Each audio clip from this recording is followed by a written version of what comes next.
For my mother, or there be trouble. Chapter 1. Vroom. A couple of years ago, right before the pandemic arrived and the world changed, I took my son Jesse to the Daytona 500. I had no idea the planet was about to shut down, but in retrospect, it was a pretty rowdy way to say farewell to civilization. Jesse was in. I don't even think I got to the second syllable of Daytona. He was 6 years old and obsessed with Hot Wheels, Camaro fumes, and monster trucks. He'd watched Cars 1,000 times, to the point he grew mildly disappointed when the Impala in traffic next to us wasn't anthropomorphically chatting to us through its front bumper. Stock car racing is not for everyone. 4+ hours of Chevys, Fords, and Toyotas making left-hand turns is not a big topic of conversation among the flabby New York City dads I know who bicker about pavement records and drink overrated $6 pour-over-ice coffees. But for Jesse, book it. I figured the trip wouldn't be a big hassle. A quick flight from New York City to Orlando, short drive from Orlando to Daytona Beach, and then we'd drive around for 7 or 8 hours looking for parking. Easy peasy. What I didn't count on was what it meant to fly to Orlando. The moment we stepped on the plane, Jesse saw them. Kids dressed in Disney gear, clutching Mickeys and Minnies and doe-eyed princesses of every hairstyle and rank. These kids were not going to the Daytona 500. They were not impressed by a small block 358 Ci V8. They were off to the Magic Kingdom, or Animal Kingdom, or Epcot, or Blizzard Beach Water Park, and probably all the above, and I realized that I was going to be spending this trip playing Disney defense against the child who had never been. The arrival at the airport was much worse. Orlando International Airport is basically a portal into the inner ear of Mickey Mouse. From the moment of disembarkation, there is an assault of Disney consumerism, colorful posters advertising new rides and features, kiosks arranging transit and VIP tours, a sprawling gift shop stocked not with the usual assortment of polyblend hoodies and beanbag unicorns, but with stacked shelves of Diz-Biz merchandise. Basically, the airport is the Disney welcome drink, and as Jesse and I move through it, I wish I'd brought him a pair of eye blinders like the ones they put on carriage horses. "Are we ever going to go to Disney World?" Jesse asked, not demandingly, but plaintively, as if he were asking if we'd ever see a loggerhead turtle in the wild. This is a delicate question for a parent to answer when they are standing in the kitchen 800 miles from Florida. There's no satisfying way to answer it when standing in the middle of Orlando International Airport, when there are shuttle buses outside the door ready to take you, when the entire momentum of the facility is designed to deposit you at the doorstep of Walt Xanadu within 15 or so minutes. No response is sufficient. You can't give your kid a lame excuse about the timing or the season or your inability to find plane tickets. You are literally here. So the only humane thing you can do is to escape, to grab your child by the hand and march them wordlessly to the rental car counter where families waiting in line are, damn it, already in mouse ears. But Jesse didn't toss a fit. I was grateful. He was too focused on Daytona, and he seemed to buy my limp suggestion of a Disney rain check. We got on the road to the Speedway, and once we got clear of the greater Mickeypolis, we had a lengthy conversation about the respective driving talents of NASCAR heroes like Denny Hamlin, Kyle Busch, Ryan Blaney, and Martin Truex Jr. All right, fine, that's not true. We didn't know a thing. I had managed to negotiate my way into middle age and a sports columnist job with barely a passing knowledge of anything to do with one of America's greatest spectator sports. If you are embarrassed by this admission, imagine how I feel. It's embarrassing for a person paid to write about sports to not know the difference between Bristol and Talladega, or have the first idea what happens when a car rolls into pit road. They pump up the tires? I don't know. I was the worst sort of urbane caricature. I, too, am a flabby dad with opinions about pavement records and overrated $6 pour-over-ice coffee. I'd faked my way through a few interviews with NASCAR talent by asking basic questions. How's your parallel parking? I didn't know anything, and it was a little mortifying and probably professionally disqualifying. I admit it. Mea culpa. Now, please don't ask me about hockey. Jesse was my vessel here. He might have thought he was my merry plus one, but he was going to be Daddy's portal into the whole Daytona experience. I could write about what it was like to be here, eyes of the child, the whole bit. I could cover Daytona without actually covering Daytona. I could cover it as a dad. Aw, barf, done. Daytona, well, it was a circus atop a circus, hours from race time, miles of cars, flags, and brightly sunburned, tattooed flesh. Blasting music, loud tailpipes, mirrored sunglasses. It felt like being in a Kid Rock video without being in a Kid Rock video. From a highway overpass, a gathering of apocalyptics held block letter signs warning of the Earth's impending doom. The usual culprits were blamed: atheists, hedonists, pansexuals, non-NASCAR watchers, movie stars, kale eaters, pleasure fornicators. What are pleasure fornicators? Jesse asked. Okay, he didn't ask that. Jesse was on the edge of reading, but not totally there yet. I was grateful for this, as we passed the lively doomsdayists and their megaphones. But he did know one word: Trump. And that word hovered over the entire day because he was coming, the 45th president, due in from Palm Beach just down the coast. Trump was coming to tell the drivers to start their engines and who knew what else, and it meant oodles of increased security around the track. It also meant that the 60-second running of this event would become something of a quasi-political rally, a red hat flag plant in a state that at the time was considered up for grabs in the 2020 election. It very much was not, as it turned out. Then, outside a Bass Pro Shop across from the track, Jesse spotted it. An air rifle tent. A child half of Jesse's size stood at the entrance, gripping a BB rifle, pop, pop, popping away like Chuck Connors would a Winchester. Can we do that? Jesse asked. Nothing has really underlined my sheltered, soft-fingered, Acela corridor existence more than the first time my son asked me if he could fire a rifle. Even this, a mild-mannered BB rifle designed for kids, represented a yawning detachment from all the values that my wife Bessie and I had attempted to instill in Jesse. Guns of any kind were forbidden in our home, even toy ones. Jesse was being raised to deploy his aggression only through wrestling family members and writing Yelp reviews. No way was I going to allow him to start blasting away with a BB rifle. Sure, I said. The milestones in a child's life are not always recognizable. Sometimes they don't become evident until years later. But this felt like one in the moment.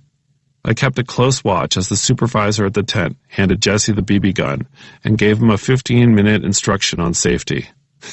I'm kidding. He basically gave him the gun and said, "Have at it, kid." Which Jesse happily did for the next 5 minutes. The supervisor occasionally looking up from his phone to see if anybody had lost an eye. Jesse did not appear to be a born shot, and my hope was that he'd somehow find it not so entertaining or frustrating or even kind of boring, and he would internalize his parents' strict stance on weaponry and never want to do it again. That was amazing, Jesse said. To see a car race in the flesh is to be reminded, as with many events, that television is a lousy substitute for the in-person thing. Daytona, like all NASCAR fair, is cacophonously, molar-rattlingly loud. Earplugs are not a recommendation, but a must, and I'm not talking about the doughy plugs you roll in your ears as you nuzzle into seat 35B. I'm talking about those ear-smothering cans that look like they contain transistor radios and get worn when you're chainsawing a redwood. President Trump, now in the House, does his thing. It's a brief speech capped by the "gentlemen start your engines" bit, and then he steps inside his beefy executive limousine, nicknamed the Beast, and takes a slow twirl around the track as the Daytona field follows behind. Jesse's never seen a president before. Now I'm thinking of him in his 70s and being asked by a grandchild, "When was the first time you saw a president?" "Well, I did see one drive slowly in a car around a track at the Daytona 500. Whereupon his grandkids will ask, "People used to drive cars?" When the race starts, you can feel that vroom in your bones. It's hard to communicate to Jesse what's going on because it's so loud. Another reason it's hard to communicate what's going on is because I have no idea what's going on. I may as well have brought him to a Russian dinner theater. I know the basics of car racing, first car across wins, and everything from there, well, is a spectacular guess. Who's going to win? They pit the cars. How? They need to change the tires. Why? I have no answers. The kid has never been more disappointed in his father. I'm a sad dad who is equipped to explain to his son the finer points of Arcade Fire, but I'm useless here. I suddenly wish I'd taken him to Disney World. At least I know who Goofy is. He's the dog, right? The good news is that the people around us see the young boy with the father in the Patagonia hat and realize a stock car parenting emergency is underway. They start calling over to Jesse and they helpfully explain the mechanics of the race, how pitting works, the importance of drafting, and the rules about how to get back in the race after a crash. A few older men with radio-style contraptions draped over their shoulders beckon him and put headphones over his ears. They're listening to conversations between drivers and their pit crews. I'm not embarrassed. I've never been so grateful to a collection of strangers. This Daytona tribe is all right. And then it rains.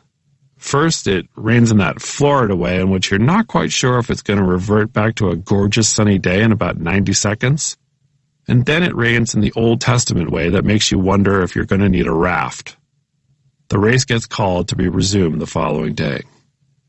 A little less than 24 hours later, we're back in the grandstand, the crowd considerably thinner because it's a Monday. By now, Jesse and I are starting to get the hang of this, how to follow the race by watching the far turns in the backstretch. These cars are so fast it's impossible to see anything but a blur when they pass close by.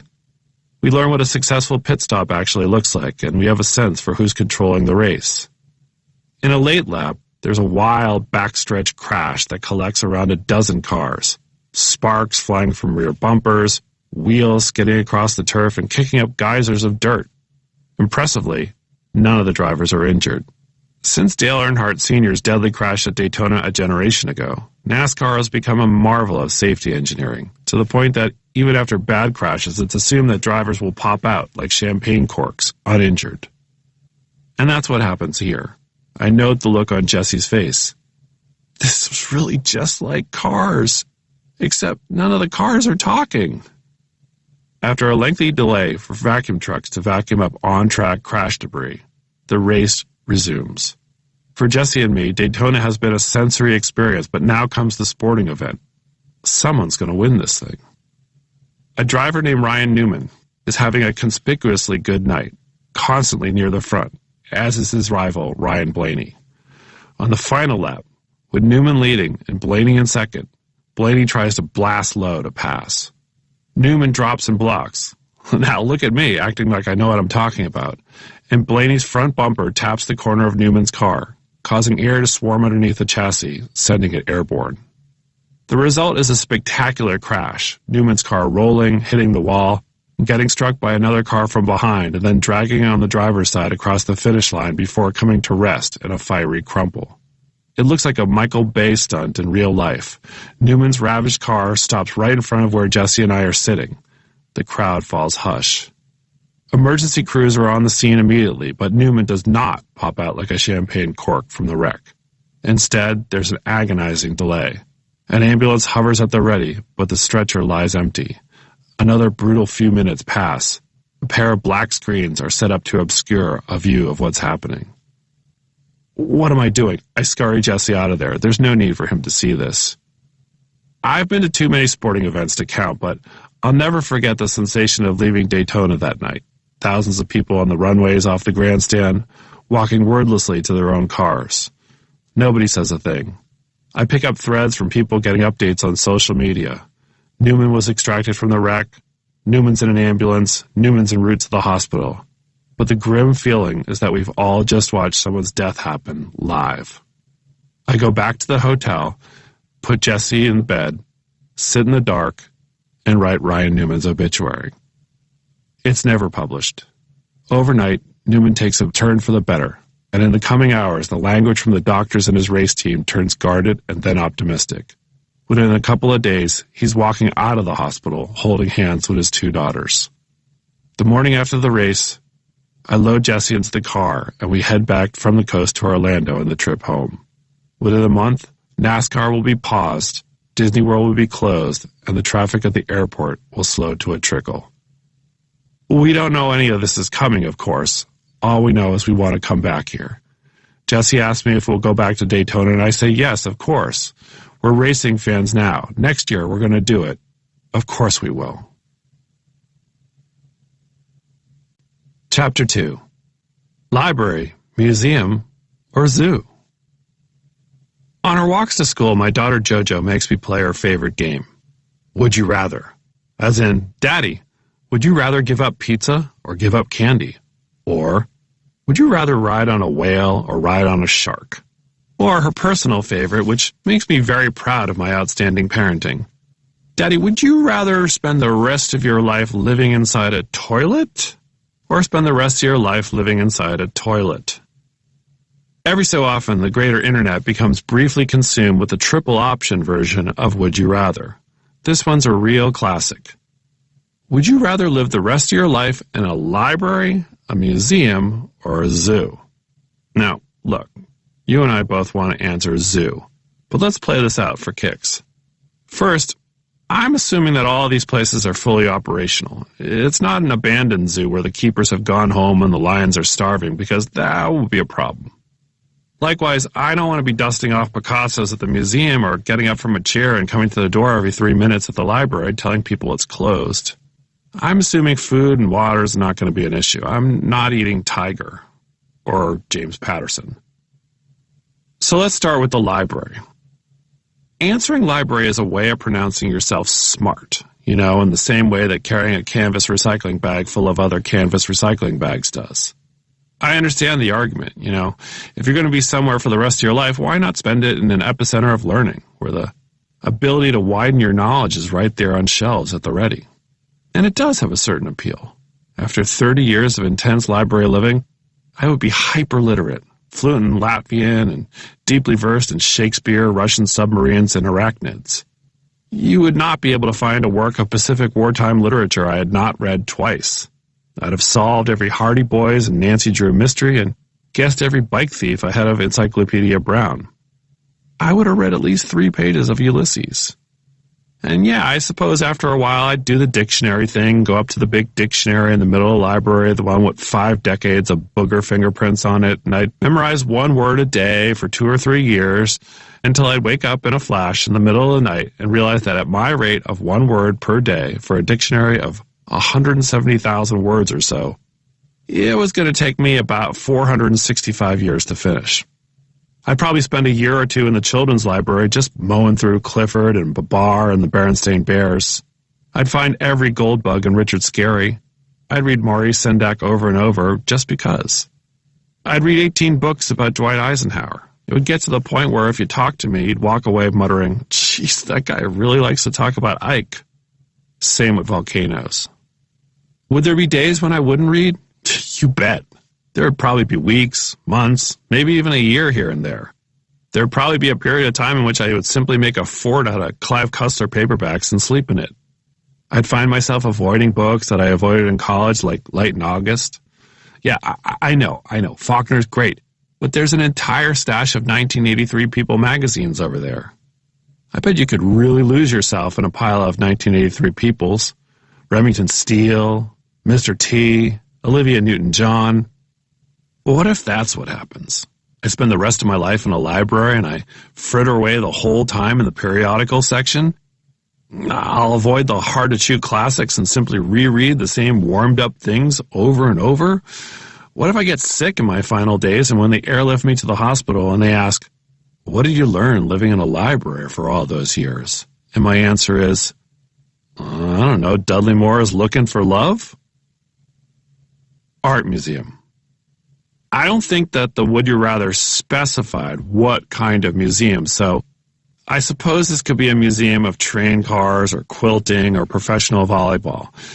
For the purposes of our discussion here, I'm going to assume they meant a big, old-fashioned art museum with paintings and murals and a stern-faced guard out there that you're not sure is alive, dead, or very realistic sculpture. I don't know a lot about art. I suppose this is an embarrassing thing to admit in middle age, but it's the truth. There were long chunks of my younger life when you would have needed to shoot me with a tranquilizer dart to get me to go to an art museum. That has changed in recent years. I've kind of grown to like art museums for the plain reason that as you get older, You grow more open to the idea of shuffling from room to room, looking at some stuff, and then eating a light lunch in an airy cafe at 10:45 a.m. I don't know much, but I know what I like. And the truth is, I like mostly everything. I find it funny when people venomize at a work or an artist as if a particular piece of art is interfering with their life and not something they can simply turn their back on to look at something else. It seems like barking at the rain. I do think that living in an art museum could be inspiring and that you're surrounded by the works of people at peak artistic moments. Everywhere you look, you see somebody's creative summit. It's hard to not be enthralled by that. Better still, great art reveals itself over time. Every day, you notice a slightly different detail, and that too can be awe-striking. Christ, this is turning into a high school term paper. But I'm really starting to talk myself into an art museum. Plus, I bet the cafe is really good. And no reading. Zoo. Now we've arrived at the consensus choice, the crowd pleaser, the most whimsical option, the zoo. I think we can all agree that we share an optimal version of this incarceration in which we befriend multiple animals, have deep and meaningful relationships with them, and never once feel withdrawn from the world. There's a version of this in which we frolic undersea with the penguins, amble with the armadillos, and bake in the sun with tortoises older than Idaho. People would come up to visit decades later, and you'd be speaking impeccable gecko and chimp. You'd look at a flamboyance of flamingos and be able to name every one. That's Pinky there. That's Jules. You'd never feel lonely, because everyone knows that animals are huge gossips who love to talk smack about each other. You teach the animals some things too. How to roll their eyes, how to arm wrestle, how to play tennis. Have you ever seen a rhino play tennis? If you lived in a zoo, you would. It'd be like Dr. Dolittle meets Shawshank Redemption. And there's a fair chance I would find it preferable to my current life. And yet, I'm concerned about smells, not just odors, but stinks. I'm concerned about feeling cold. I'm concerned about danger. Some of these zoo friends you can eat, some of them can eat you. I don't think I'd ever feel familiar enough with a lion to wander fearlessly through the tall grasses. I don't think I'd lounge on the rocks with the elephant seals. Those things can weigh more than 8,000 pounds and they reek of fish. And frankly, I'm concerned about the language barrier. Maybe I don't learn how to speak gecko or chimp or even basic chimp. Jane Goodall makes it look easy, but I bet it's harder than French. What if I lack the communication skills to make those meaningful connections? What if I have no one to talk to after reading a really good article in The Atlantic? You know, sometimes I just want to talk about point guards in the NBA, and what if the animals are uninterested? You can't force an antelope to care about the Houston Rockets. Can't force anybody really to care about the Houston Rockets, not even the Rockets. There's probably a version of this life in a zoo scenario in which the person in the zoo becomes the liberator, opening all the cages and freeing the animals. If I did this, I would do it slowly over time, like one animal a week at most. I'd start with the small animals and work my way up to the big ones. Maybe start with some groundhogs, spiders, an owl. You don't start releasing the tennis-playing rhinos on the first day. I don't know what that accomplishes. I bet that gets you shut down, and there goes your liberation plan. Besides, you want to keep some animals around so you don't get lonely. I mean, if you released all the animals at once, you'd wind up thinking, why did I do that? Then you'd really start wishing you had some 1983 copies of People. The truth is, I find myself leaning toward the art museum. There's just something about it, all that creative expression under one roof.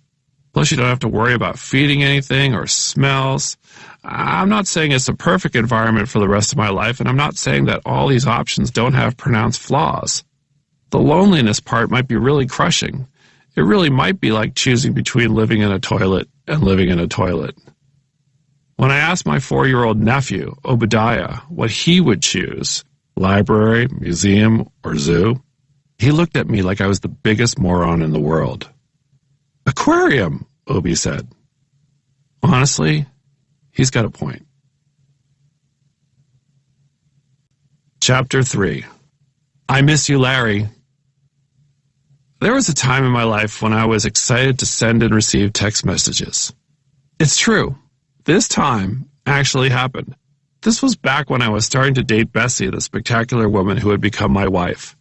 How my heart would leap, leap, leap when a text from her would plinky-plink onto my $59 a month clamshell cellular telephone, especially if the text was coming at an uncommon hour. Words on a phone? At midnight? On a Thursday? Are you awake?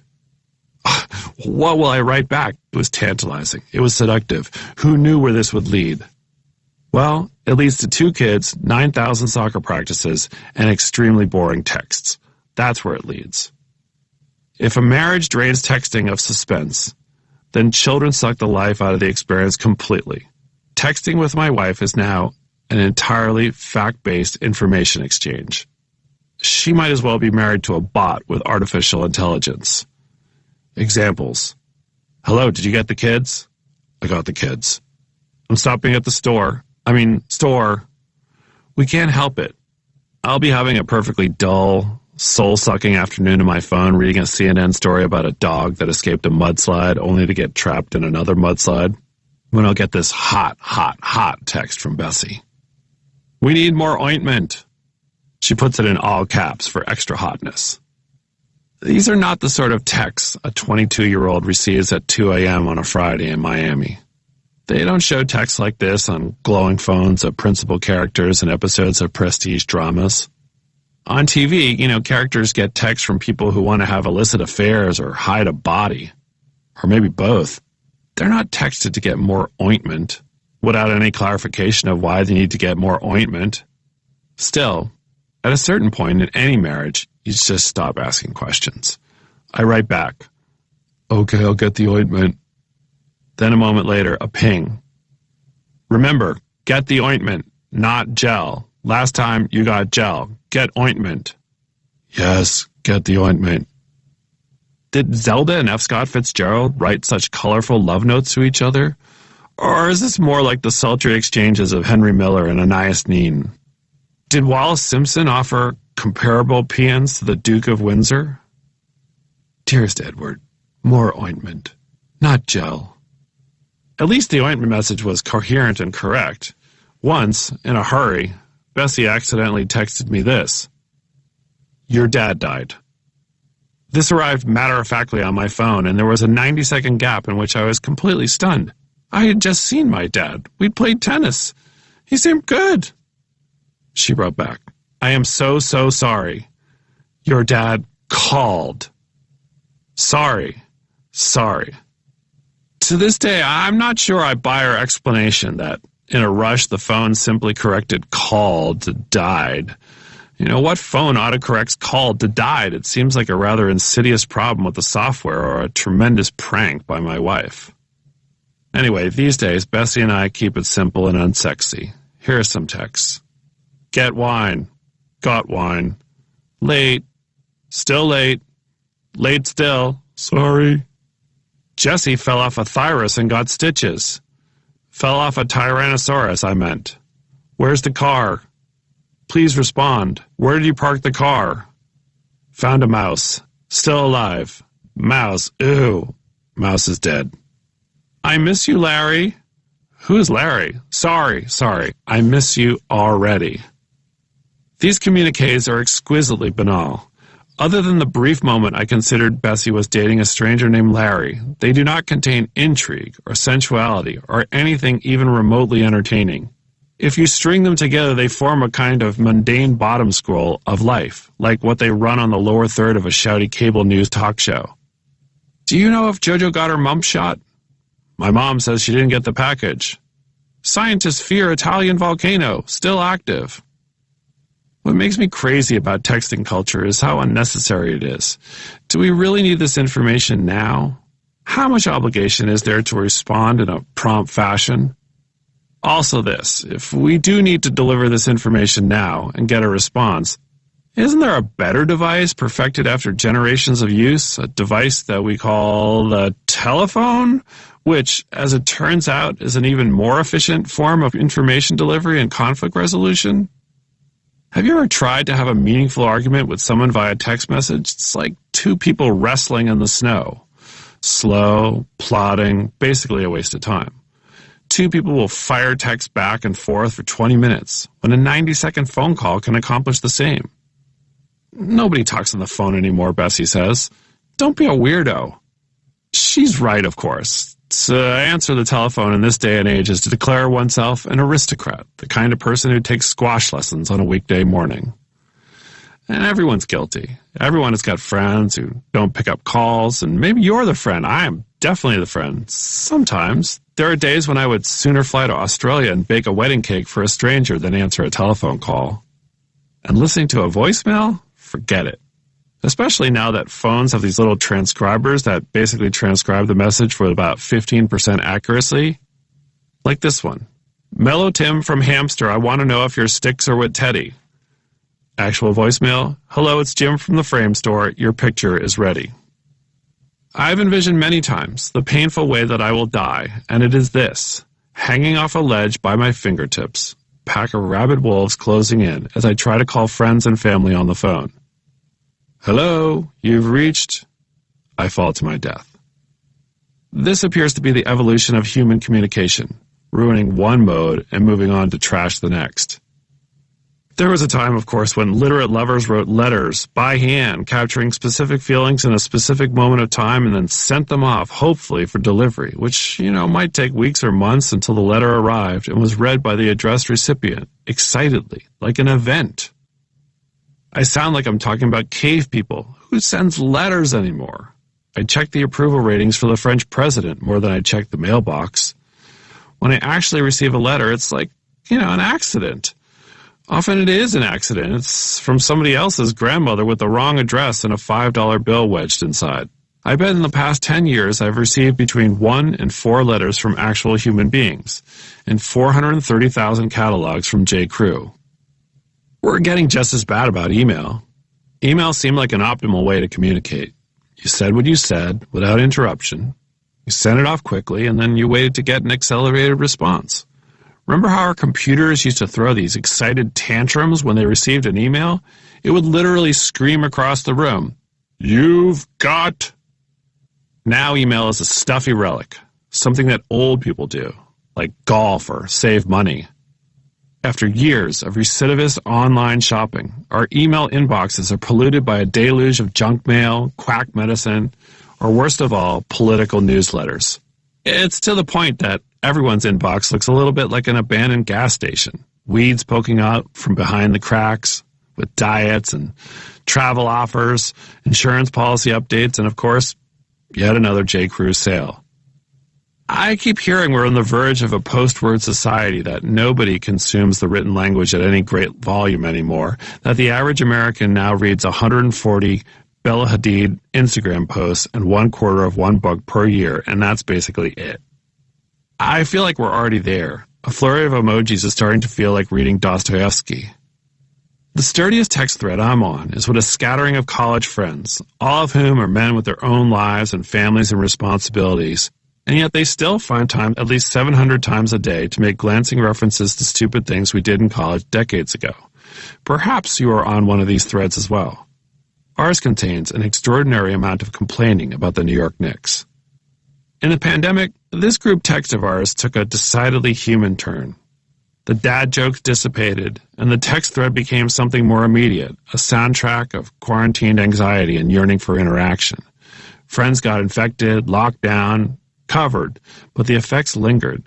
There have been moments when I wished it would revert to Knicks gags and reminiscing about college bars that no longer exist, but I found the turn to realness comforting. It's been healthy to wash away the glib and replace it with something human. We're adults. We're sharing feelings, and I'm grateful for it. I plan to tell everyone on this text thread how much I appreciate them in a handwritten letter that I intend to write to each of them. I'm going to start also writing love letters to Bessie after I send this text and pick up the ointment. Chapter 4. Surrender Dad. My adult life is marked by moments of surrender. To family life, to the suburbs, to the carpool, to my undeniable uncoolness, to my bad haircuts, and to my scruffy, patchy beard, which really looks like it failed out of lumberjack school at least 3 times. I've surrendered to sugar, to carbohydrates, to 5 p.m. cocktails, and to 10 p.m. snacks. Unsurprisingly, because of this, I've surrendered to the drawstring. I realized the other day that I have not purchased a pair of pants with a button in more than 2 years. I refuse to be defined by the withocracy. My waist is not a size. It is an expression of me. Then there's Surrender Dad. Surrender Dad is a character I assume at least a few times a month when I have passed all point of parenting exasperation and control, and I simply yield to whatever path is easiest and most convenient. Surrender Dad is not a parenting style you'll read about in magazines or self-help books. He's not somebody I brag about. Surrender Dad usually surfaces when mom is out of town, and most often on Friday evenings. Surrender Dad does not fill me with vast amounts of pride, but he's very practical and comfortable. Surrender Dad is the drawstring pants of fatherhoods. Also, Surrender Dad is my children's absolute favorite dad. It's not even close. Why is he the kids' favorite? Well, Surrender Dad is chill. He's relaxed, permissive. Surrender Dad has, he's surrendered. He's the lazy father of your dreams. He's not going to Hawkeye your activities or judge your screen time. He's just too tired and overwhelmed. Are you hungry? Surrender Dad orders out.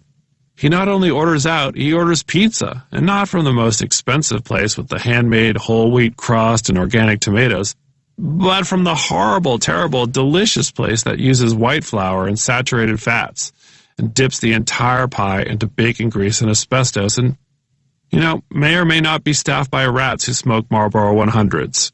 But nice organic pizza, that takes about 80 to 90 minutes to arrive.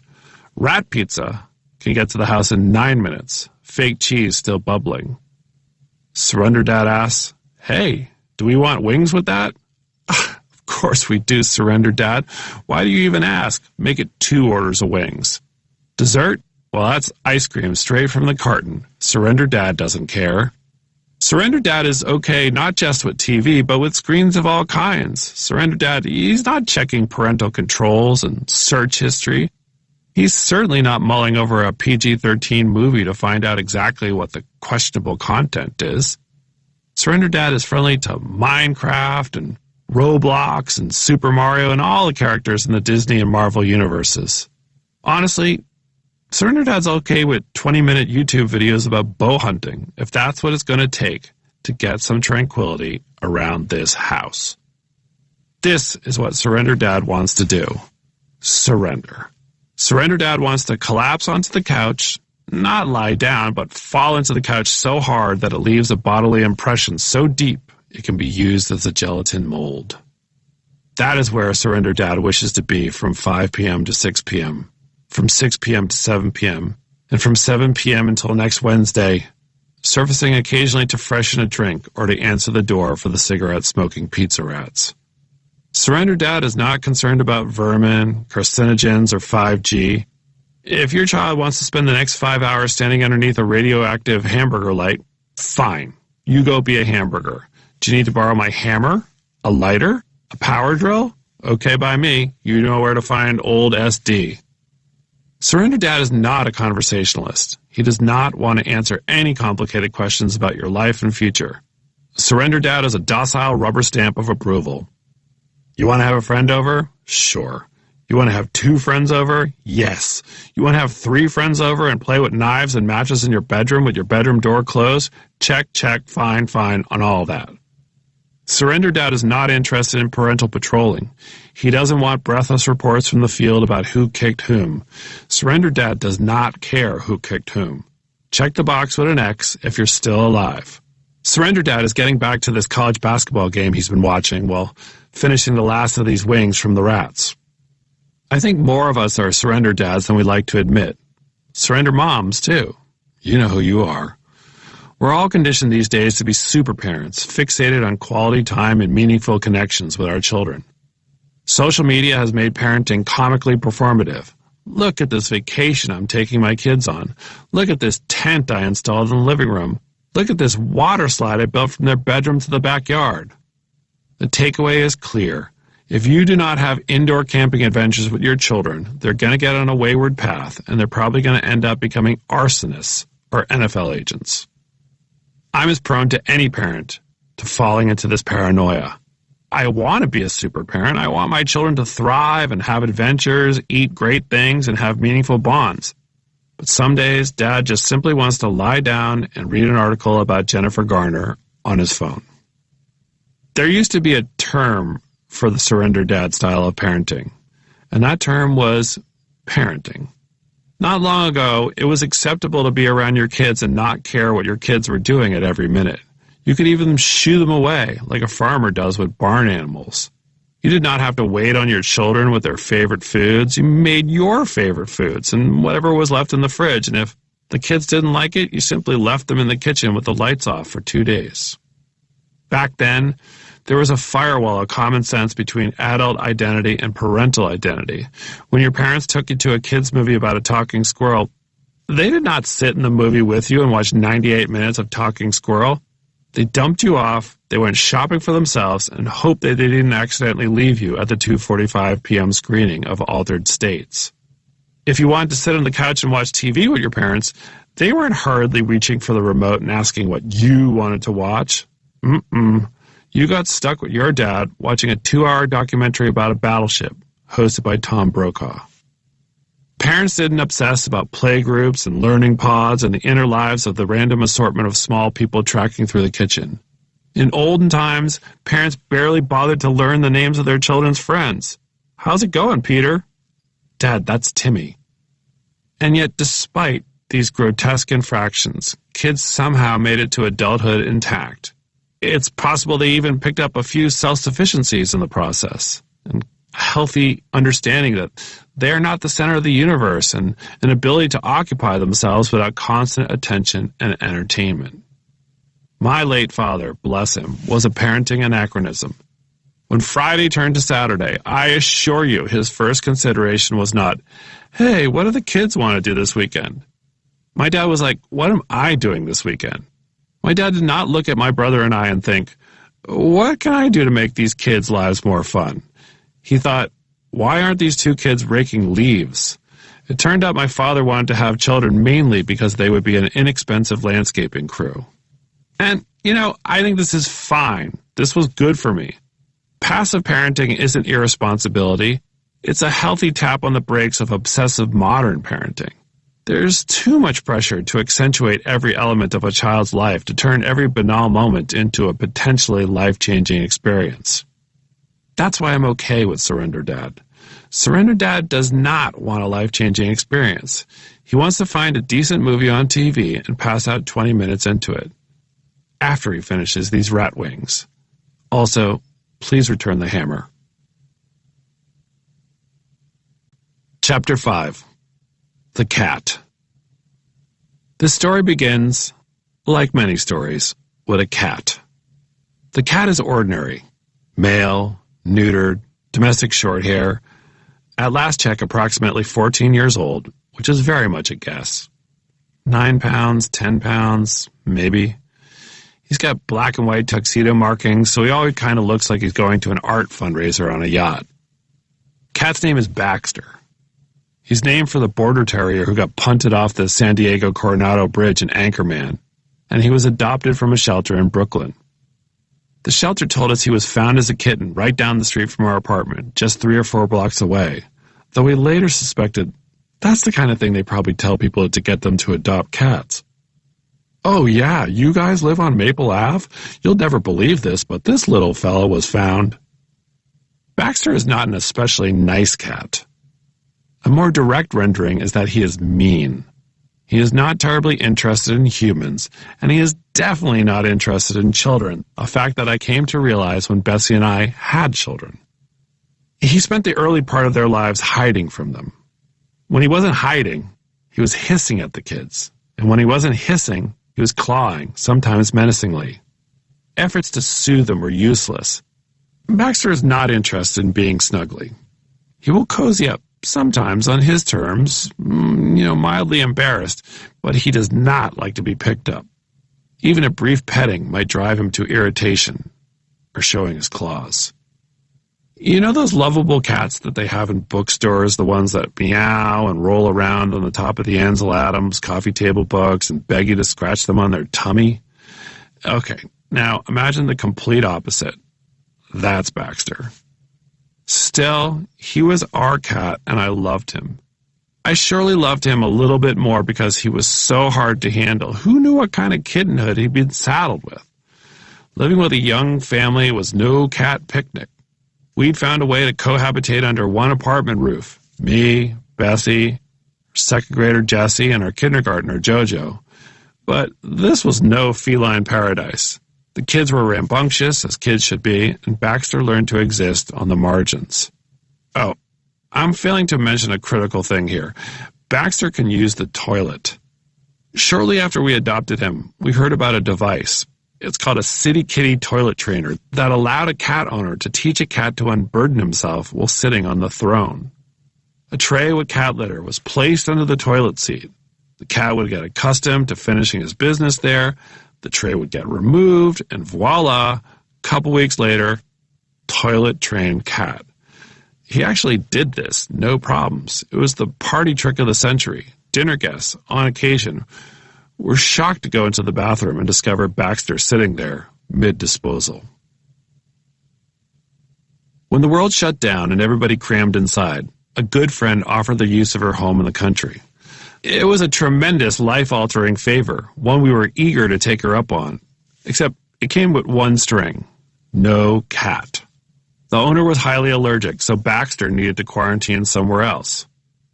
I gave my mom the cat. This was early on when the whole crisis was starting and you weren't supposed to hug your parents or talk to them on the phone for more than 5 minutes. Those were two things scientists were really worried about, at least initially. I figured giving my mom the cat would be a twofer. She lives alone, hundreds of miles away, and now she would have a buddy, an aging, miserable tuxedo. Meanwhile, she would be doing my family a favor because school was kaput, work was home, and we were in a house he wasn't supposed to be in. Baxter already hated us anyway. But in pre-quarantine days, he could watch us leave the apartment and do as he pleased. Nap on the couch, sit in the window, lick his tail, play Dave Brubeck records, and read The Economist. But without us there, who was going to bring The Economist in from the mailbox? I drove Baxter from New York to Boston on a spring morning at first light. Again, this was early days when we weren't supposed to be doing stuff like this, cross state lines in an automobile for non-emergency reasons. While sitting there behind the wheel, listening to sports radio drone on about having no sports, I felt a little bit like a drug courier. Except, instead of a bale of cocaine duct taped underneath the passenger side floor, I was carrying a disgruntled male cat in a nylon case. There was almost no traffic, and we made excellent time. I can't believe I just got through the Cross Bronx Expressway in 20 minutes, I said out loud. And the Merritt Parkway is wide open, Baxter said. That never happens. We got to my mom's house in mid-afternoon. I stood in the driveway holding Baxter in the case. She came out, mask up, and we made a quick transfer. The whole thing took less than 90 seconds, and it really did have the feel of an illicit deal. I asked my mom to open the duffel bag and show me money. Okay, fine. I didn't do that, but it felt as if I should. 4 months pass, and I fear it's gone too well. My mother and the cat are inseparable, and I think they're in love. My mother sends photographs, sometimes several, every day, and I know one should be cautious about anthropomorphizing animals. But the cat generally looks different. He looks happy. At my mother's house, he has access to outdoor space, which he likes, and now he's not sharing territory with a 7-year-old and a 5-year-old, which he likes even more. It's like looking at pictures of a newly divorced person on vacation in Italy. My mom bought him a leash and started walking him around the neighborhood. I thought it would be easier to convince Baxter to go to college than ever wear a leash, but somehow Mom does it. And now she sends videos of him meandering around the sidewalk in a harness, sniffing trees, and occasionally rolling over on his back. This means my mother is now, at age 75, officially the crazy lady who walks her cat around the neighborhood on a leash. But I am okay with this because the world is sideways and there are worse things to be.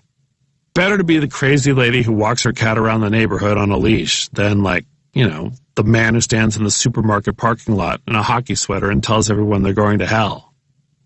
We talk about when Baxter should come home, but we don't really make a plan. In the summer, we, quote-unquote, borrow him back for a couple of weeks on vacation. At first, this goes well. We're staying at a house with trees, and he can run around outside and chase moths. But then a neighborhood dog starts stalking him, so he retreats under another bed. When we return him to my mother's on the drive home, he looks relieved. As we pull out of the driveway, I swear I hear the two of them have this conversation. "How was it?" my mother asks. "Don't ask. I need a drink," says Baxter. "Doers? You know me, lady." She missed him. My mother is not exactly an open book in terms of revealing her own emotions, but she confesses she's grown to need Baxter more than she ever expected. My father has been dead for 6 years, and until Baxter showed up, it was just my mom and the hum of the coffee maker, which is not enough, especially now. I like to whine about my overcrowded apartment and the calamity of young children and how much I want to live on a deserted island, but I also know how much it fills me up. It's noise and life. "I really like having Baxter around," my mother says to me one day, which from an Irish mother is about the most forthcoming expression of love possible, short of leaving out a plate of dinner before going to bed. When we do family video calls on birthdays or the holidays, there's always a dramatic moment when my mom lifts Baxter up to the camera, like a tuna fish she's just caught, and we all say, "Aw," except for my brother, who's a dog person and thinks we're all nuts. What she's going through? Well, everyone's going through a form of it. In the newspapers, there's hundreds of stories about families separated from loved ones, especially older loved ones. And there are creative solutions, talking through glass doors or hiring a fire truck to lift you to Grammy's apartment window. But these are short slices of contact, and then it's back to Grammy being alone. Every child thinks about it, and then doesn't, because it's painful. The kids are starting to notice. "Is Baxter coming home?" Jojo asks. "I'm not sure. Depends on what Baxter thinks." "I think he really likes living with Nana," says Jojo. "I think so too," I say. "What if Nana marries the cat?" Jojo asks. That's some 6-year-old Disney thinking for you. If two sentient vessels are cordial for more than 48 hours, they must be married off, preferably at a large ceremony with horses and magic. But I'm starting to feel that Jojo is right. It feels in play. "What would you wear to the wedding?" I asked Jojo. "A gown," she says. "And guess what?" "What?" "Baxter already has a tuxedo."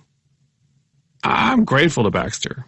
I know that's a weird thing to say out loud, but you've just listened to most of an essay in which I've quoted a cat asking for a drink. I think you can handle this.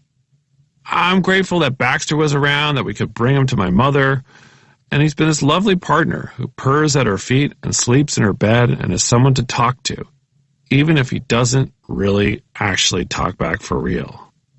I think. He's more than good enough, more than my mother and I ever expected, and even if he's getting the best end of the deal, and he really is, it's like he's upgraded his entire existence, it's me who's the most appreciative. In the winter, my mother buys Baxter a cat sweater, which it doesn't go as well as the leash. He rolls around and rejects it, and he's frustrated by the cold and the fact that the backyard is no longer full of leaves and bugs. When it snows, my mother sends photographs of him tentatively stepping into it, looking like a vacationer testing out an unheated motel pool. He scurries madly back into the house. An hour or so later, she'll send another photograph, this time of herself on the couch in her living room, her feet propped up and Baxter lying there asleep. She says she cannot move for fear of waking him up. He's never coming back. I know this, and it's okay. Chapter 6. WFH. We work from home now. Not all of us, but more of us. That's at least the broad, medium factual declaration from 2 bazillion newspaper and magazine articles in the past couple of years. Articles that are rich with grandiose claims like the end of office life and overlook, huge numbers of people who have jobs that require them to go to work. This trend has led to 20 bazillion more articles about home office decoration, and the most frequent of which is how to buy a chair for your home office. This is how to buy a chair for your home office. 1. Find a chair. 2. Buy the chair. As a writer, putatively, and somebody who indeed works from home, I'm sometimes asked for my take on the work-from-home revolution, and to give advice on successful remote work. Well, my take is this. Do not listen to writers about anything substantive or serious to your life or business. We are the oddest, most procrastinating, self-absorbed, self-sabotaging tribe, and unless you want advice like stockpile Trader Joe's frozen samosas and watch a midday marathon of Magnum PI supercuts on YouTube, we are in no position to render thoughtful advice to any entrepreneur, company, or reasonable person expecting to get ahead. Asking a writer how a large organization should reorient itself around working from home, it's like asking a dog how to host Christmas dinner for 40. I only can tell you what I do, no more, no less. I've worked from home for more than a decade, but before that, I was a creature of the office who cared very much about office life, office rituals, office politics, and office hierarchy, a good deal of which, of course, revolved around who got the best office in the office. Well, that person was never me. I spent my 20s and much of my 30s wedged into desks and cubicles. At a few jobs, I reached the sort of mid-level rung where I was rewarded with an office of my own. But in every case, it was the kind of clammy office that made me wonder if it had been used for something else before, like paper towel or mop storage, or perhaps a contraband boa constrictor. At no point did I achieve the kind of large, well-appointed office that would impress a person. I achieved the kind of office that could fit 2 medium-sized humans at the absolute maximum. And if one of us farted, it would be a room-clearing emergency. I'm not the first person to point out that we spend most of our time in the office worrying about how other people are doing in the office, playing our supporting part in a greater musical called The Office. While an efficiency consultant will correctly fret that all this anxiety is a distraction and a detriment to productivity, I also kind of think it's the point of the office. The distractions, after all, are what people miss about the office. Not the actual work, but the spaces in between, the diversions, happenstances, and the soft work of interactions and gossip and going-away cakes for coworkers who we barely knew. We used to consider this stuff the office crap that drives us crazy, but now we're nostalgic for it, the way that some people get about their first car, a rusty Buick with a hole in the floor. Which is to say, take the office nostalgia with a grain of salt. Nostalgia is a different beast than actual desire. I'm pretty certain that if I had the power to transport someone currently working from home back to their pre-work-from-home office, it would take about 20 or so minutes before they'd look back at me, alarmed, and whisper, "Who are all these people talking about their weekend plans to run a 10K? May I go back to my bedroom, please?" I don't know how much of this genie goes back into the office. I'm not confident workplaces will ever get back to being as busy as they were before. This could have far-reaching implications for cities. If you eliminate the need for office building life, then you eliminate at least some of the compulsion to live in an expensive urban environment, unless you're the type of person who needs lobster at 2 a.m. or, I don't know, enjoys being around other people. I'm not saying that there aren't always going to be people who really want to be around other people. They just might not want to be in traffic and subways and meetings and buildings or in pants. Over my past couple of years of working from home, I've picked up the very bad habit of waking up to work at 4 a.m. Now, I shouldn't say this is entirely bad. It's a useful period of time because my family is mostly asleep. The internet is mostly dormant, and a slight injection of caffeine results in a rush of creativity I can extend for somewhere between 10 minutes and 3 hours. I like the blurriness of the pre-dawn hour, the idea that I'm sliding from my dream life into my creative waking life, and maybe interesting things will happen as a result. That doesn't always happen, I should admit. Sometimes I'll sit in the dark and read a New York Post article about Pete Davidson. There's no need to romanticize it. 4 a.m. is 4 a.m. It is a vampire's hour, lifeless and cobwebbed. Waking up then does not make me feel like a better person or a go-getter. I'm not rising and grinding, as the Instabros say. It's a necessity. It is always hard. I'm never going to be one of those high-powered executives spitting at the sunrise and doing air squats to a podcast. I will wake up, but I am not going to be that awake. I remember watching a video of the talk show host James Corden joining the actor Mark Wahlberg for a workout at 4 a.m. and thinking, this entire thing is completely unnecessary. Mark Wahlberg makes movies. Does he really need to be getting in deadlifts before the Hong Kong markets close? It looked like somebody was doing something in order to say that they did it, like somebody who eats a pizza while doing a handstand. Life doesn't need to be like this. Sleep in, Marky Mark. The good news about waking up at 4 a.m. is that when you sleep until 7 a.m., you feel like it's a vacation. The bad news about waking up at 4 a.m., you're ready for jammies in bed by 2 p.m. If you're going to permanently make the move to work from home, you'll need to set some boundaries. Now, I know there are some people who say you should wake up and prepare as if you would for a work day in the office, shower, get dressed in sharp work clothes, but that seems a bit much. It seems to be missing the point of working from home, which is not doing stuff like that. Besides, nobody trusts a person on a Zoom call who's wearing a necktie in front of an unmade bed. Working from home eliminates the standard kinds of distractions. Dressing up, mindless commutes, chatty colleagues, the guy who eats 2 hard-boiled eggs every day at 1 p.m. The risk is isolation. You need to interact. You need conversation to feel connected. You don't want to start answering calls marked spam risk just to have somebody to talk to. I realized I was losing it working from home when strangers would come by, like a plumber, and I would unload a week's worth of anxieties upon them. The poor plumber thought he was coming over to pull some Legos out of the toilet. He didn't realize he was going to have to sort out the existential dread of a sports columnist for a financial newspaper.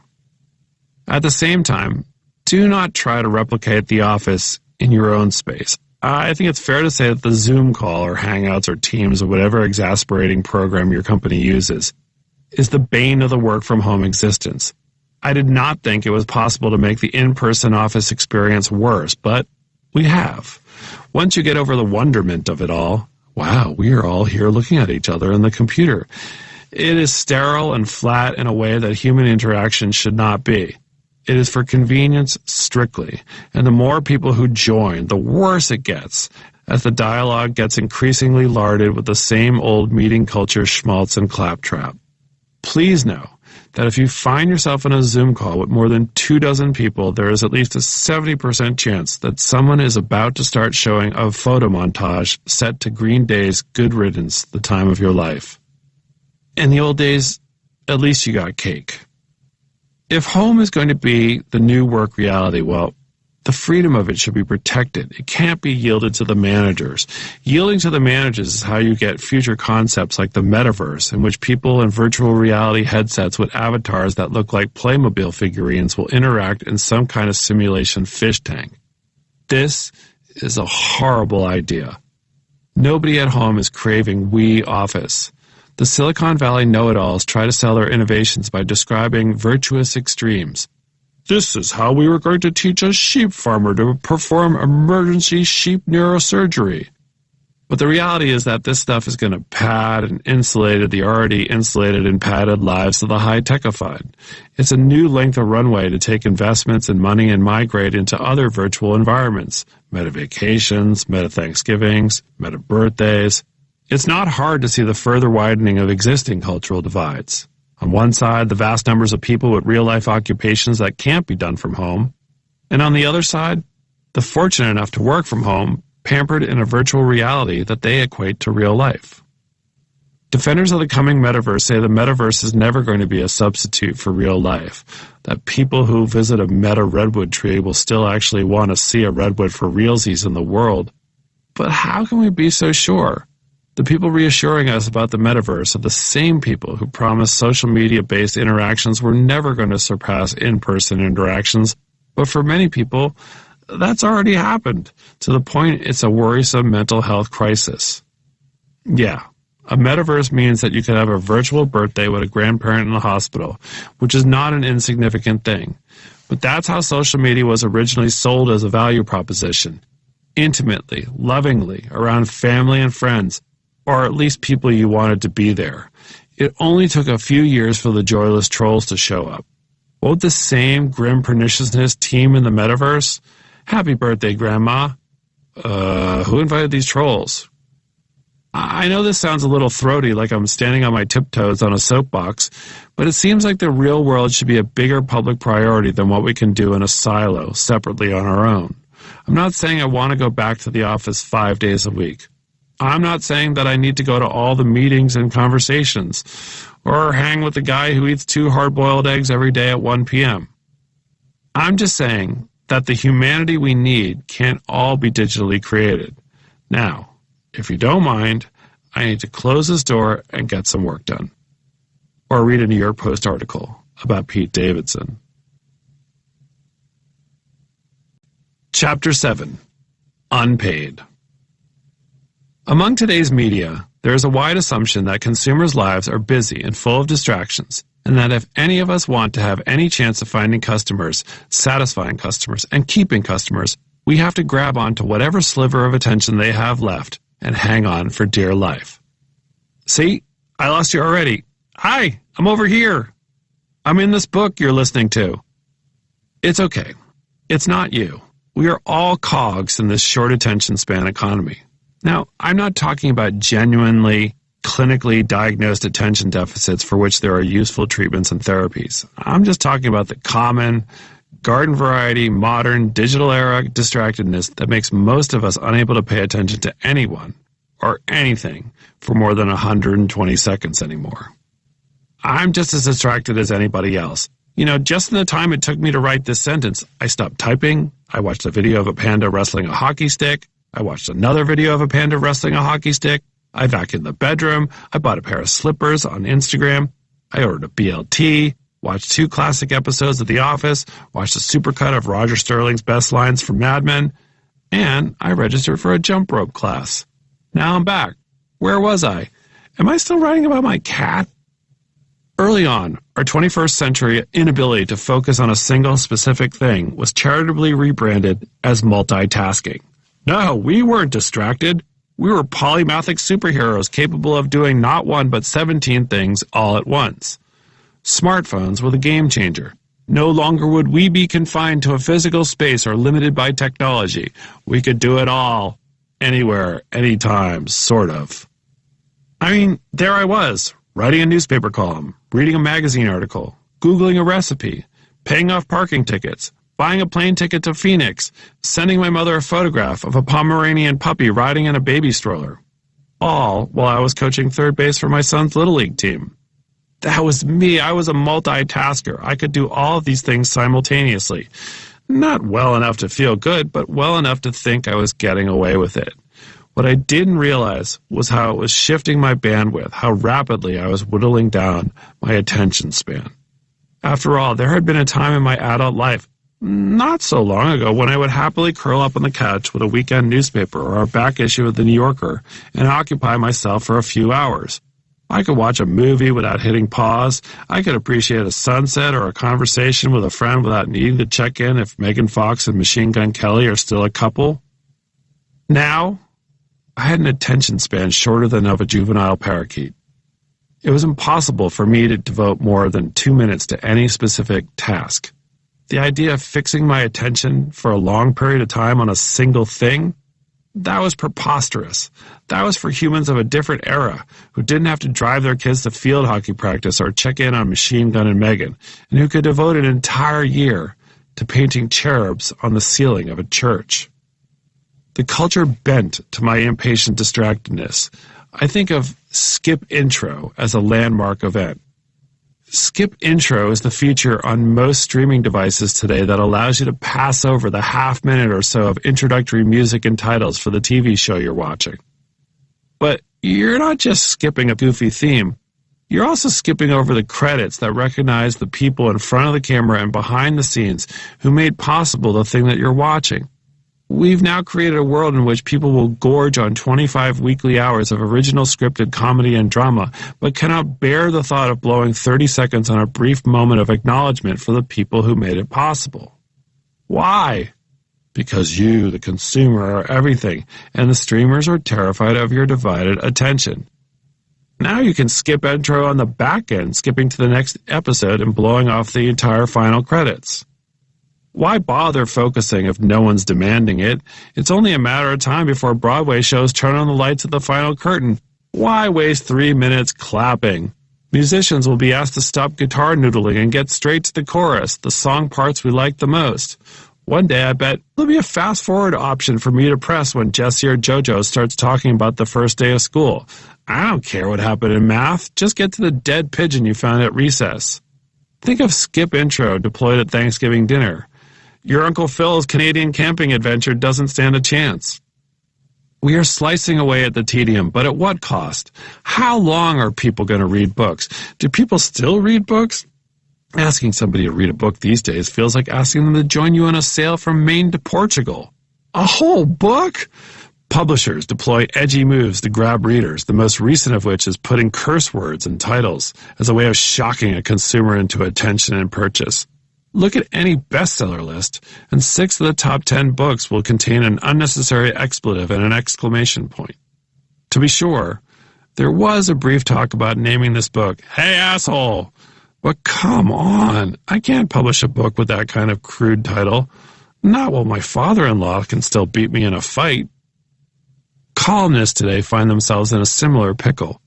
How does a newspaper columnist have any relevance to an attention span whittled down by TikTok, a fast-moving, video-sharing application created to make 30-somethings feel 10,000 years old? Futurists have been predicting the demise of the newspaper for at least 50 years, but now they tell us we're heading to a post-word, a post-word society in which consumers no longer get any information via print. You're just going to wake up in the morning and tap a button, and the events of the world, war, weather, sports, will be rendered by a hologram of a talking parakeet. My frequent topic, sports, is very much in the crosshairs of this attention shrink. The games we grew up watching and loving were constructed in a simpler time when people had fewer distractions and thought it might be actually a good idea to watch people play 5 hours of tennis. What else were they going to do? Farm? Now every sport is under siege to cut back the length of play. A third of baseball coverage is now people just screaming at Major League Baseball to employ robot umpires. I don't blame them. Have you taken a child to a baseball game lately? It's like asking them to sit still and watch someone knit a 4-button cardigan. Again, I'm no better, and although I know I am part of the problem, I'm increasingly torn. I used to laugh at people who talked about the zen of baseball and how great it was that the game didn't have a clock. I thought they were dilettante fuddy-duds who had time to do crossword puzzles, drink egg creams, go hiking. Now, I realize they had a point. What's so bad about blank space anyway?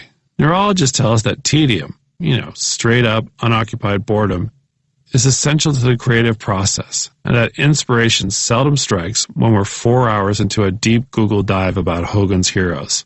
Emptying the mind from constant digital distraction may be the only way we're going to get future Basquiat's, Brothers Karamazov's, and records like Joni Mitchell's Blue.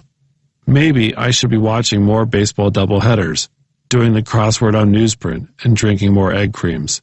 Maybe I'll tune into the credits again and take note of everybody's name. Hiking? I'm going to leave that to you. It's possible you're a holdout. You're the type of person who takes a book to the beach and uses it for something other than a beer coaster. Someone who never checks an NBA score in a movie theater, who watches all the credits, who enters into a conversation with a stranger without immediately looking for an off-ramp. You appreciate tedium and respect the value of boredom. You eat dinner alone without a phone or any reading material. You're as exceptional as an astronaut. If you are someone who retains these analog habits, you do not have my full attention, but you have my admiration. You're rare and essential. The rest of the population has long left this essay and moved on to a TikTok. If there are enough holdouts like you, however, maybe we won't sink into a post-word society. If we ever meet, remind me to thank you because you're the sort of beautiful human who keeps people like me in business. I'm grateful. And let me show you this amazing video of a panda wrestling a hockey stick. I've watched it 27 times since you started reading this piece. Chapter 8. This Not New House. We live in a house now. It's a good house, a pretty house. Also, it's an old house, more than 100 years old. Now, the first thing everybody tells you about buying an old house is, don't buy an old house. Seriously, they tell you to turn around in the car and drive as far away as you can until you see a sign that reads new construction.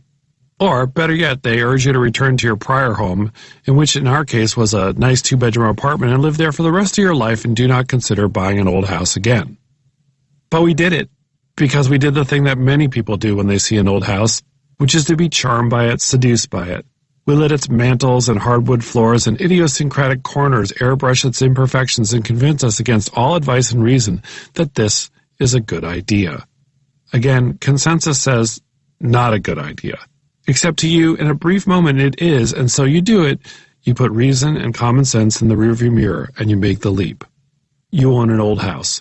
Or rather, an old house owns you. Congratulations, you big dummy. We got lucky, however. This house, it's like a new old house. Its prior owners were smart, detail-oriented people who made a lot of modern improvements. They had great taste, far better than mine. This house feels nice inside. It's not the kind of old house when you open the door you see 40-year-old stacks of old newspapers smell mildew or the remains of a corpse. This was not a house we walked in and said, this is going to take a lot of work. This house doesn't have broken windows or rotten floorboards or holes in the bathroom. The sinks function. Its appliances were built in the last 40 years. The Wi-Fi works. In the kitchen is an ice machine, which makes me feel like the fanciest person on the face of the earth. The ice machine is pretty old, and it whirs and it burrs like a drunk R2-D2, and it is surely on its way to death. For the first weeks we lived in this house, I would simply stand and marvel at it, like someone on a Carolina hill watching the tinkering rites. An ice machine, I thought. I never imagined I'd live to see the day. When someone came over, I was fast, probably a bit pushy, to offer them some ice. Would you like that on the rocks? Of course you would. Milk? Yes, milk is great on ice. Enjoy. Did you know that I have an ice machine? Good. Here, you probably need a little bit more ice in that milk. Then the ice machine broke, and it needed a motor that hadn't been made since Larry Bird was playing in the NBA. The motor cost as much as a plane ticket to the Bahamas, and the thing still sounds like a drunk R2-D2. I hate you, ice machine. You get an old house and stuff breaks. That's just the rule. An old house looks at your master plan to decorate and renovate and says, how about I break 2 toilets? Ha ha ha ha. It creates problems in corners you didn't even know exist. It's not ownership, really. You're just signing on to a slow, maddening siege. Things always happen. You land on the edge of a step on the back porch and it crumbles like a saltine cracker. It gets too hot on hot days and too cold on cold days, and certain rooms make you feel like you're literally standing outside. Cobwebs appear in places cobwebs should not appear. There is a leak in the basement of indeterminate origin. It only happens when it is super rainy, and it is not always super rainy, so it's probably not a big deal.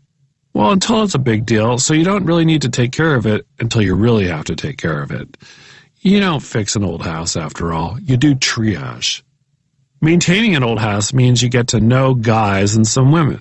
For example, with the basement leak, you're going to have to talk to a basement guy. And if the basement guy isn't sure what it is, he's probably going to ask you to talk to a roof guy. And if the roof guy isn't certain, he's going to point you to the gutter guy. And if the gutter guy doesn't know, you repeat this all over again with a new basement guy. You will ask friends what they did with the problems in their old houses, and they will recommend their own guys. These are usually quiet men older than you who wear jeans with suspenders and make you feel like you can't make a peanut butter and jelly sandwich without crying for your mommy. They are handy and experienced, and when you ask what their professional diagnosis is, they look the house up and down, shrug, and say, old house. People talk about home ownership as if it's a momentous life passage, a key marker in the American experience. I don't feel this way. I don't get teary thinking about what my father would think about my finally owning a house. I get teary looking at the electric bill or a painting estimate. My father never hired a painter in his life. He was up there on the ladder with a brush, making sure he didn't spend an excess dollar, and also that a job that would take a professional crew a weekend would wind up taking 2.5 years. Mostly, I feel like I've joined a new club, the slightly beaten-down homeowners club, which is full of people who own homes that they love, but also fear because the work never stops. Members, sometimes neighbors, sometimes perfect strangers walking by, welcome you to this club, ask you how you're enjoying it, and laugh when you explain your troubles. Members of the slightly beaten-down homeowners club are generous with advice and sharing their own experiences and rueful recollections of broken stairwells and termite invoices, and sometimes they offer a serious gem of wisdom, like the exact right time to warm the pipes so they don't freeze. Other times, they just shrug like the guys in suspenders and say, old house. All of it is new to me. I'd spent the prior 20 years living in apartments, the first a tiny one-room studio on a cobblestone street where, when I submitted my application, the owner asked the rental agent in front of me, "Can't you find a person who, makes money?" The second apartment was bigger, but also one room, and it had an upstairs neighbor who liked to play music at 2 a.m., and when I went upstairs at 2 a.m. to ask him to turn down the music, he simply came to the door shirtless and stared at me until I turned around and left. Bessie and I got evicted from my third apartment. That apartment went from being a rental building to a condo building, and when we couldn't afford it, we were out. Our fourth apartment was our favorite.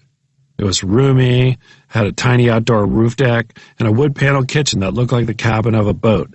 Bessie and I probably would have stayed there forever, but we decided to have children, and unless we wanted to raise them in windowless closets, we needed to move, which we did, a half a block away.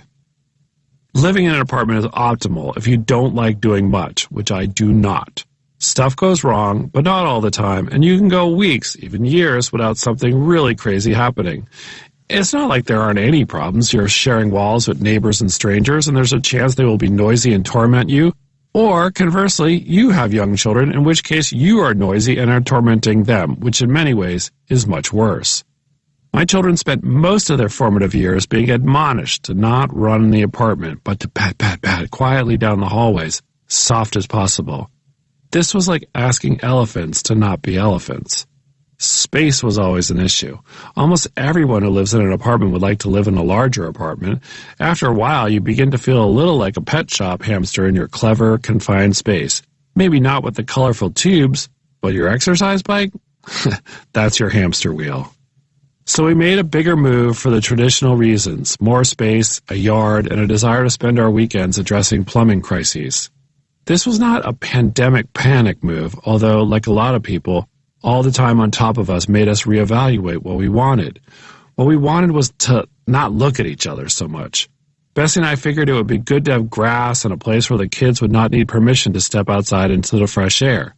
The kids simply wanted more pets. Honestly, that's how moves to new houses are sold to children. Pets to be named later. It turns out the first pet we got were crickets, who already lived in the basement. We do not know where these crickets are coming from, but we find 3 or 4 of them every day, and if you wander around there after dark, it sounds like you're camping in Maine. I'm inclined to eradicate them, to call a cricket guy, because I believe strongly that crickets do not need to live in my home. But Bessie is dead set against any kind of chemical intervention, and the kids seem to enjoy the company. Early on, we found a mouse in the basement in its last throes of life, which I presume meant it encountered something left by a mouse guy, and it was a real ordeal. My daughter Jojo put it in a shoebox with bedding and water and named it Taylor, after Taylor Swift, of course, and wept for a half hour. Today there is a mournful handwritten headstone in the backyard that reads Taylor the Mouse. And so yes, I guess I am on board with cricket preservation, or at least taking out the daily handful and returning them to the wild. Call it cricket relocation. It's the humane way to go. There are other animals. There are the moles, who turn up in the grass and make the lawn look like the Green Bay Packers held a 4-hour practice. It is annoying, but also a source of fascination to Jesse, who wants to install cameras to catch the moles in the act. We had a gutter guy come over to look at the gutters, and he told us the best way to get rid of a mole is to stick a piece of bubble gum, bazooka, he specifically suggested, in one of the fresh holes.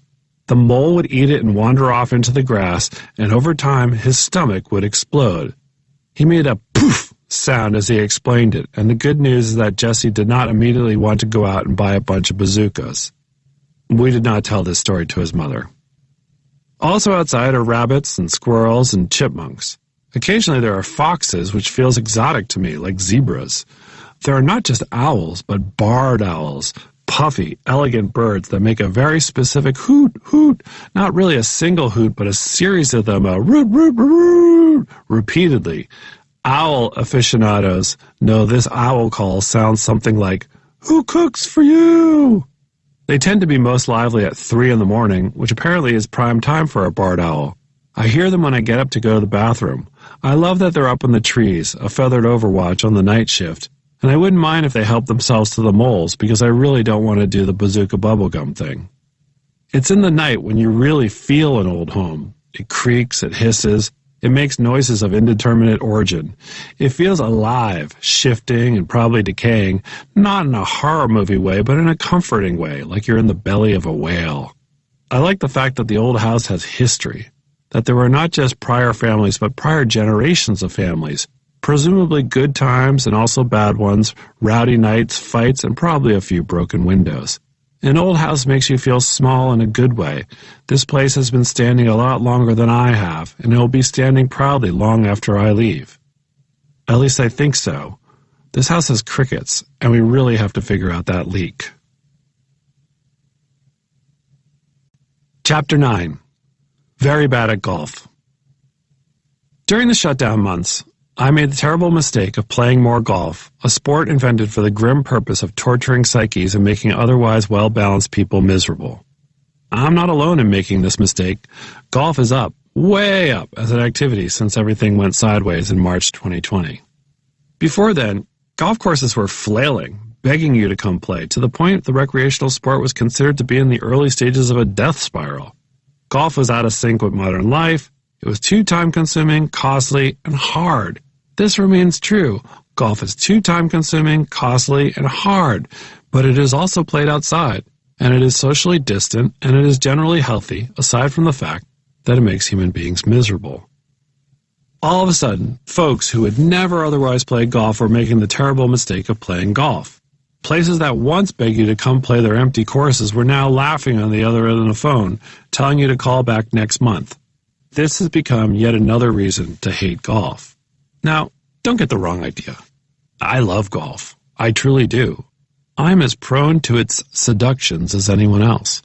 There are a few days, or at least hours, every year when I hit the ball crisply and straight, and I delude myself momentarily that this is an activity that I might enjoy. I get very excited, purchase 2 collared shirts with stripes at the pro shop, and practice my swing in the kitchen when I really should be making school lunches. I develop opinions on putters. For a few weeks, as I keep hitting them straight, I think I'm on the verge of a breakthrough. This is nonsense. This is golf being wicked.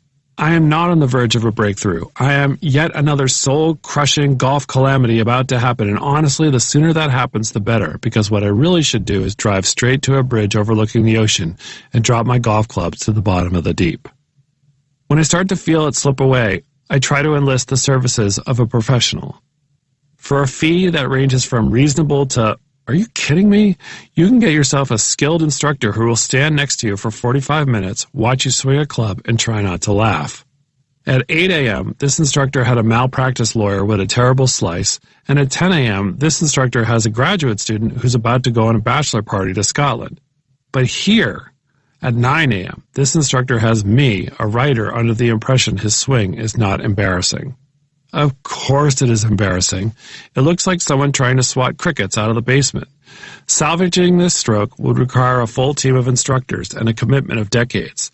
The instructor knows the only good advice for me is to drive straight to a bridge overlooking the ocean and drop my golf clubs to the bottom of the deep. Still, to be polite, they'll stand there and slowly point out what I am doing wrong, which is everything. Maybe change your grip, maybe move your feet, watch your front arm, watch your back arm, put your head down. Getting a lesson with a good instructor is like standing in a dressing room with a stylist and having them say, politely, gradually, that the only thing that they would change are, well, the shoes, the socks, the pants, also the belt, and the shirt, and probably the jacket, and let's do the hair. That's it. Other than that, everything's looking pretty good. Wouldn't change a thing. It's healthy to get broken down like this, I believe. As we age, adults are resistant to advice because we get set in our ways and become too sensitive to being told we are bad chefs, or lousy drivers, or underwhelming spouses, or talk too loud at parties. With a golf swing, however, we will put ourselves at the mercy of an expert and ask them to strip us bare. The folly of it is that the thing that truly improves your golf is more golf, repeatedly practicing until the swing becomes not just a series of embedded instructions, but a single, fluid motion. Golf forces you to think, but the best golf looks like there's no thinking happening at all. I often play golf alone. This is not because I am a loner. Well, it's maybe a little bit because of this. But it's also because I find it enjoyable to get out there, bop along at my own pace, and soak in my own shame. If you play alone, you do not have to worry about arranging foursomes and carts and getting everyone to show up on time, and you don't get sucked into 2 hours of beers by the fire pit afterward. The only downside of solo golf is that you occasionally will hit a great shot, and there's nobody there to witness it. That's fine for me, though. It really only happens 2 or 3 times a decade. I do not belong to any sort of club. I am not club material. I can barely remember to renew my Costco and AAA memberships. I don't want to pay money to go to a place with somebody else's rules, like members' hours or having to wear shoes. I don't want a dress code. I want to play golf looking like I'm about to grill sausage. I refuse to belong to a place that has fussy family Fridays and Wednesday marshmallow roasts and a disproportionate number of orthodontists named Brad. I don't need a valet, a bartender, and a signature club drink. I can park my own car, even if Brad refuses to. The golf courses I frequent are the kind of places that have a clubhouse with a soda machine that dispenses Fanta and Busch and a cat in the pro shop that may or may not have eyes. The clubhouse smells of merit filters and sells a set of aluminum clubs that have been there since 1979. It has a very strict shoes-optional policy. A golf course like this tends to be a little shabby around the edges, which is perfect because I, too, am shabby around the edges. If you pick the right times, you can play a course like this for the cost of a cheesesteak and fries. Or maybe 2 cheesesteaks and fries. Lately, the kids have been coming with me. At first, this was just a way of getting them out of the house at a time when they really needed to get out of the house. But now it's because they are under the illusion that they enjoy playing golf. If I was a good parent, I would take them to the ocean and drop their clubs in the deep. But no, I have to encourage them because it is the parenting thing to do. The other day, I caught Jesse practicing his swing in the backyard, and I thought, oh no, I've prepared him for a lifetime of misery. Or maybe he winds up being one of those people who are preternaturally talented at golf and learns at an early enough age and actually enjoys playing it. There are like 6 people like that in the whole world. Then there are the golf tournaments, not for me and you, but for the professionals, the pinnacle of which is the Masters, the annual conclave in Augusta, Georgia. The Masters is so hallowed that people actually start whispering about the Masters like they're on the course when they're not even there. For example, what are you doing this weekend? Oh man, I'm going to be watching the Masters. Why are we whispering? We're standing in a Target parking lot. The Masters is definitely a bucket list ticket for sports fans, and it is a wild sensation to walk through those gates for the first time and see those azaleas and $2 pimento cheese sandwiches and the men in green blazers who look like they could be firing someone from a petroleum company. But it's also a comically ersatz place where they paint the fairway blotches green, and once you walk out the gates, you're 400 steps from a circus of strip malls, discount motels, and fast food joints. It's something to consider the next time you hear someone whisper about the event like they're sitting in a cathedral. If the Masters is a cathedral, it's a cathedral with a Hooters next door. If you stick with golf, inevitably you're going to get sucked into some kind of workplace golf event or foursome with strangers, and my best advice here is to, fake being sick. I'm serious. When you pick up the phone, cough loudly and play mortuary organ music like Cameron and Ferris Bueller's Day Off. If they ask if you're okay, don't answer. Just leave the phone unanswered until they call for an ambulance, which is still better than playing golf. You're not going to do that, of course, because you have fallen into the trap that every golfer falls into, which is thinking, maybe it'll be different this time. After years of shameless hacking, you're going to suddenly show up to an afternoon corporate golf retreat and turn into the second coming of Tom Watson. You're going to be landing on pillowy fairways, hitting greens in regulation, and curling perfect birdie putts into the cup for high fives. Your group will be awestruck and ask you for golf tips. If the boss is there, you might be in line for a raise. That's not what happens, though, of course, because golf is, well, golf. You're going to show up at that first tee, and your first drive is going to sail straight into the woods. Everyone will chuckle a bit, and someone will throw you a second ball and tell you to take a mulligan. And then you'll hit that second ball straight into the woods, too. I have personally done this routine so many times to the point it should be named after me. The good news is that once you've established that you have no idea what you're doing, your playing partners will cross you off as a threat, and the pressure will be off. Your partner will stop writing down your strokes on the scorecard. Once in a while, you'll actually stripe a drive dead straight, or chip in for bogey, and you'll get some charity applause like you're a dog that just opened a beer can. The other good news is that you're only going to be out there for 5 to 5.5 more hours to play 18 holes. Moments like this, and I've had a bunch of them, make a person question why they ever took up a sport as cosmically punishing as golf. And this is something I've thought a lot about over the years while being cosmically punished by golf. I think it's because few difficult activities offer a comparable emotional roller coaster, veering from bleak misery to lucky life-affirming joy, sometimes in the space of seconds. That kind of veering can get addictive and make you feel that as bad as it gets, something better is always around the corner, which, if you think about it, is a rather upbeat and admirable way to live. But it's not. It's really not. I really do like to play golf, and I don't see myself stopping. I also need to drive straight to a bridge overlooking the ocean and drop my golf clubs to the bottom of the deep. Chapter 10. A list of things that take less time than an average Little League game.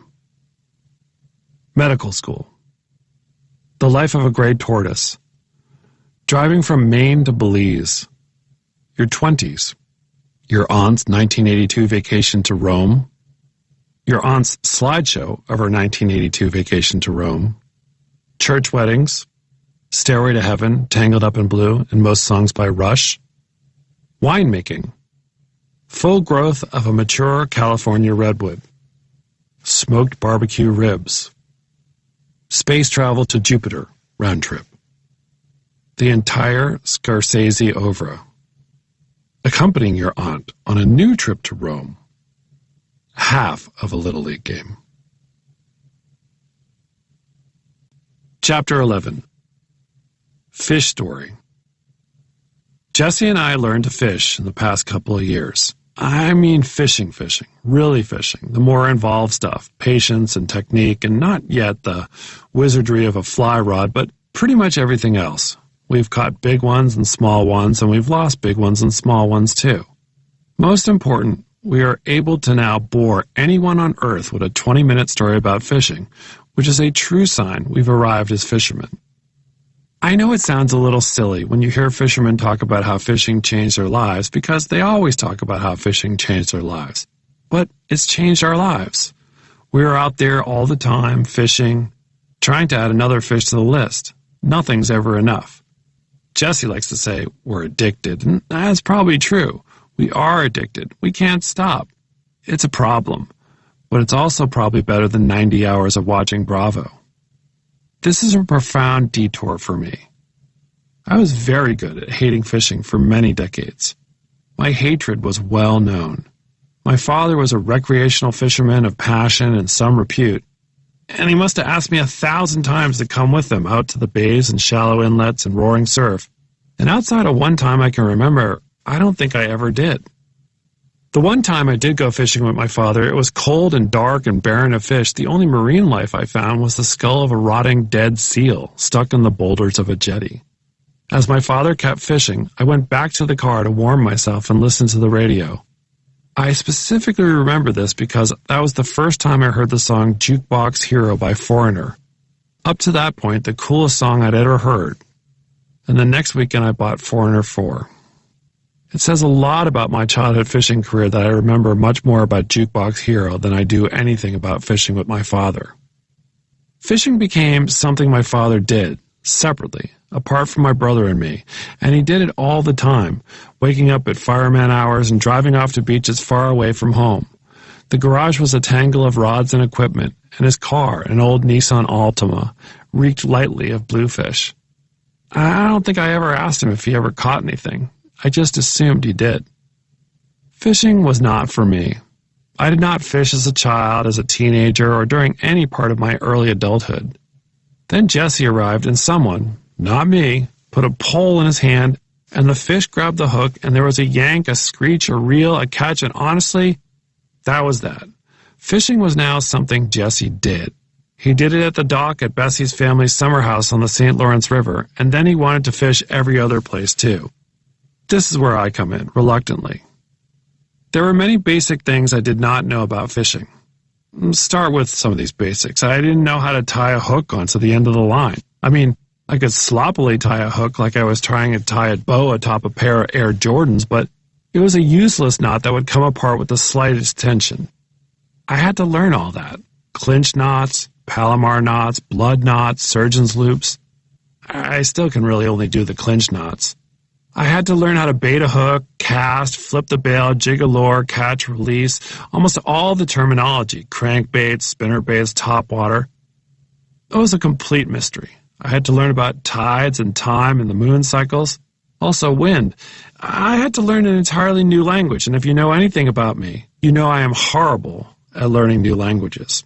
I'm barely passable at this one. The proper way to learn all of this, of course, would be to have learned it from my father when he was still alive. He would have chuckled and probably made fun of me for coming to fishing after decades of rejecting it, but he would have been thrilled to have his grandson along on the adventure. There's part of me that thinks this twist in my life is engineered by the ghost of my deceased father, who is somewhere laughing his behind off about the whole thing, watching me in a bait shop, trying to mumble my way through an awkward conversation with a salty clerk. There's a part of me that thinks this fishing development is not some fluky midlife detour, a joyous new passion. It's my father's paranormal revenge. Instead, I read. I read Facebook fishing reports from people who spell stripers as strippers, as in, I landed 3 good strippers this weekend in Staten Island, as well as blogs and trusty paperbacks from surf stages like John Skinner. I watch videos on YouTube that are so boring they should come with a warning label that your eyes might fall out of your head. Have you ever watched a 19-minute video on knots? I would suggest you do not, especially the one I just watched, which was shakily produced and digressive, and the host had a mustard stain on his shirt. But he sure did know his knots, and I will only have to watch this video 22 more times in order to remember how to tie them.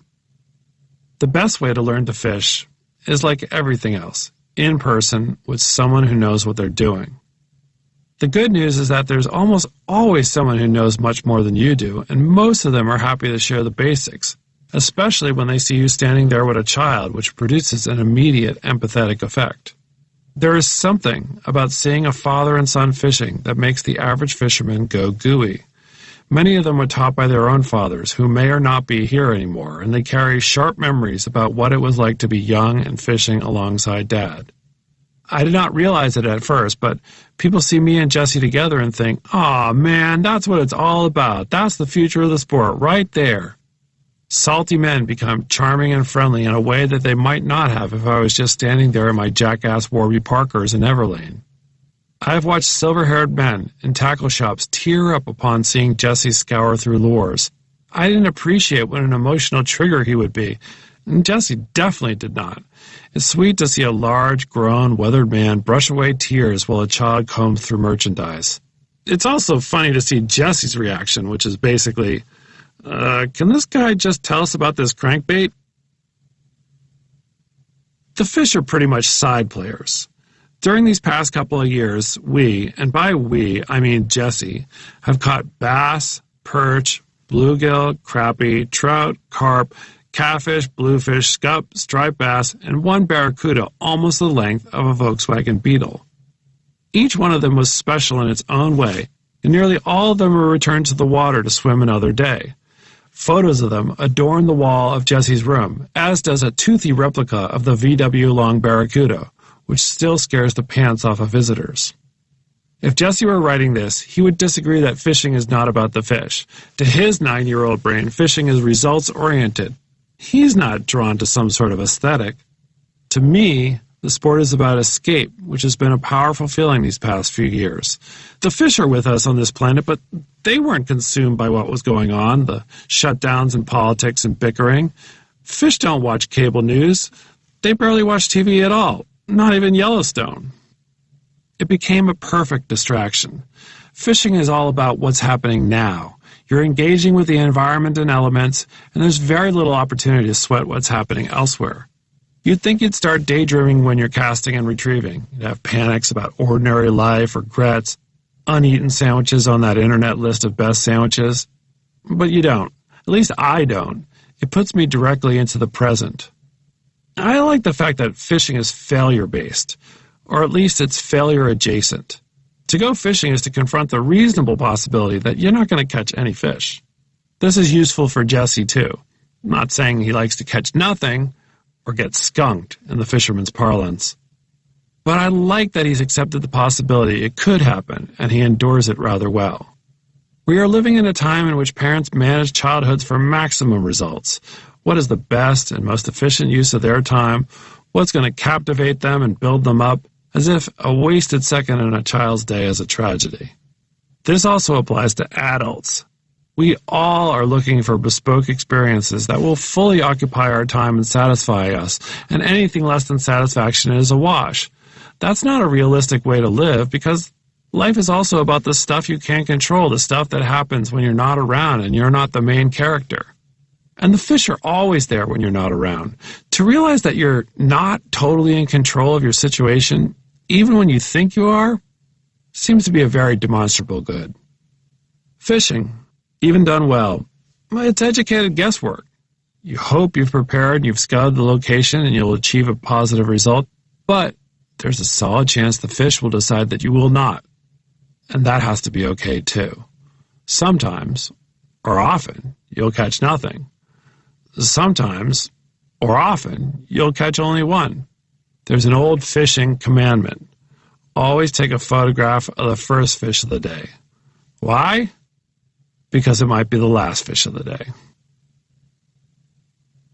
Plus, gear. Fishing is an activity for advanced gearaholics.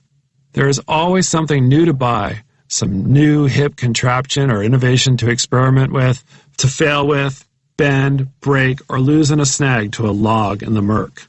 Fear not, there's always another piece of gear to take its place.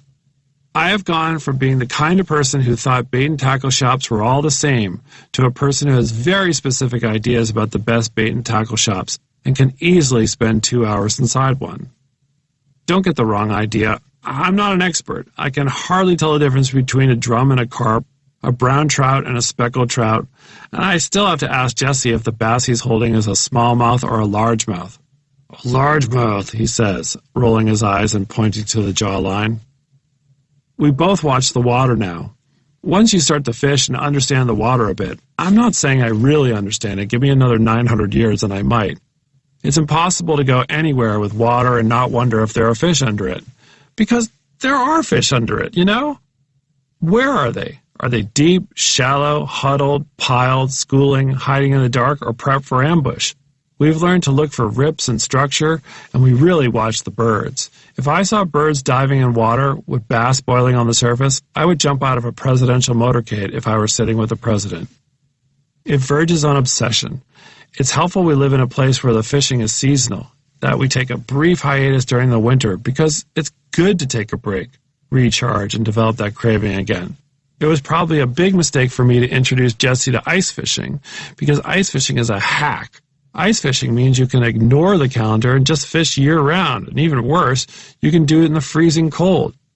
Ice fishing means Jesse wants to go to northern Minnesota over his Christmas break. I'm happy to take him to northern Minnesota or ice fishing anywhere, as long as it's in Florida. Flip side, you do drive your friends crazy. You become someone who talks too much about fishing. Now, don't ask me to define too much, because any amount of fishing talk is too much to the person who doesn't fish. To the uncommitted, fishing talk basically sounds all exactly the same. I was fishing, I caught a fish, I didn't catch a fish. It gets repetitive and blurry, and pretty soon the non-fishermen in your life tune you out completely. I'm not saying this is a good thing or a bad thing. It's simply the reality of fish stories. But you also end up making new friends who love your fish stories. You make friends with people whose last names you don't know, whose occupations you don't know, whose politics you don't know. You may be fishing among vacationing doctors and lawyers. You may be fishing among bank robbers. They're all chasing the same stuff that Jesse and I are after. My son and I now share a ritual with shared laughs and highs and lows. We hook them, we lose them. We bring them close to shore, and we lose them there too. We'll be on the verge of hauling a monster in, and we'll lose that one. It's heartbreak and tedium, punctuated by occasional thrills. But the score doesn't matter, because the fish are always out there. And now, so are we. Chapter 12. Red. We're all going to wind up on Mars. At least it feels that way from the chatter and excitement in the private part-time space mogul community. Plutocrats from Elon Musk to Richard Branson to Jeff Bezos competing with each other to vault their fellow human beings skywards to currently uninhabited planets. Not a week goes by, it seems, without some new fanciful rendering about what it will be like. Space pods, interstellar travel, anti-gravity suits, Martian living arrangements that look more or less like courtyards by Marriott. I admire this ingenuity.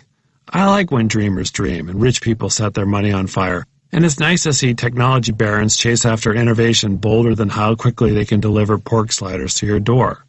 Besides, the way Earth has been going these last few years, exploring alternate planets feels more necessary. We'll probably end up needing it. One day we'll screech off to Mars like we're pulling over to a rest stop with a child who desperately has to pee. The first travelers, well, they'll be a bit of an experiment, I assume.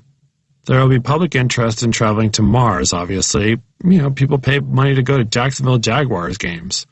The first voyagers will get a lot of media attention, and most likely an insane amount of frequent flyer miles.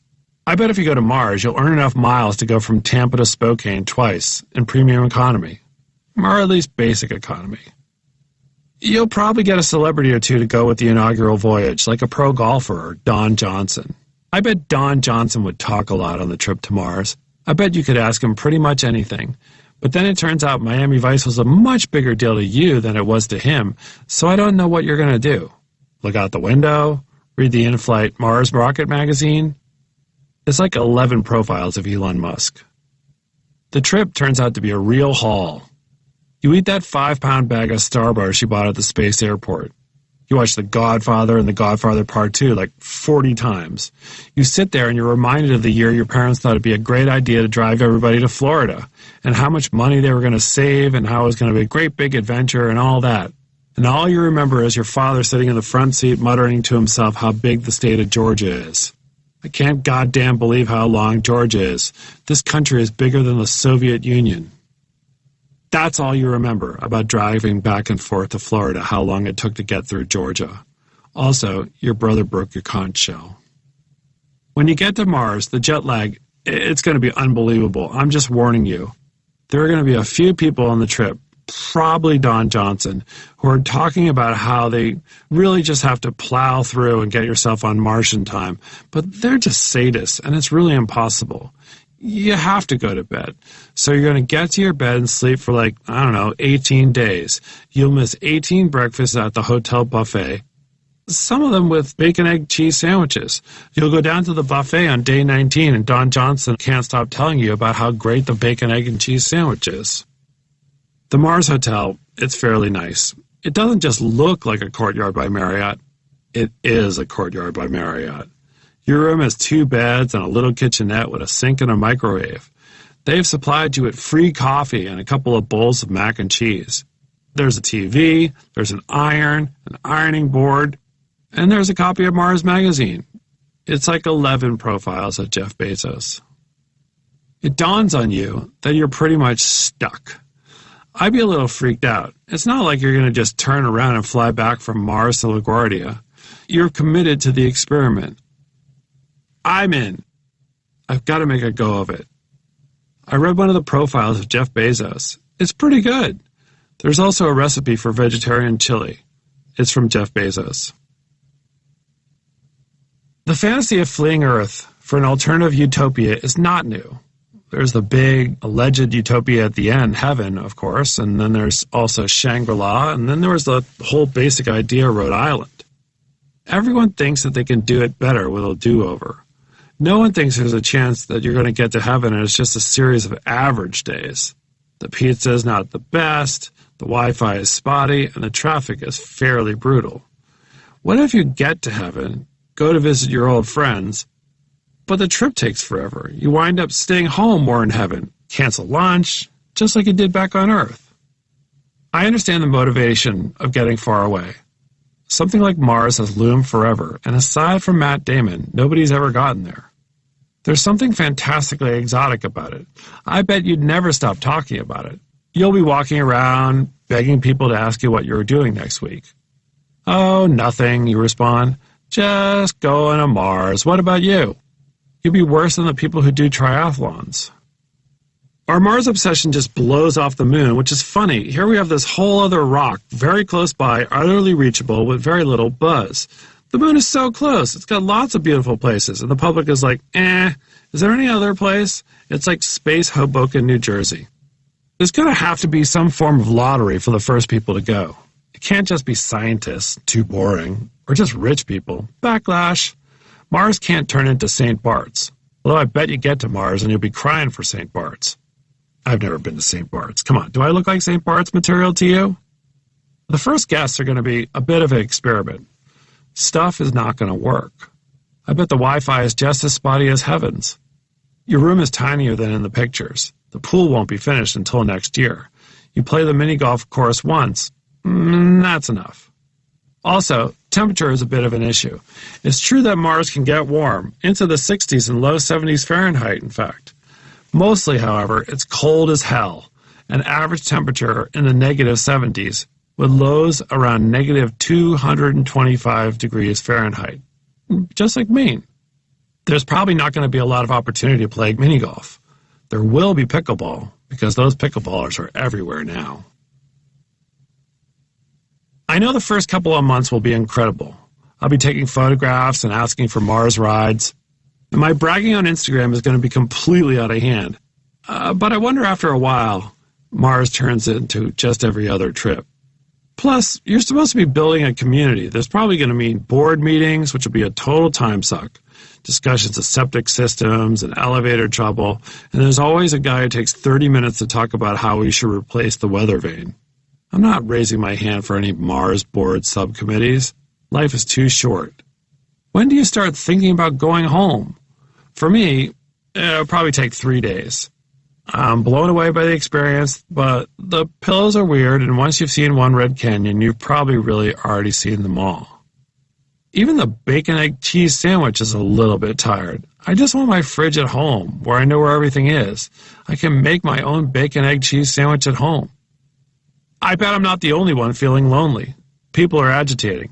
Don Johnson knows a guy, and they might be able to swing by and do a pickup in 3 years if everything goes according to plan. We get all excited, and then Don gets a text. More like 13 years, he says. I can't go back. I'll need everyone to come to me. I'm going to really push it on everyone I know. Come to Mars, please. It's like a destination wedding you can never leave. It's a long trip, but when you break it up into smaller pieces, it's not so bad. Do a long weekend on the moon. They have nice bed and breakfast there, and they play Pictionary on Thursdays. You'll make it here, and it's going to be great. Until it's not so great, but by then you're going to be trapped just like me. You'll be stuck in your room and reading the 11th Bezos profile, and you'll look out your window below at this incredible Red Canyon, and you'll thank me for this. Thank you for bringing me all the way to Mars, Jason. Also, is that Don Johnson? Chapter 13. Peas and Taxes. The older children get, the harder it is to wake them up. At first, this is wonderful news. No parent wishes to be roused by a chatty toddler at 4 a.m. who wants to eat Cheerios, run the hallways, and recite the names of all the characters in Octonauts. Parents breathe a sigh of relief when that toddler buckles down and starts snoozing past sunrise. Home life takes on a certain civility. Everyone's sleeping more. Briefly, it's bliss. Then, it turns. A child's normal sleep morphs into an extended night's sleep, to the point you start walking into bedrooms and placing a hand on chests like a concerned physician, just to make sure your kids are breathing. You can't wake them up by any polite method. Alarm clocks are hopeless. They happily power snore through those. A calm "time to wake up" does nothing. A louder "time to wake up" does less. School starts in 20 minutes and they won't stir. It's maddening. We're in the thick of a Rumpelstiltskin phase in my home. Here are some techniques for rousing children that I have found useful as a parent. If your child has a habit of sleeping in, simply stomp into the child's room, banging pots and pans together, screaming, "Bear, bear, bear!" By the time the child realizes there is no bear and their father is a liar, they are awake and you're standing there with a Pop-Tart and their school clothes. Or rent an actual bear. Expensive, risky, but also an option. Try putting your children to sleep earlier. Children need a certain amount of sleep, and if you're letting them stay up late, smoke cigarettes, and watch old movies like The Maltese Falcon, you're doing them a disservice. The experts say a 10-year-old needs about 11 hours of sleep, so for a child who needs to rise and shine at 7 a.m. on Monday, it means putting them to bed around 9 p.m. on Sunday. I say, why take any chances? Put them to bed on Thursday. They'll complain, but it's your house. What are they going to do? Granted, nothing is as beautifully peaceful as a child sound asleep in the morning, and this is part of the reason it's so hard to wake them up. You go in there and they need to get up, but it's also like being asked to shake a basket full of baby rabbits. Why can't I just leave them alone? Make sure your children have actually fallen asleep. Kids are experts at subterfuge, and they are not to be trusted. Every parent knows the feeling of leaving a child who seems asleep only to hear something at 1 a.m. and walk into their room to find them building a submarine out of Pokemon cards.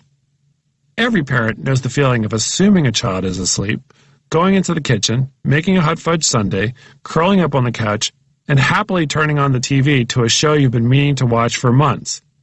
This is the exact moment a child will wander into a room and say they cannot sleep. So instead of your Sunday on the TV show, which your friends really can't stop talking about, and you will fall asleep in their room reading a book about a dog and a porcupine who run a train station while your Sunday melts into the kitchen sink. You know, there's no sleep aid quite like children's books. Give me a story about a pig that wants to be a fireman, and I am asleep within 9 seconds. Kids do not like it if there's a possibility their parents are going to have fun after they go to sleep. If they think you're going to watch a movie, or they hear company laughing in another room, they're going to be extremely hard to get down. So tell them a polite fib. When they go to bed, you're going to eat a plate of peas and do your taxes. The problem, of course, is when they come downstairs and find you watching Mad Max Fury Road. Daddy, this is not peas and taxes. Sometimes I find myself wistful for the days when my children were committed babies and took midday naps. I enjoyed this phase very much, and I never felt guilty about it. I was simply following the advice of the pediatrician. Sleep when the baby sleeps. That meant I get to doze off for 90 minutes in the middle of the afternoon. Truly my optimal lifestyle. I still nap, mind you. I'm a real believer. I think everyone could benefit from napping, and I don't buy into the stigma. I feel like I could be like the Willie Nelson of naps. People would invite me over and ask me if I wanted to nap. I'd write songs about naps. I would nap on the roof of the White House. Easy. On a few occasions, we have gone on family trips to different time zones. I have no useful advice on how to handle sleeping when you're traveling in a different time zone, other than to stay in your house and never travel. Sugar. Probably smart to not let a child have sugar close to bedtime, or have sugar ever, but that's probably not realistic. My one admonition is to really avoid anything with sugar plus caffeine. Jesse recently drank a Coke at 7 p.m. and proceeded to jitter around the house like Ray Liotta's character in the final act of Goodfellas. Do you want a 9-year-old to really have to talk to you about boa constrictors as the clock passes midnight? Thank you, Coca-Cola.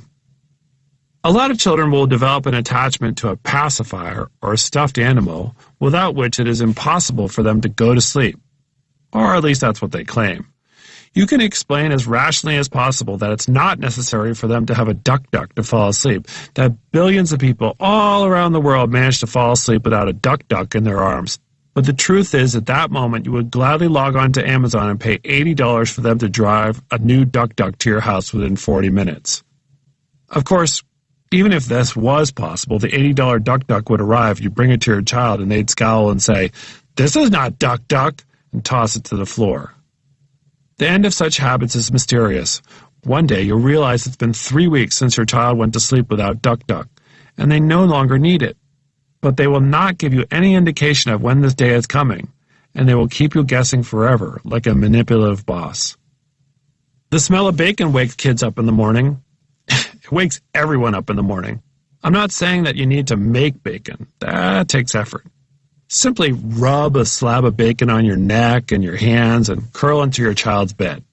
Done. Kids do not like going to bed when it's still light out. I get it. I hated it too. It feels like crime against the natural order of life. Lights at 8 p.m. feels like light at noon. You have to be empathetic and explain to your child in a rational way. I suggest something like, "I don't care that it's still light out. This is my house and you have to go to sleep." It's okay to fall asleep in your child's bed, but try to make sure they're falling asleep too. If not, you're going to wake up at 2 a.m. to your children watching episodes of Entourage on your phone. Sleep in tomorrow's clothes. Everyone goes through this phase in their life when they decide the best sleeping in hack is to simply put on the clothing they intend to wear the next day. My wife, who attended school in a uniform, was a huge proponent of this technique. I admire this move, but I also prefer to fantasize about a more elaborate system in which my bed was motorized like a programmable remote-controlled car and capable of taking me to school. Keep your children out of your bed. I can't say this more loudly. We have a huge problem with this in my home. A child in your bed can be corrosive to a marriage, but also injuries. You have not been a parent until you've been kicked square in the face or the groin by a sleeping child. Inevitably, you'll be friends with families that claim they've never had sleep issues with their children. This is likely a lie, but if you ever go on vacation with one of these families, wake their kids up in the middle of the night, just for laughs. Conversely, you want to avoid families that are deeply rigorous about maintaining sleep schedules, or worse, want to have an extended conversation about sleep training.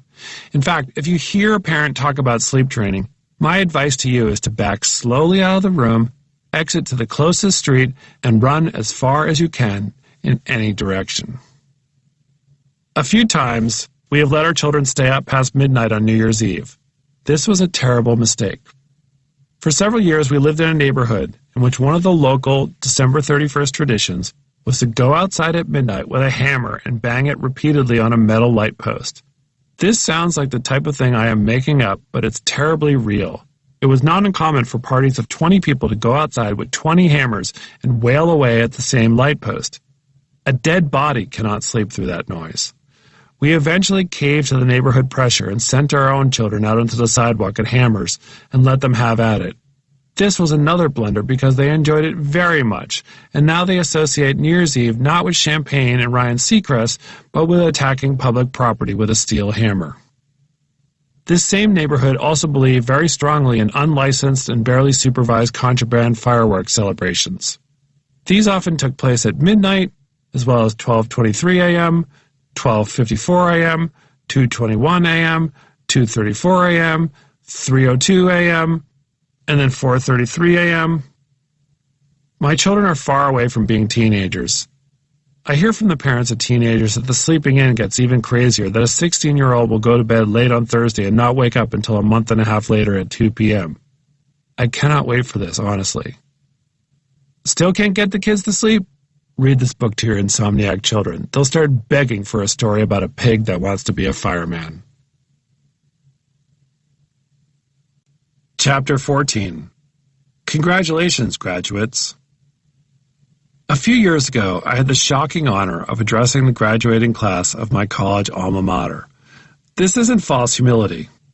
The invitation was a terrible mistake. The school meant to send an invitation out to a far more distinguished alumnus, also with the name Jason. But then the invite accidentally got sent to me, and by the time they realized their error, it was too late to back out. At least I assume that's what happened. I do not take it personally. Also, Don't get the wrong idea. This was my school's winter graduation. That is, the off-brand graduation, in December, indoors, not as big, not the big spring ballyhoo in the football stadium. Still, this actually happened to these poor kids, and I learned a few things along the way I figured could be shared here for speaking engagements of all kinds. The main goal of any speech is to stop talking. When you take the microphone, the question on everybody's mind is, how long is this bonehead going to take? It was true for Abe Lincoln. It's true for you. Students do not care. I mean, I guess they would care if it were Beyonce or Rihanna or somebody really neat like that. Maybe Matthew McConaughey or a TikTok impresario you and I have never heard of. But they definitely don't care if you're some ordinary middle-aged politician or titan of industry. And they don't care if you're a crummy sports columnist for a financial newspaper. You should not take this personally. It's a healthy reality check. You're not that important. Remember when you were a student? You weren't interested in what adults had to say. You were 21. You knew everything already. Don't talk too much. There's a temptation to see an invitation to a graduation speech as a moment of opportunity. Finally, everyone is trapped and has to listen to me. Do not do this. I've seen too many grandiose speeches in which the speaker starts talking like they've got Batman suspended over a shark tank. Ha ha, how the tables have turned. Remember our time at boarding school, Batman, when... A graduation speech is not your personal revenge. Keep it short. Remember the advice of the great entertainers. Always leave them wanting more, or at least not watching Hulu on their phones. I say 20 minutes max, 15 minutes better, 10 minutes perfect. I spoke for 21 minutes. I am slightly horrified by this. If you're nervous, focus on a single face in the crowd. And when that face closes its eyes and opens its mouth into an extended, molar-bearing yawn, focus on another face. Don't tick off your personal accomplishments. It's not a job interview. You got the job, buddy. You're standing on stage. They've given you a fancy gown and this honorary degree, and there's a photo of you in the program. There's no need to spend 5 minutes ticking off your academic or professional bona fides. You're going to lose the room immediately. They already assume you're going to be a narcissistic gas bag. Surprise them. Related, humility. It's the special sauce. It really is. People pay thousands of dollars to speechwriters and coaches, and the most useful advice anyone can give any public speaker is to not come across as a know-it-all jackass. The best speakers know that the stories that register most with audiences are not triumphs and breakthroughs, but defeats and humiliations. Let me put it another way. That billion you earned is one thing, but the time you accidentally left your car window open in the car wash? Graduations are for parents. Your target audience isn't the people about to traipse across the stage and collect their diplomas. It's the older people in the way back who paid for all of this. They've spent lifetimes working hard and saving money, not taking trips or renovating the bathroom, all for this hot, crowded day to become a reality. They want a brief acknowledgement of this and, if you can manage it, a spoonful of gratitude. Think of what it's like to be in their shoes. Some of them are out hundreds of thousands of dollars, and they're looking down there at their child and thinking, I can't believe that freaking kid is moving back into the house. Related. You can make fun of the students all you want in a graduation speech. Why? Because parents think this is hilarious. Accept the next generation's inevitability. College students may be lightly mocked, but they must be taken seriously because whether you like it or not, they're tomorrow's future leaders and graduation speakers, and chances are they're pretty sophisticated and very, very tired of adults being dismissive of them.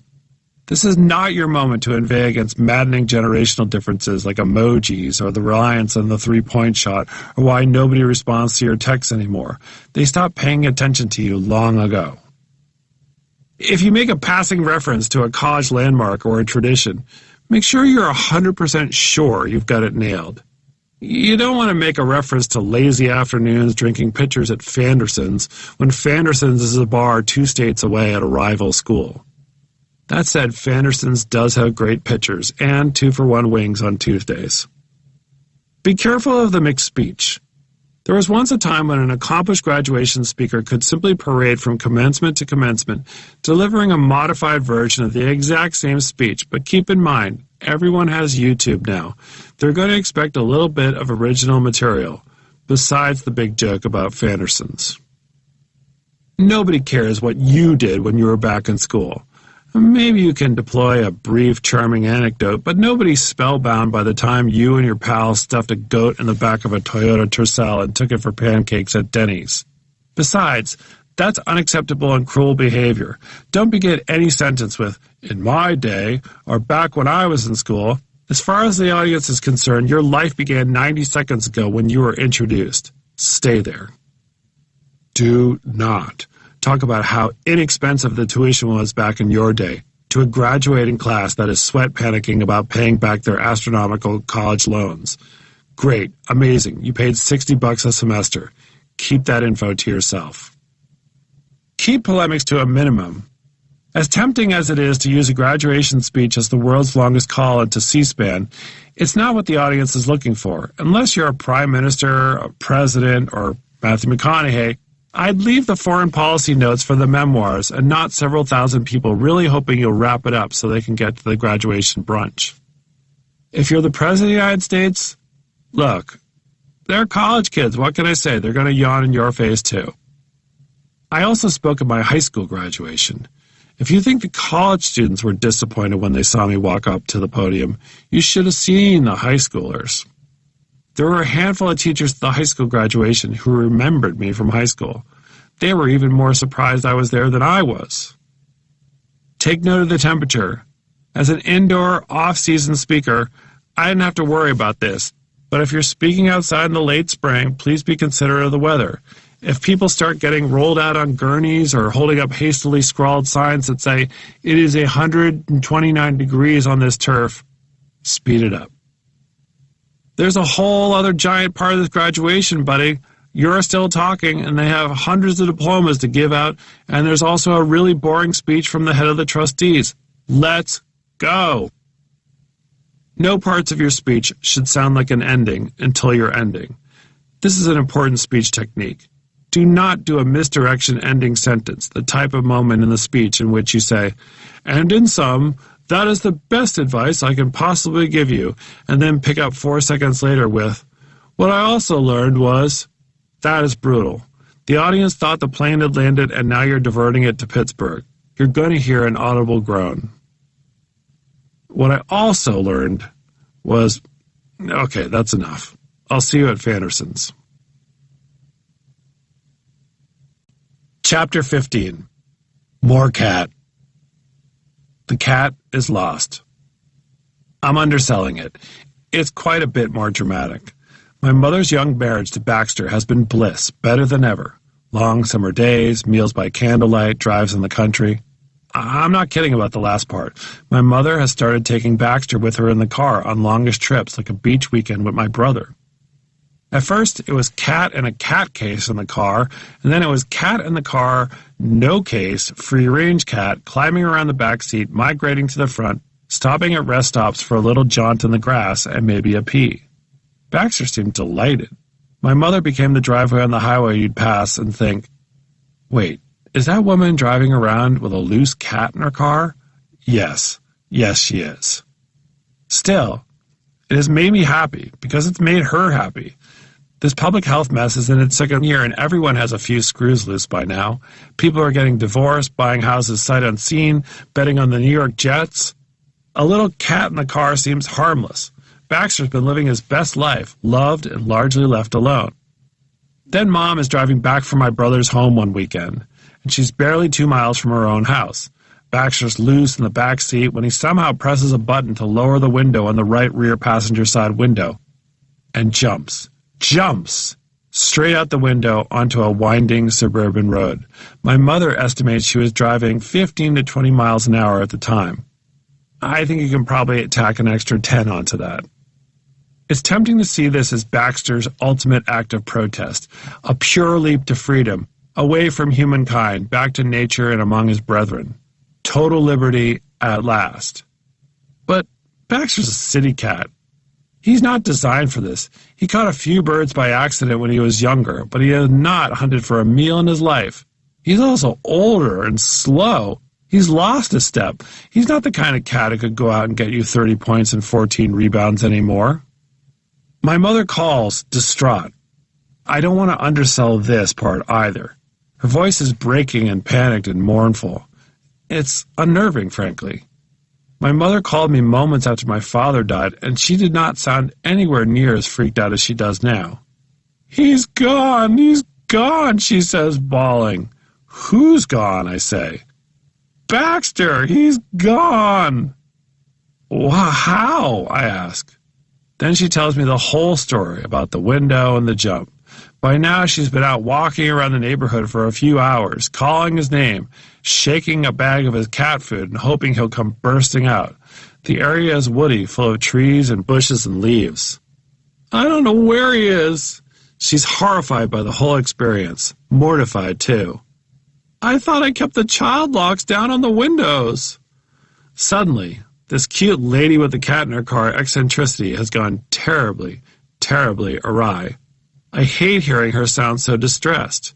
She adores this cat, far more than she likes me and my brother, and perhaps even more than she likes her 3 grandchildren.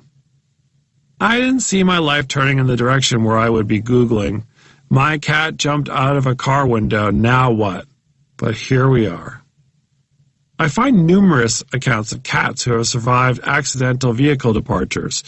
It really does seem to be a trend, cats flinging themselves from cars. And there are heartening stories of reunion and recovery. Cats are resilient, hardy animals.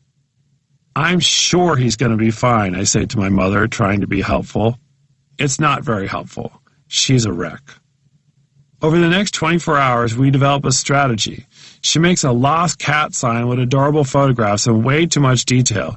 It's more or less a posting for catmatch.com. She goes door to door in the neighborhood, retelling the tale. People are friendly. They tell her they'll keep an eye out. They volunteer to let her leave food out in their backyards and driveways. It's a terrible twist. Just hours before, the union of Baxter and my mother felt like a quarantine lifesaver. He'd cured all of her loneliness, and she'd solved all of his life problems. It was like one of the most heartening things that has happened during this entire period. The story we were going to tell if we ever possibly get to look back on this with any hint of fondness. Now, it's a different kind of story. Now, Baxter is padding about the suburban wilderness among the raccoons and the squirrels. If he's alive at all. It's a very difficult tale to tell. Let me rephrase that. It's a very difficult tale to tell and not have the person listening to it burst into laughter. Wait, the cat jumped out of the window of your mother's car while she was driving? Mild laughter. I'm sorry. I know it's not funny. More mild laughter. It is ridiculous and dark, and yet it is utterly true. Animal control is called. They tell her upbeat stories of cats who survive much higher falls at higher speeds and wander back home after a couple of weeks. They tell her to keep the faith, reassure her that she's doing the right things. She keeps going up to the neighborhood, wandering mournfully around like a whaling captain's widow. Meanwhile, I am Googling more things I never expected to Google. Cat survival fall 25 miles per hour. Cat survival fall 35 miles per hour. There's less data on this. A week passes. Then 2 weeks. It's starting to cool into early autumn. It's not cold, but it's getting there. Mom goes to church and asks the priest to say a prayer at Sunday Mass for Baxter. The priest generously complies. There are occasional, exciting sightings of something, a cat that vaguely matches Baxter's description. But nothing pans out. She scrambles up to the neighborhood after each sighting, but whatever it is long gone before she gets there. Domestic cats need water. If he's survived this, he's got to have something to drink, or he's a goner. As for food, who knows? Maybe he's picking off the occasional sparrow or mouse. Maybe he's busting into someone's garage to eat from a large bag of puppy chow. I want to think of him as a crafty survivalist, i.e. like Cat Guyver, but he's about as wild as a pair of bath slippers at a Hilton. Jessie says that Baxter should be worried about hawks and owls. Mom reads in the paper that there are coyotes new to the area after generations of absence. Jessie thinks this is incredible, and there's a small part of his 8-year-old brain that thinks it would be pretty cool to go to school and tell his friends that his former house cat was swallowed by a coyote. Now it's been 6 weeks, and it's getting cold.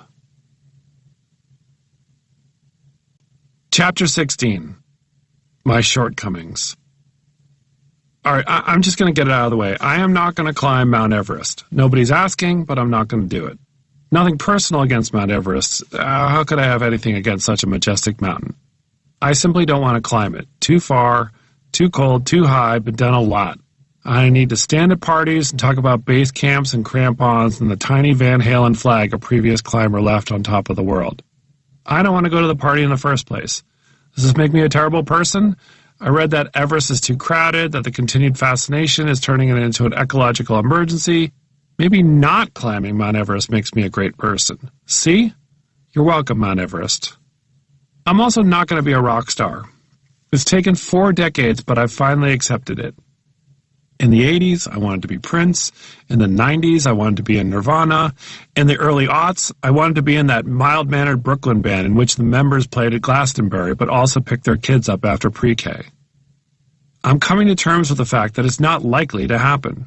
Primarily because I cannot play an instrument. This feels like a key hang-up, but also because my singing voice, which I think is underrated and audience-ready, provokes my children to scream and flee the room.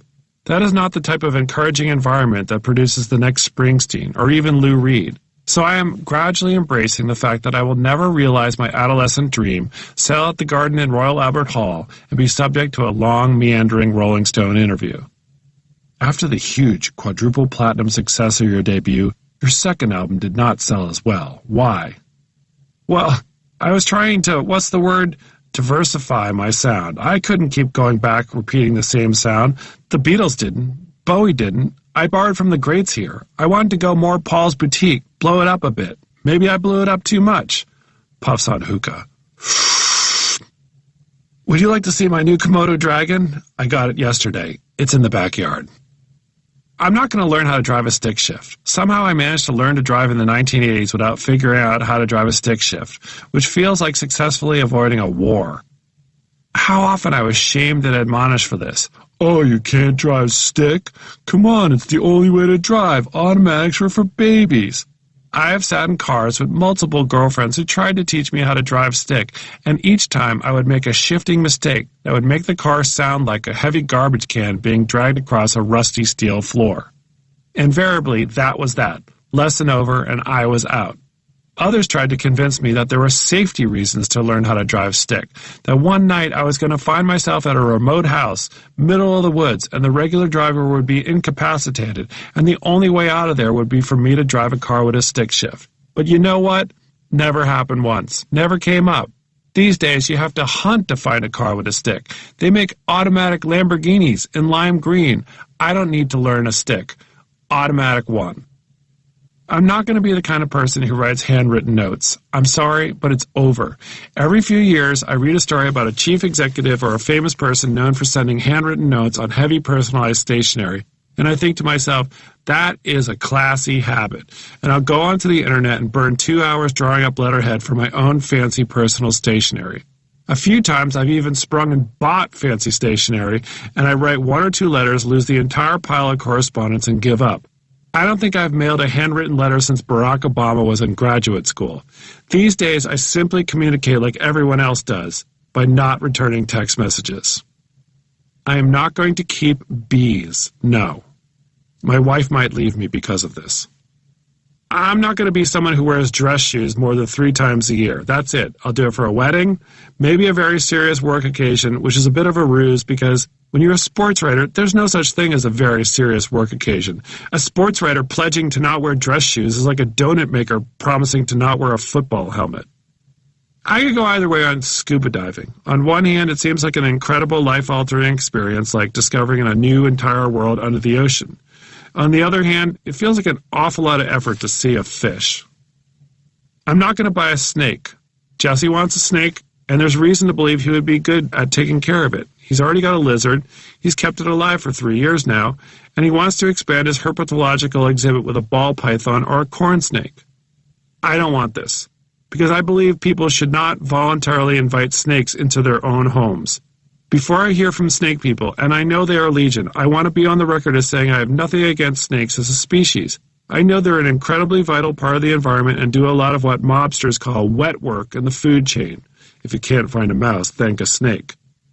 But I draw the line on a household pet that needs to be fed with frozen mice. I am not getting a snake. I'm pretty sure I won't learn how to juggle. I want to learn, and I have tried in the past to learn, but I have never had the seismic juggling breakthrough. I don't know what it is. Coordination thing, a processing thing, a time commitment deficit, or a general lack of clown acumen.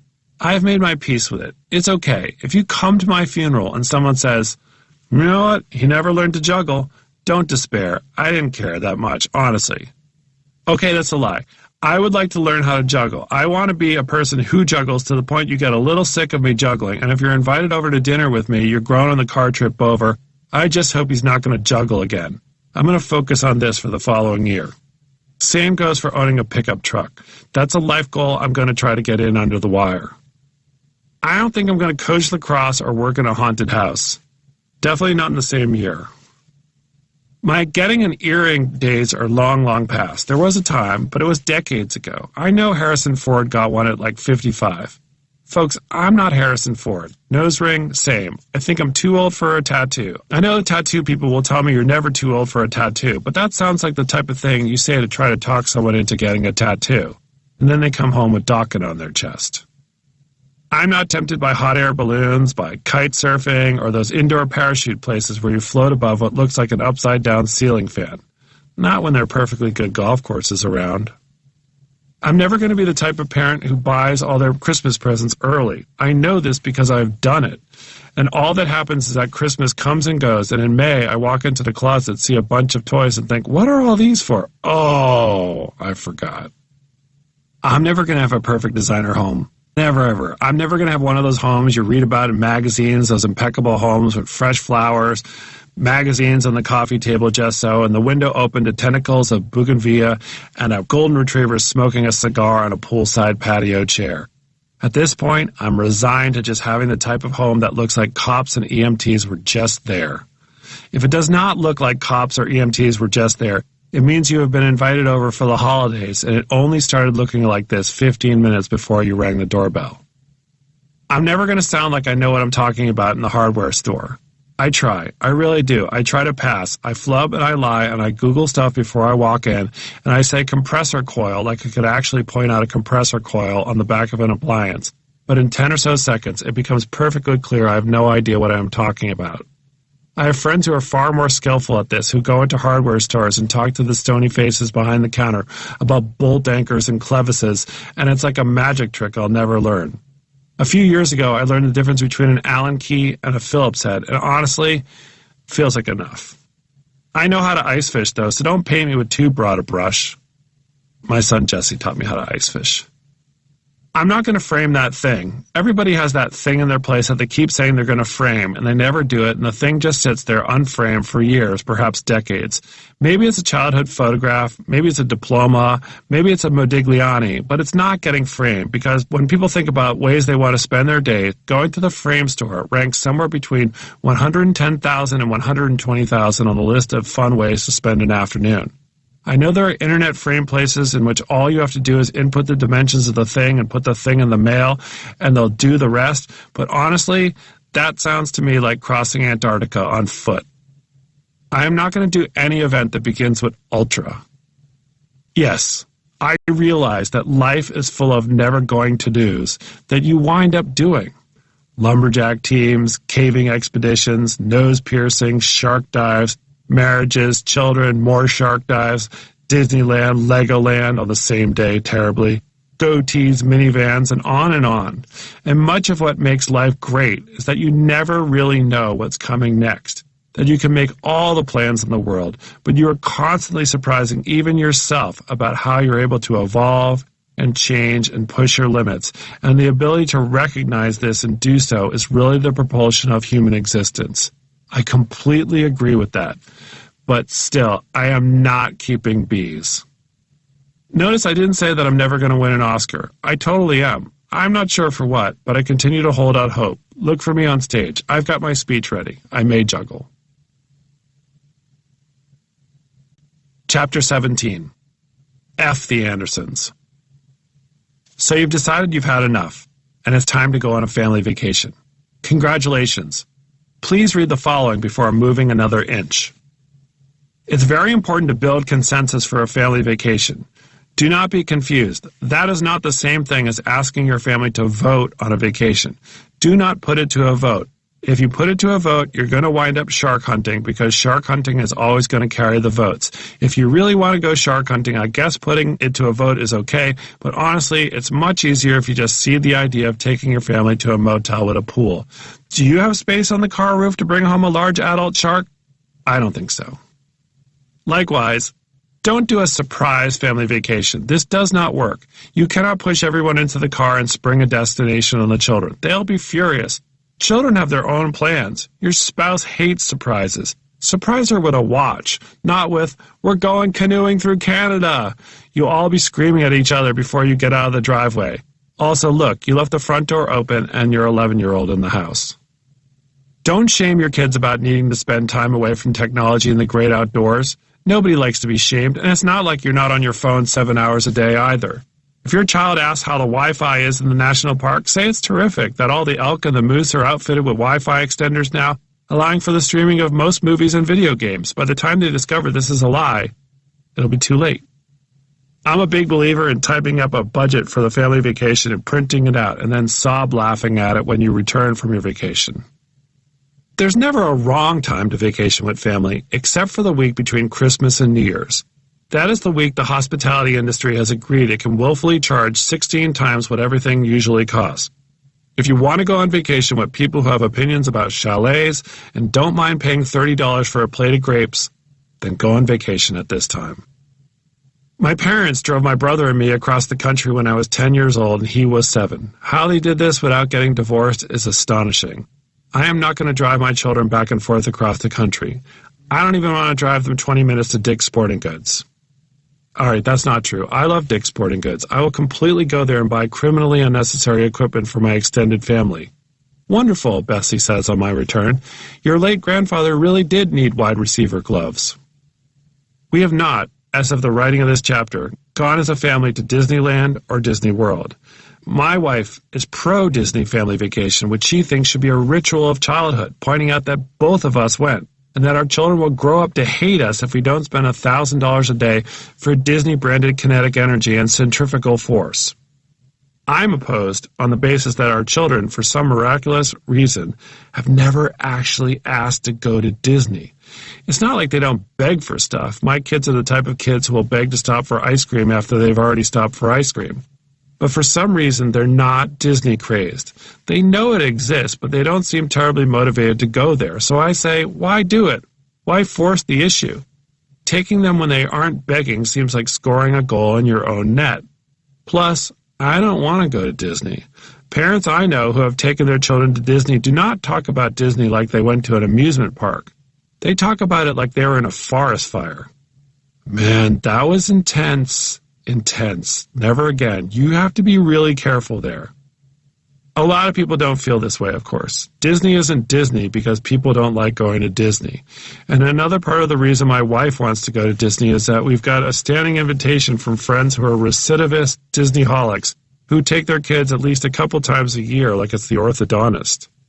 They really know their way around, Bessie says, as if they're going to guide us on the Oregon Trail, and we will not die of dysentery on Mr. Toad's wild ride. I have a work friend, a sports writer, who is similarly obsessed with Disney. He was one of those adults who went to Disney even before he had children. He does not have just Disney nostalgia, but also Disney opinions, wonderments, and lamentations of ride additions and design flaws, and if you ask him the best place for a late meal at Disney World, he will mull the question like a Parisian asks for the best place to get a late bite on the left bank. This colleague once appeared on a Disney podcast for adult Disneyholics in which he talked with such passionate, granular detail about the experience. I no longer recognized him. I'm not saying this in a negative way. It was fascinating, like finding out your next-door neighbor is actually, by night, an antelope who fights crime. We're probably going to go, aren't we? It just happens. It's like a branded kinetic force. I bet when you read this, I am in the front cabin of Mr. Toad's wild ride, screaming my face off, loving it, worried about dysentery. My family got me to try glamping because they knew it was the only way to get me to stay outdoors longer than 45 minutes. If you don't know what glamping is, it's basically camping for magazine editors in which everything costs 400% more and your tent comes with a turntable and 2 Clash records. If you step outside your tent, it costs $60. I liked glamping very much. Bessie, however, was horrified that our glamp tent was actually a glamp cabin with air conditioning and a hot shower, and we were basically roughing it inside a Westin. I enjoyed glamping for exactly those reasons. I don't know who needs to hear it, but a family vacation is not relaxing. You know that recent business trip you went on by yourself in which you had to wake up at 4 a.m. for the flight with a 3-hour layover in Minneapolis? Heaven. Your family vacation is not going to be anywhere near as fun as that. If you've got a spouse who can trade off childcare with you, there's a possibility of getting some downtime. But you really have to be careful with that because in any relationship, downtime quickly metamorphoses into built-up resentment time. Meaning, when you return from the hotel bar 90 minutes late after 5 Mai Tais, you are going to get thrown back into the parenting game with no sympathy, and you better have your legs. Do not sell any vacation destination for its cute little shops. Your children do not care. They do not return from vacation and say what they really liked about the trip was all the cute little shops.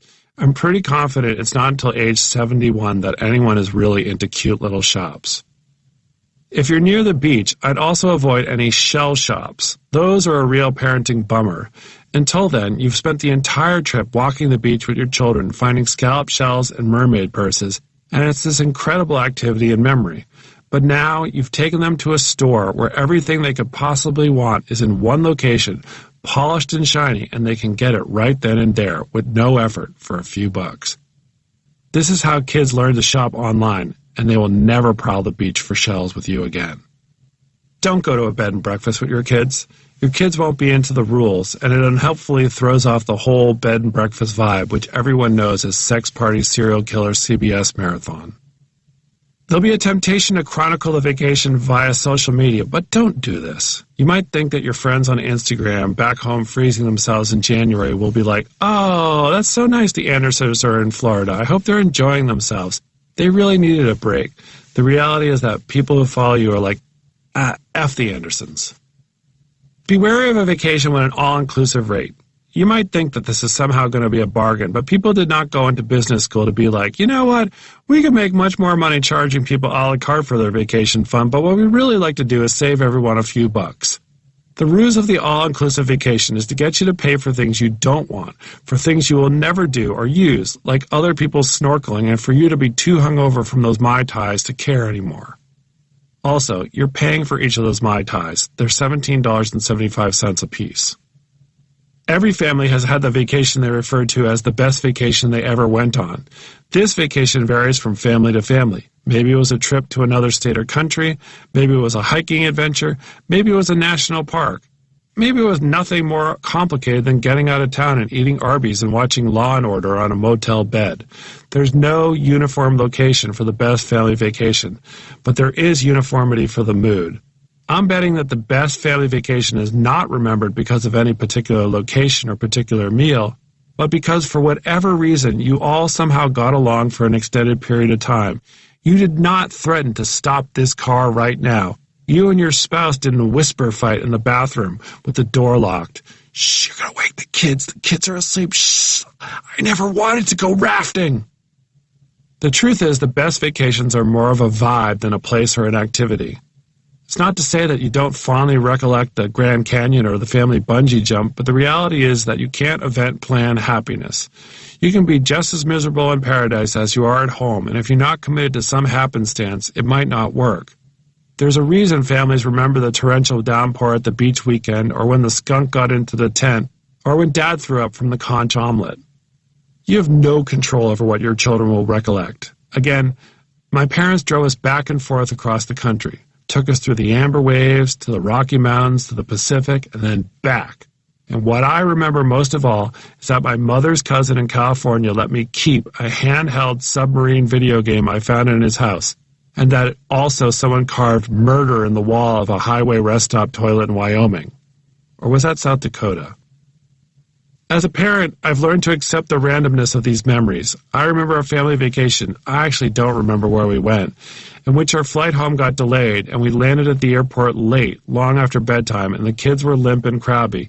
And I wound up renting a couple of those luggage carriers in the terminal that you need like $37 worth of quarters to unlock. I actually had $74 worth of quarters, so we got 2 of them, and Bessie and I pushed the kids to the airport. That's it.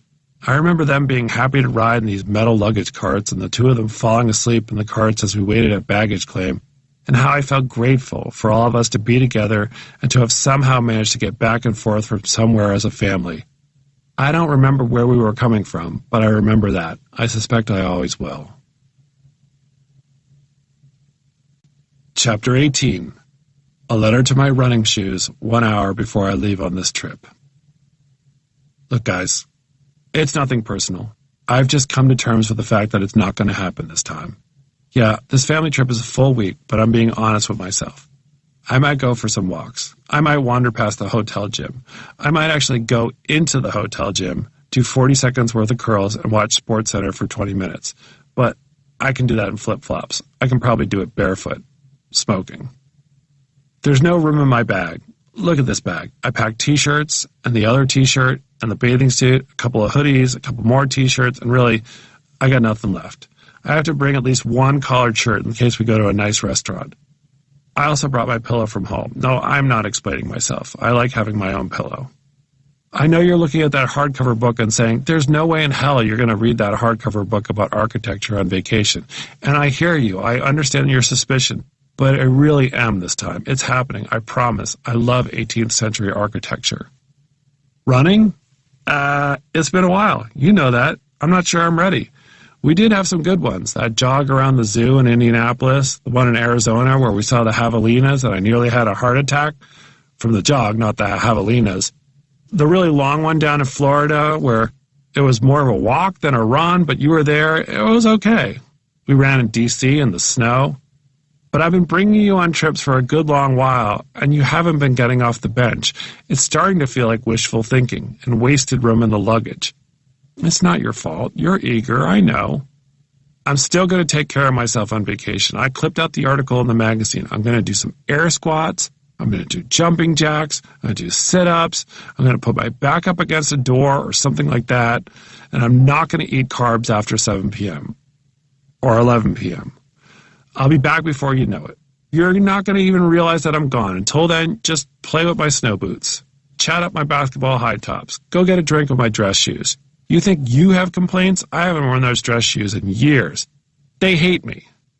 No, those aren't golf shoes in my luggage. You are seeing things. Okay, those are golf shoes. There's a 9-hole golf course right next to the hotel. It would be silly to not bring them. I'm right there. Do you know how much it costs to rent golf shoes? I don't either, but I bet it's like $8,000 a day. Don't shame me. I don't work for you running shoes. Are you crying? Please don't cry. You're going to make me cry. Not more than going for a run would make me cry, but I'll cry. I'm just being honest with you, man. This is not a breakup. We're going to have another time, maybe next trip. I'll leave the golf shoes at home. We'll go for a nice run, probably more of a walk, but it'll be a start. It's not nothing. I'll be back before you know it. Here's $20. Take my dress shoes for a drink. Chapter 19. Adults on their birthdays. In the past, I have articulated some strong and regrettably antisocial opinions around the topic of adults and birthdays, as in, why am I going to this adult birthday party? Adults have way too many birthday parties. I am okay with going to an adult's 75th birthday party, but nobody should ever have a 37th birthday party because who cares? I realize now that this opinion was rude and largely about my own personal shortcomings, which you now know are many. After the agitated, homebound bleakness of recent years, I don't think I or anyone should be standing in the way of any kind of birthday celebration. Except maybe a 37th birthday celebration, because really, who cares? I do think some kind of guidance would be useful, however, so here goes. All adult birthday parties should start at 7 p.m. This is a reasonable time for adults to socialize. It's a good window for parents to get a babysitter.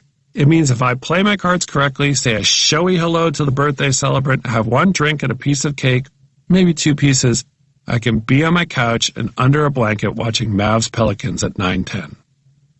It's also okay to put an end time on the invitation to an adult birthday party. I mean, who's kidding whom? Let's say 7 to 10 p.m. Don't put a question mark in an effort to be cool. If an invitation says 7 p.m. till question mark, question mark, question mark, I roll my eyes because I know when that party is going to end. The birthday boy is turning 55. That party ends at 9:20 tops. I don't know what happened in the culture where we decided that kids like frosting-covered sheet cakes and adults prefer more mature, sophisticated cakes in which you know the provenance of the flour and the name of the baker. Nobody stops liking sheet cake ever. Give it to me. I'm somebody who hates the idea of getting older and is completely uninterested in his own birthday to the point I don't want anyone to mention it, much less celebrate it. I gotta get over this. Everyone gets older. Everyone ages. There's going to come a time when I'm going to be grateful that anyone would talk to me, much less come to my birthday party. And really, when I think about it, that time was about 22 years ago. Men. I generally caution against the birthday weekend with the boys, mainly because the boys are not what they used to be. Do you really want to talk about dead baseball pitchers and hip replacements for 2 days? The birthday weekend with the boys sounds so good on paper. We're going to play golf, we're going to cook steaks, we're going to have drinks, we're going to go out, we're going to look nice, we're going to raise hell, we're going to come home way too late and eat some eggs. In reality, it's golf, steak, asleep on the couch at 8:15, then up at 5 a.m. for 3 sit-ups and 87 work emails. I don't know what a birthday weekend with the girls is because I don't get invited to them. All I know is that they sound about 100 times more exciting than weekends with the boys. Bessie's a teacher, and teachers can party like hockey players. Once in a while, wear a fun hat to a birthday party. I don't mean like a baseball hat. I mean like a cowboy or a Viking hat or a fedora. You can be hat guy or hat girl. Everybody likes hat guy or hat girl, or at least making fun of hat guy and hat girl behind their backs. I totally get why some people get freaked out about their age, but there's no such thing as a difficult adult birthday. Difficult birthdays all happen when you're a child. You think it's hard turning 50? Try turning 2. There are all sorts of noisy songs, you got way too many sweaters, and strangers keep trying to put you on top of a pony who wants to be there even less than you do. Parties? I'd say the easiest birthday party is 114, because you have no idea who's there, and then someone calls claiming that they're the president. The president of what, you ask, and everyone thinks this is hilarious. Then you eat 2 helpings of sheet cake, drink a whiskey, tell an unprompted story about Harry Truman, ask what your own name is, take off your shirt, and go to bed by 2 p.m. I'm effectively 114.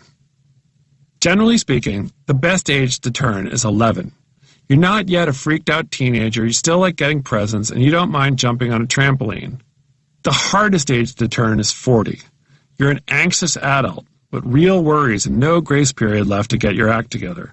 No present is going to make you feel better. The only thing that actually makes you feel better is jumping on a trampoline. All right, fine. I'm being too tough on 40th birthday parties. It's not so bad. It's better than turning 37.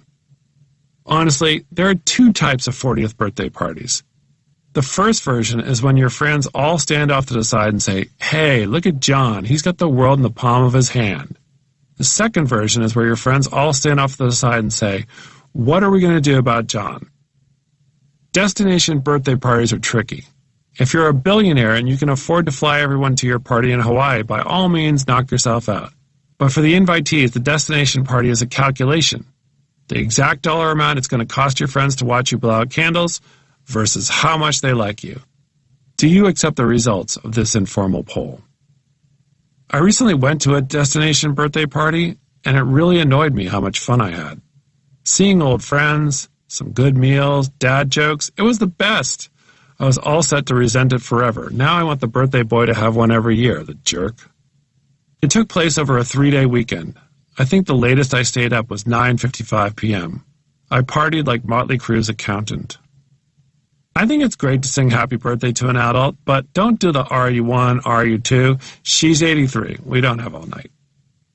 Balloons aren't the greatest thing for the environment, but if you must get balloons, get some of those shiny Mylar numbers, which are somehow indestructible and impermeable and float in your kitchen for the next 14 years.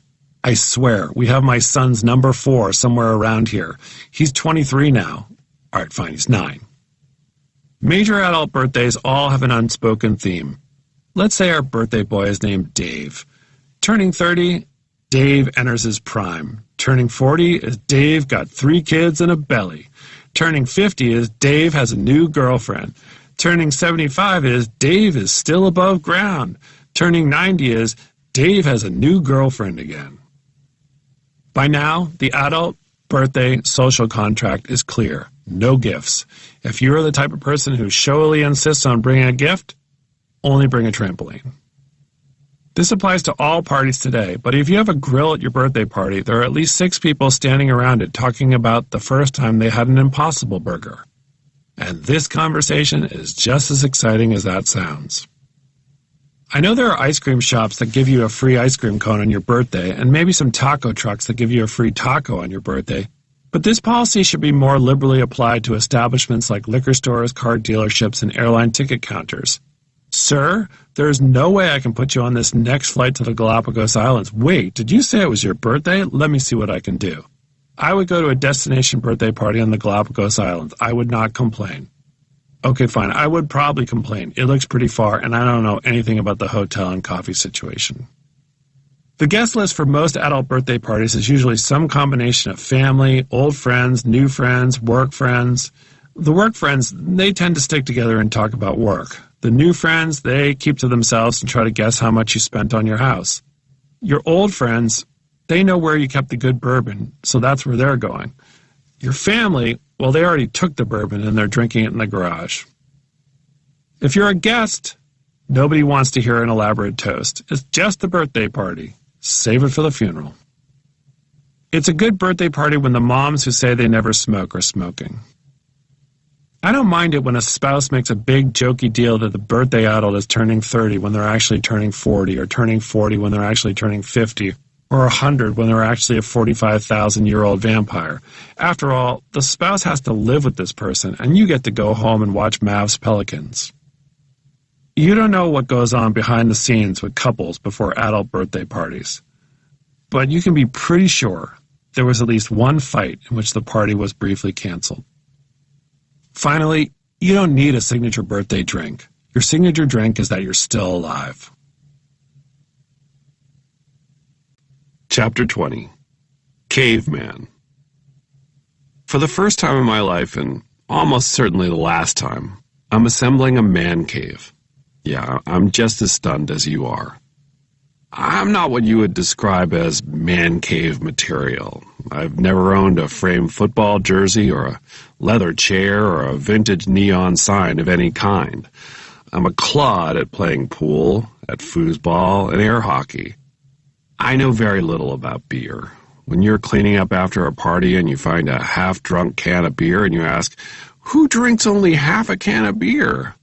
Me. Yeah, that's me. I drank only half a can of your beer. I'm sorry. Still, man cave. I want it.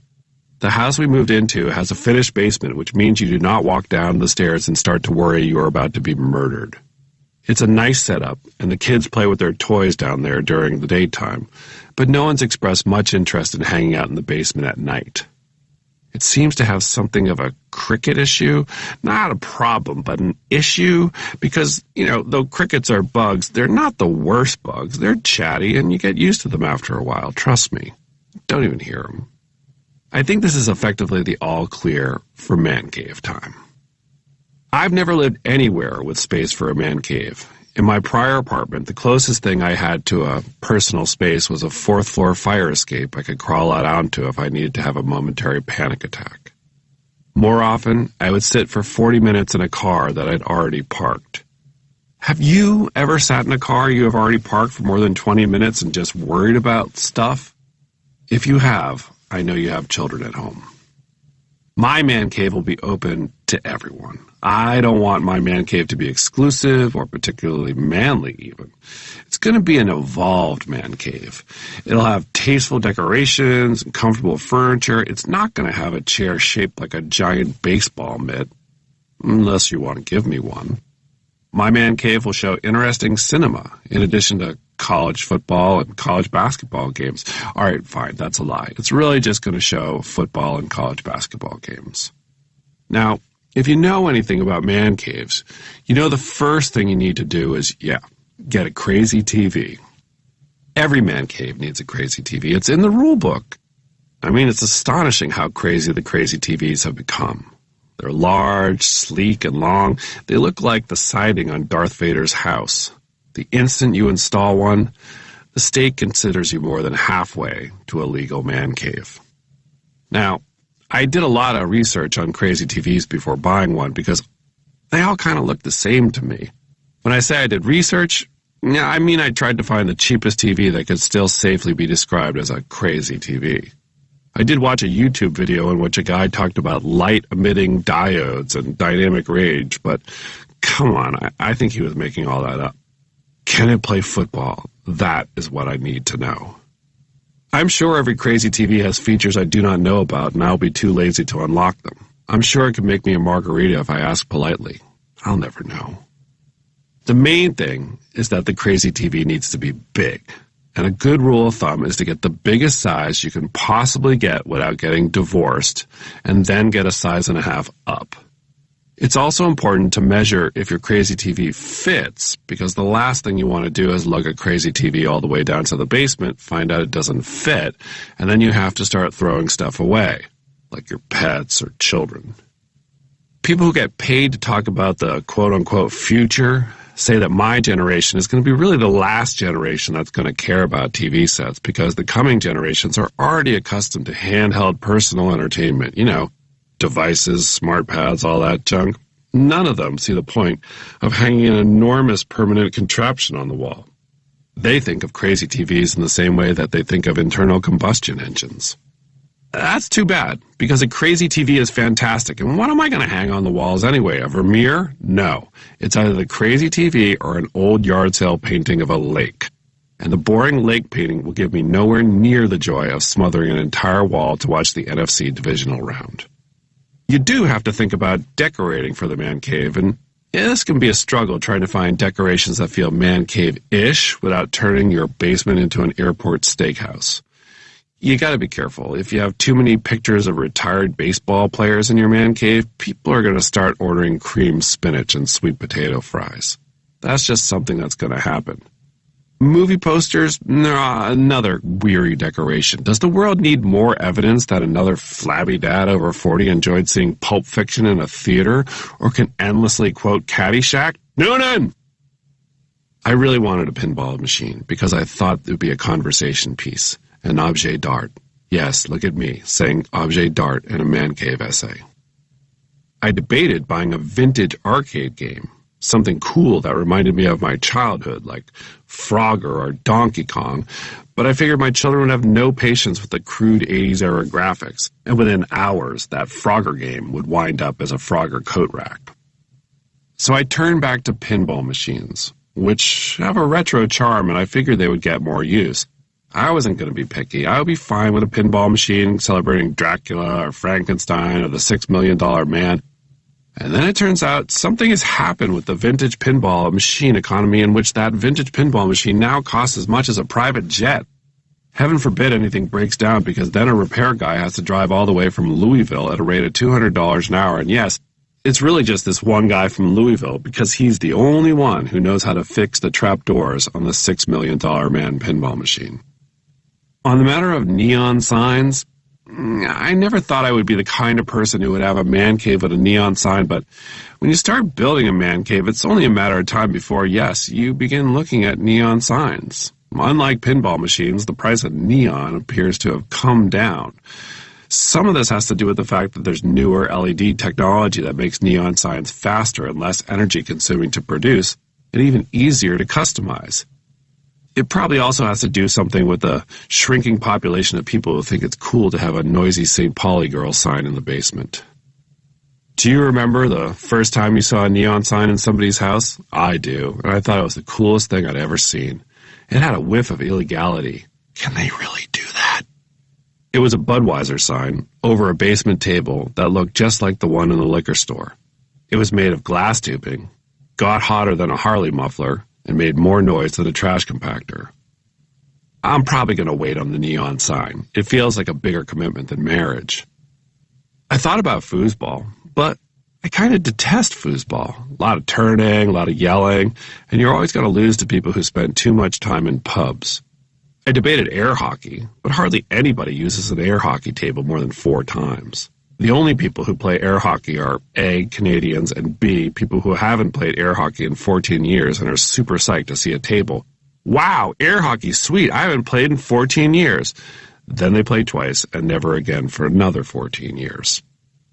I guess I'm supposed to have a poker table, but I don't really play poker anymore. I played poker when I was younger, but then poker started being shown on TV and too many people got too good at it. I did not like that. I don't want to play poker with people who play 72 hours straight online and know who Phil Hellmuth is. I prefer playing poker with people who don't really know how to play poker, who have to rely on a cheat sheet to tell them if 2 pair beats a full house, and are really not sure if a jack is better than this guy here as they show me a queen. That's my idea of optimal poker competition, so I'm iffy about the poker table. Also, I can only take so much socialization at my age. Poker means the guys are hanging out with me for more than an hour, and I don't know if I want the guys hanging out for more than an hour, if I'm just being honest here. That's the peril. You build a man cave and you start thinking about inviting people over, and the next thing you know, you're trying to find a polite way to kick somebody out at 2 a.m. I'm worried my man cave could be just too good, too comfortable. My friends will fall asleep down there, hands in bags of popcorn like college football coaches breaking down game tape. I've considered installing wooden benches for guests instead of a couch, but I thought that might be a little bit much. It would only be a matter of time before I became known as the guy with a wooden bench in his man cave. Instead, at the moment, there's no furniture. I'm sure I'll get around to it, to order a couch that will arrive sometime between 2028 and 2034. Currently, it's just a single sad beanbag chair, and at night it's just me, the crazy TV, the crickets, and the bag. I'm not complaining. It's all this man wants in a cave. Chapter 21. Yeller. Alright, I'm not a yeller, or a screamer, or a barker, or a howler. I'm not, one of those parents, the ones who shout and cuss and chase down the referee like they're on the sideline of the AFC Championship. Please. I keep my words encouraging, my tone light, and my voice conversational. I'm the Zen parent, I promise. Most times, 85% or 65%, really. The kids are getting into soccer. Or maybe I should say I am getting my kids into soccer because it feels like something we should be doing. I'm not pushing them. I'm just offering a nudge because, like I do when they brush their teeth. I don't think a nudge is bad. Is a nudge bad? I bet Lionel Messi got a nudge. Everyone acts like the greats were born to do it, but everyone needs a gentle, conscientious, light but firm shove every now and then. I think they like it. The soccer, I mean. They're probably ambivalent about the shove. I also think that I could suggest walking off the field mid-game to give a bubble bath to a golden retriever, and they'd be perfectly fine with that too. So I wouldn't call them soccer mad or soccer crazed or soccer excited. They're excited-ish. They like getting the free shirt with the name of the league on it. They like putting on shin pads. That's leg armor. They're thrilled there's an ice cream truck lurking after the game. And they're pumped to do a high five after their team scores a goal, except it's really not supposed to be a high five at the moment. It's supposed to be a contactless virtual high five or an elbow bump. Maybe you're one of those soccer fans who's really into the sport, who wakes up early on weekend mornings for the Premier League and spends a little too much time talking unsolicitedly about Tottenham Hotspur. Euro Pro Soccer is alternately graceful and brutal, and when the stakes are high, it's as compelling an athletic endeavor as there is in sports. That's not the soccer I watch, though. I watch kids soccer. It's an entirely separate sport. You've likely heard that kids soccer involves a lot of something called the blob. The blob is an inescapable ritual of early soccer, a slow-footed mass of kids, undisciplined, unspaced, clustered around the ball, kicking it from shin guard to shin guard, but never really moving anywhere. The coaches try to break up the blob. Get back to your positions! And occasionally the blob will thin, but never for very long. Blobbage is merciless chemistry, hard to stop. As a youth, You never appreciate how funny youth soccer is and how, with great regularity, a child will get the ball and take it in the exact opposite direction from where they're supposed to go. Or they will catch it like a pumpkin falling off a truck, briefly forgetting the strict rule against using their hands. Every child mentally checks out of a soccer game at least a few times a game.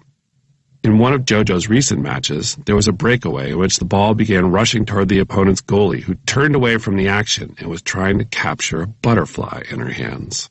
Miraculously, she spun around and recorded the save. Also, this. At least one time a game, a kid will wind up a foot and kick a ball as hard as they possibly can, straight into the face of another kid, maybe even their own teammate, who crumples to the turf like one of those old casinos detonated on Las Vegas' Strip. The crowd will gasp a polite, "Oh!" but pretty much everyone privately seems to agree this is hilarious, especially my two children. They talk about kids getting hit in the face with a soccer ball all the time, even when it's them. Both of my kids have scored goals. This is a big deal for me, as I managed to play more than a decade of youth soccer without scoring a goal or doing anything coherent on the field. My kids are already stacking them up, however, and it takes every ounce of composure I have to not completely lose it when it happens. When JoJo scored for the first time, a missed kick, a trickling shot that dawdled toward the net like a sea turtle returning to the ocean, I cried under my sunglasses. When Jesse scored a week later, I wanted to run out into the field and join a celebration with his teammates. Instead, I took a little walk by myself and did a series of secret fist bumps I hope no other parent noticed, but almost definitely did. JoJo decided that she likes playing goalie, too. This I don't like. Nobody should be a goalie, or definitely not the parent of a goalie. They should decide who goaltends in a soccer game by lottery, or make it compulsory, but only occasional, like jury duty. Don't get me wrong, I want to support JoJo in whatever she wants to do, I really do, even if it means playing goalie. However, I fear I'm going to have to start going to games wearing a blindfold. My brother was a goalie. He turned out okay. No, actually not. He's the craziest person I know. He was the kind of goalie who used to bang his head into the goalpost and black out and bleed from the head and go back and play the second half. I don't mean when he was 13. I mean like 2 weeks ago. He plays adult soccer, which is for sickos.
pros. None of this pressure seems to bother JoJo. At one game, she walked out onto the field and yelled out to her mother, "Hey, are you ready to see some awesome saves?" She did, in fact, make some awesome saves and let in a few goals. JoJo has a spectacularly talented player on her team, a young girl named Caroline, who's the height of a fire hydrant and can score basically every time she touches the ball. I know that sounds like I'm exaggerating, but it's true. The coach actually has to ration where and how much he plays her because she's so darn good. It's not uncommon for Caroline to weave through the entire opposition before blasting a goal. I'm no soccer scout, but I suspect she's at least 3 to 4 years more advanced than everyone, and if that gap continues, or perhaps even widens, she'll likely be the best player in her junior high, the best player in high school, and in college, and who knows what's next. Maybe she's the next Alex Morgan or the next Mia Hamm, and that 8 and under lime green team picture currently on JoJo's bulletin board is going to be worth millions. As for my own kids, I don't think either one of them is going to end up playing professionally, but I want to be encouraging and cover my bases. What if they do go pro? Do I want them resenting me because I didn't believe in their dreams? Do I want them going on the Today Show and telling Hoda and Savannah about the time I suggested they try swimming lessons instead? Don't I want them to buy me a house? What if their games are on TV, watched by the guy in the coffee shop who talks too much about Tottenham Hotspur? Don't I want the cameras to occasionally cut to me sitting in the bleachers wearing a tee with their name and face on it? I guess I could also make one of those t-shirts now, but I probably should avoid going over the top. I don't want to be a loon. That's really my only objective. I don't want to end up like one of those sports parents you read about. Freaks out on the sidelines, picks fights with rival parents, and winds up wrestling between 2 Subaru Imprezas in the parking lot. You don't want to get banned and wind up watching through binoculars from across the street. The other day, all the parents in my kids' league got this email, and I quote, "We need to remember that these kids are playing rec soccer. This is not the pros. Allow the coaches to coach. Allow the players to play. Spectators should cheer on their team. Everyone should always remain respectful. The vast majority of our community has already been practicing this philosophy. Unfortunately, a few recent incidents have surfaced that make us think a reminder was in order." A few recent incidents?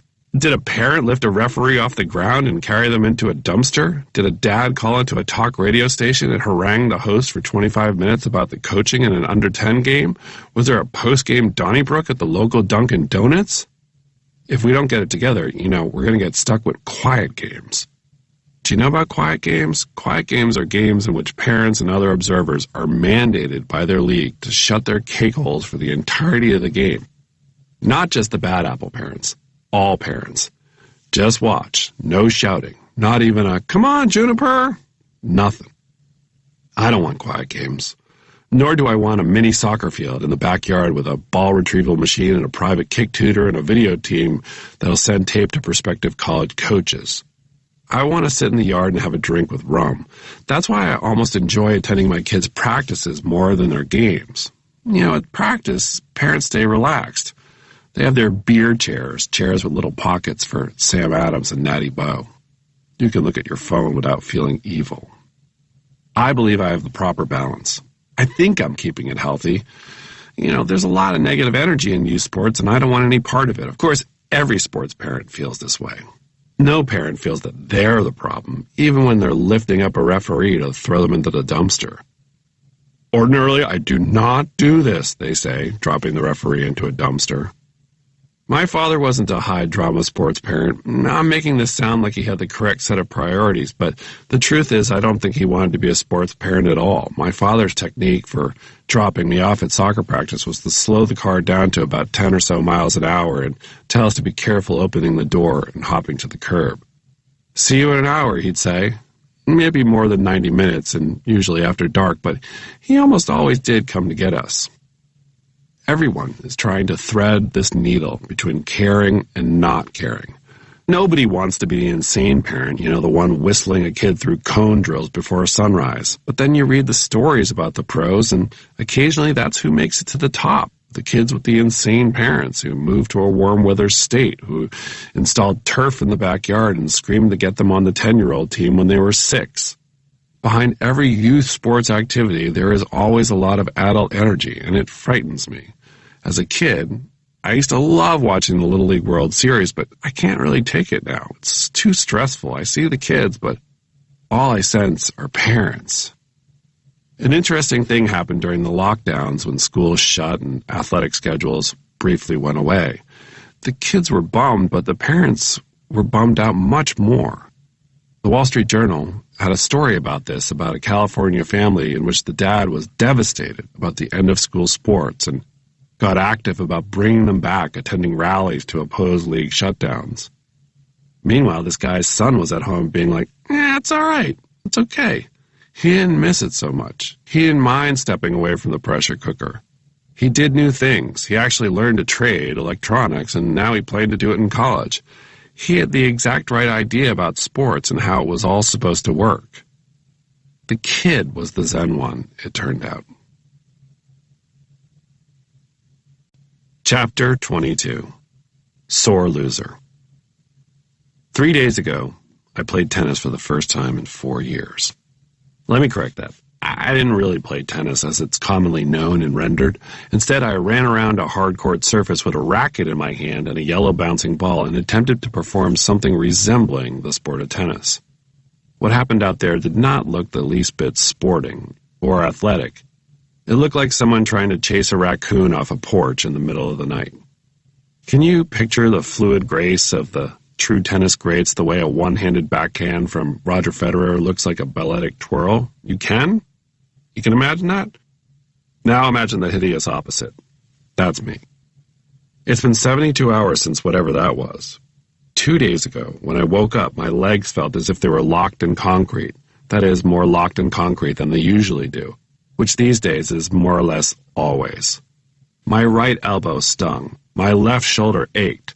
Something was amiss with my neck. Not a crick, but like a dull pull, like it was being pulled on a dog leash. Allow me to be the zillionth person to discover that to age is to be constantly reminded of aging. It is nothing less than a steady abandonment of youthful sensations replaced by a slow climb of infirm sensations, atrophy, and not infrequently, pain. I'm lucky in this regard. I do not have acute pain. I know people who do, and it is merciless and grinding, the kind of wincing that alters behavior and actions and can overtake a life. Mercifully, I do not have that. When the conversation at the barbecue turns to the various states of back hell, discs, sciatica, stenosis, I'm relieved to not make a knowing contribution. My back, at the moment, seems sturdy, and this feels like a miracle as I spend much of my day hunched over a computer like a squirrel. Sometimes I debate buying one of those posture buzzers that wheeze out an air raid siren whenever the wearer's shoulders start to hunch. It sounds terrifying, and I decide it's much calmer to just, hunch. My pain is more mild and dull-shaped. It is the feeling of not living in a pristine body, but instead renting a rundown cottage in Maine with poison ivy in the front yard. At the moment, I'm overweight, but not terribly. I move like a garbage barrel, but I'm not immobile. I can and do play with my children, but I should lose a few pounds, probably more than a few. What I really feel is a growing disconnection from my own flesh, and the problem is that the only thing that cures it are 4 fistfuls of peanut butter pretzels from Trader Joe's. This is what I need to avoid. That slow plunge towards sedentary, that midlife barrage of work and parenthood and carbs that culminates in a white flag of bodily giving up. I am reaching a point, a critical point in my existence. I have to decide whether I'm going to be a fit person or an unfit person. I can delude myself that I'm not all bad. It's not as if I'm doing anything illicit. My diet contains green things besides Sprite. I drink 1 sensible cocktail. I do not smoke, except half of a cheap cigar twice a year. I don't participate in all-night drug benders, not that anyone's ever inviting me to one. I'm just a dad who's a little too excited to eat a bag of pita chips on an airplane. But I'm not thrilled about the way that I look. I'm not saying I was ever Warren Beatty, but when I walk past attractive people on the street, I realize I might as well be a mailbox. A few years ago, worried about a pain in my stomach, I got what's known as a HIDA scan. HIDA, H-I-D-A, stands for, hang with me here, hepatobiliary aminodiacetic acid. And the scan is a nuclear imaging survey of, well, your guts, your liver, gallbladder, small intestines, and biliary tract. It's more rigorous than an MRI, and it's twice as nightmarish because it can take hours. It requires the injection of a radioactive tracer, and it begins with the patient drinking a potion that tastes like the ringings of a gas station mop. Now, like I do for all medical events, I spent the lead up to my HIDA scan and the entire procedure planning my funeral. While drinking the gas station mop juice and lying there on the table, I imagined what music would be played, who would attend, who would speak, who would be snubbed, and whether my casket should be open or closed, whether or not my kids would complain about getting dressed up. If I didn't die, I was surely going to be assigned one of those ruthlessly strict nutritional regimes of eating only raw ferns and elderberries, which sounded worse. I'd known people who'd gone through that, who'd turned their whole eating habits around and wound up looking great, like really great. And when I asked them how they did it, they confided a similar plain truth. The doctor said I would die. So I marinated my own anxiety until the procedure was done. The tech sat me up and said in a stern voice that, as far as he could tell, there was nothing really wrong. The HIDA scan had not revealed anything terrible. He couldn't find anything physically amiss in my guts. I asked him if I needed to adopt any kind of strict nutritional regime. He shook his head. No. But, the technician said soberly, your body is trying to tell you something, and you need to listen to your body. He was right. And yet still, this was the opposite of being scared straight. The tech and I, we both knew that my extra weight and lack of fitness could put other, earlier stresses on my body in ways that could bring about trouble, but this wasn't a clear medical emergency that I needed to address immediately. This felt more like a warning, a yellow card, so I ignored it. The pandemic only worsened my disobedience. Shut out from the world, I went on a calorie rumspringa. Everybody did this.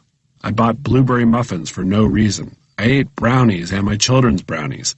I considered it a defiant act of health consciousness when I declined eating frozen pizza for eating a freshly delivered one. It wasn't like I was being completely inactive with my gym clothes. I started riding my bicycle again, lots and lots, to the point I was averaging around 200 miles a week, really, which sounds like a ton. But alas, I am here to tell you that I might be the first person in human history who cycled 800 miles in a month and gained weight. That is awfully hard to do. I don't mean to brag. It's just the truth. In the winter, I broke a toe. The fourth toe of my left foot, cause unknown.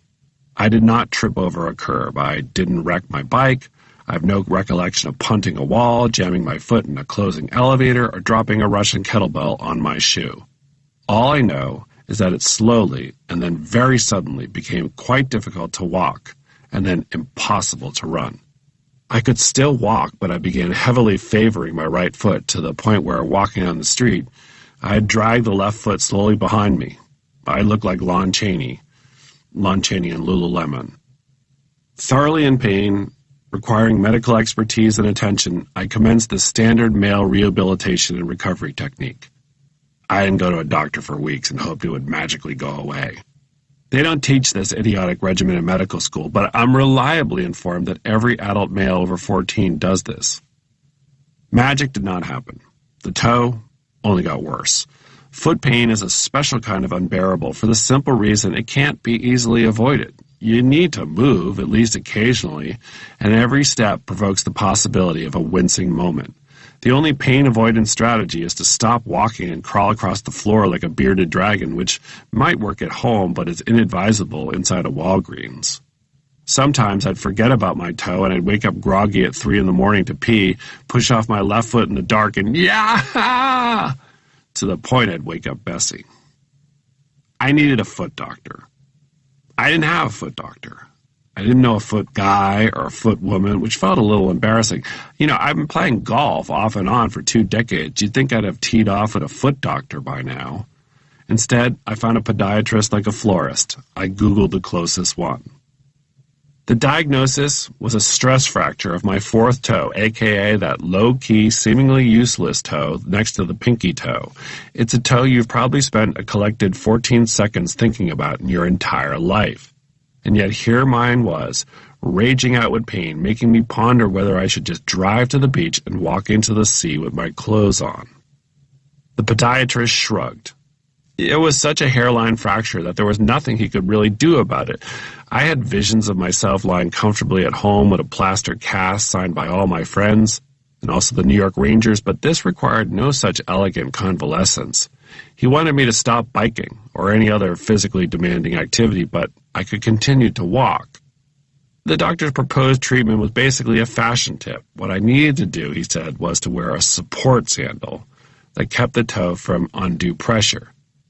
Now, a support sandal makes it sound somewhat benign. This thing looked like a steroidal Birkenstock, the type of shoe they'd hand to the mummy if he wound up on injured reserve.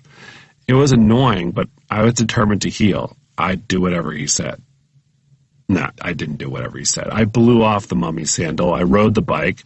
I took one day off as a goodwill gesture, but then I decided that the happiness bike riding gave me outweighed any risk to my foot, so I kept on riding. This was a mistake. Though cycling is a low-impact activity, you still need to put that front foot pressure down on the pedal, and that's precisely what the doctor wanted me to avoid. When I walked into the medical office after a few weeks of barely heeding his advice, my toe still throbbing, and I confessed my negligence, the doctor fixed me with the sort of glare a dog owner gives a dog who has eaten a tennis ball after specifically being told not to eat tennis balls. 3 more weeks, the doctor said. What? 3 more weeks. It's humbling how such a small thing can undo you emotionally, but that's what happened. I felt like the elephant overcome by the splinter. I was this irritable, moody, joyless creature. The steroidal mummy Birkenstock didn't help matters. Every appearance at every event was greeted by a query from friends and strangers of, "What happened?" That had to be followed by my boring explanation of what happened. Yeah, hairline stress fracture, nobody knows why, blah, blah, blah. There's nothing exciting about telling people you have a broken fourth toe. It's like telling people you went and took the bus back and forth from New Hampshire. I was losing it. Honestly, I cried now and then. Not tears of life-altering distress, but more like the tears of an entitled dad, cranky that he can't go pick up his kids wearing his prime knit Stan Smiths. It wasn't lost on me that our world was in a prolonged moment of unprecedented loss and trauma, and I had found a way to pity myself like a brat. That's the witchcraft of foot pain. I kept the Royd Burke on for 3 more weeks, and sure enough, the miracle of heeding medical advice, it improved. Now I'm back at it, hitting tennis balls, and when I plant my feet, I can detect that fourth toe, but it's not throbbing. I hurt more globally. But there's a weird part of me that appreciates this pain because it makes me feel reconnected, and also because I can use my Theragun at home without shame. If you're not familiar, a Theragun is a concussive muscle therapy jackhammer that looks like a power drill, is louder than a Harley, and blasts an aching muscle into a rat-a-tat-a-tat-a oblivion. I adore my wife, but I would marry my Theragun in Reno. Today, I took it to another level. I woke up and I went to a concrete room for a CrossFit class, an activity I had not done since before the pandemic. This very friendly gym subscribes to a "let's throw you in the pool and see what happens" theory of fitness reentry, and though it had been many months since I'd lifted anything heavier than the laundry, I was back at it like a boss doing 55 Olympic power cleans in the space of 10 minutes. If you're a fit adult, this would be a tough workout. For me, this is like purposely getting into a car accident. When I wake up tomorrow, I will feel as if an entire Holstein cow is sitting on top of me. And yet, it's progress. I'll be sore, but finally inside of my own body. Chapter 23. Menagerie. All right, the children are pushing to get a dog with urgency and vigor. This is their plea, made daily. "Dear Father, a dog would make our life complete, our family a family, and commence a fresh, necessary chapter of household harmony, plus countless adorableness." No. This is the real plea. "Get us a dog." They are on Bessie and me like tobacco lobbyists, whining and dining us, and they are close to getting the votes. I understand. It's a dog. It's what families do. Do we get a rescue dog? That seems admirable. I'm not sure we need a custom-designed dog, a dog that is fluffy but also hypoallergenic, active but also lazy, capable of walking loyally with you to the liquor store but also discussing the new season of Ozark. I bet they make this dog now. It's probably some form of Frankendoodle. This is Abercrombie. He's part poodle, part lab, part podcaster. Once the dog arrives, why stop there? Why not get a new cat? Unlike Baxter, a new cat might actually enjoy being around us. We'd probably be on our best behavior, too. We'd be like fresh divorcees, eager to make this one work. If we get a cat, Jojo tells me, then it's probably okay to get bunnies. Rabbits, fine, whatever. Do you know that rabbits are as trainable as dogs? This is what everyone tells you about rabbits. Do you know rabbits are as trainable as dogs?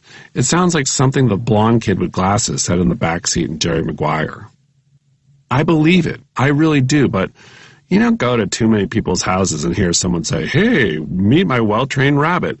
It feels like if rabbits were very trainable, we'd see more of them playing badminton at 4th of July parties. But sure, rabbit. Why not? Why stop there? How about a chinchilla, a ferret, and an armadillo? What about a squirrel? 2 squirrels. At that point, I bet I wouldn't even notice.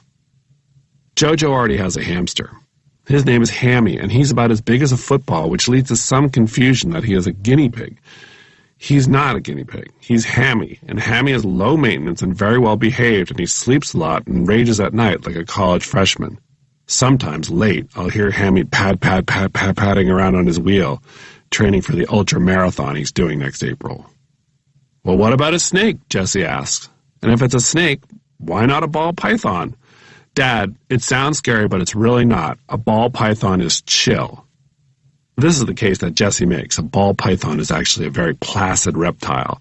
And I'm sure he's biologically correct, but I disagree. Do you know what is scary about a ball python? That it's a ball python. A ball python is chill. It's like hearing someone say driving in New York City is relaxing. Someone should ask Hammy what he thinks about the ball python. I bet Hammy would have a lot to say. I bet Hammy would vote opposed. He'd also point out that Jessie already has a reptile, a lizard, a fat-tailed gecko named Killer Croc by its prior owner, after some reptilian Batman villain who used to be human. Just as an aside, out of curiosity, Jessie and I read a Batman and Robin kids comic about Killer Croc, and in this comic, Killer Croc's quote-unquote crime was breaking into a lab to get the antidote that would turn him back into a human. This action is treated as some sort of heinous thing when all this guy wanted to do was to stop being evil, to get back to normal and play golf and stuff. And those total imbeciles, Batman and Robin, were trying to stop Killer Croc from getting the antidote. I did not understand this comic book arc one bit. I have to assume the comic book maestros were taking a nap when they plotted this one out. Because we have the gecko, we might as well get the ball python, Jessie says. If you do that, you might as well get a tarantula. And if you get a tarantula, then you probably should get a turtle. And honestly, a few turtles.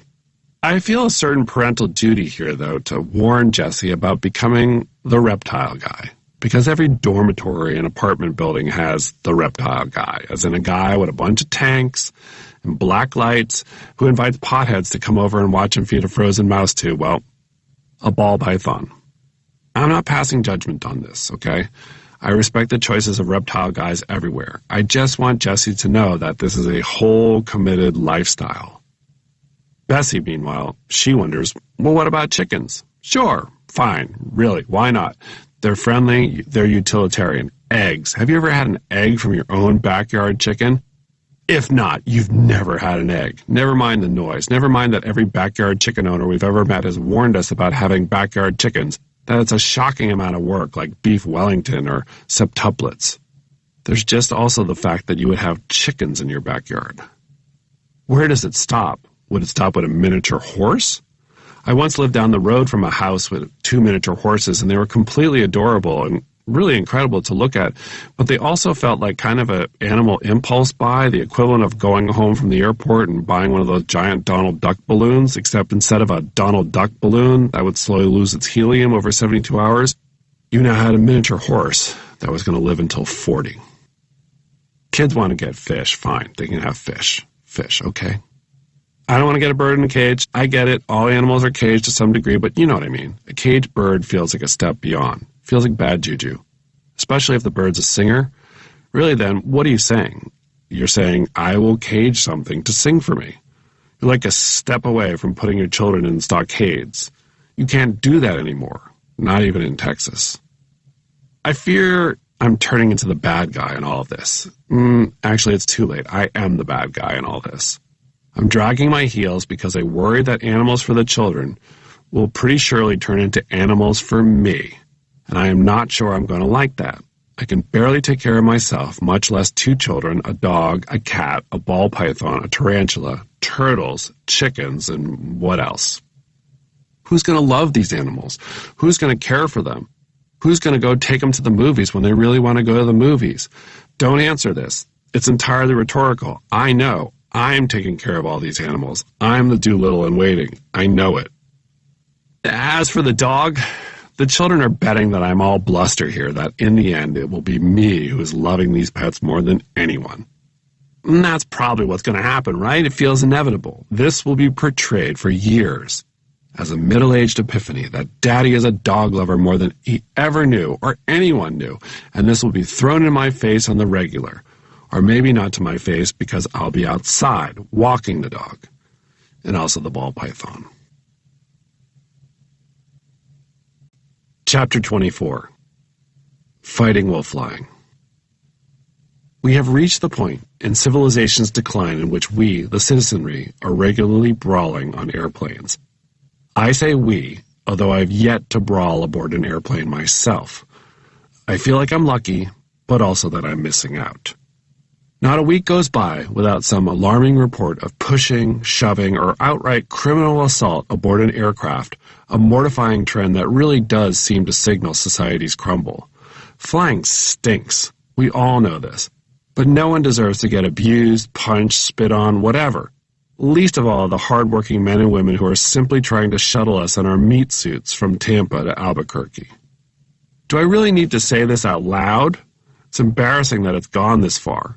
Not long ago, I wrote a column lamenting the rising incidences of passenger misbehavior and violence aboard airlines, and I was shocked by how many people reacted defensively, basically alleging that the airlines, through their own greed and mismanagement, had earned this extreme customer backlash.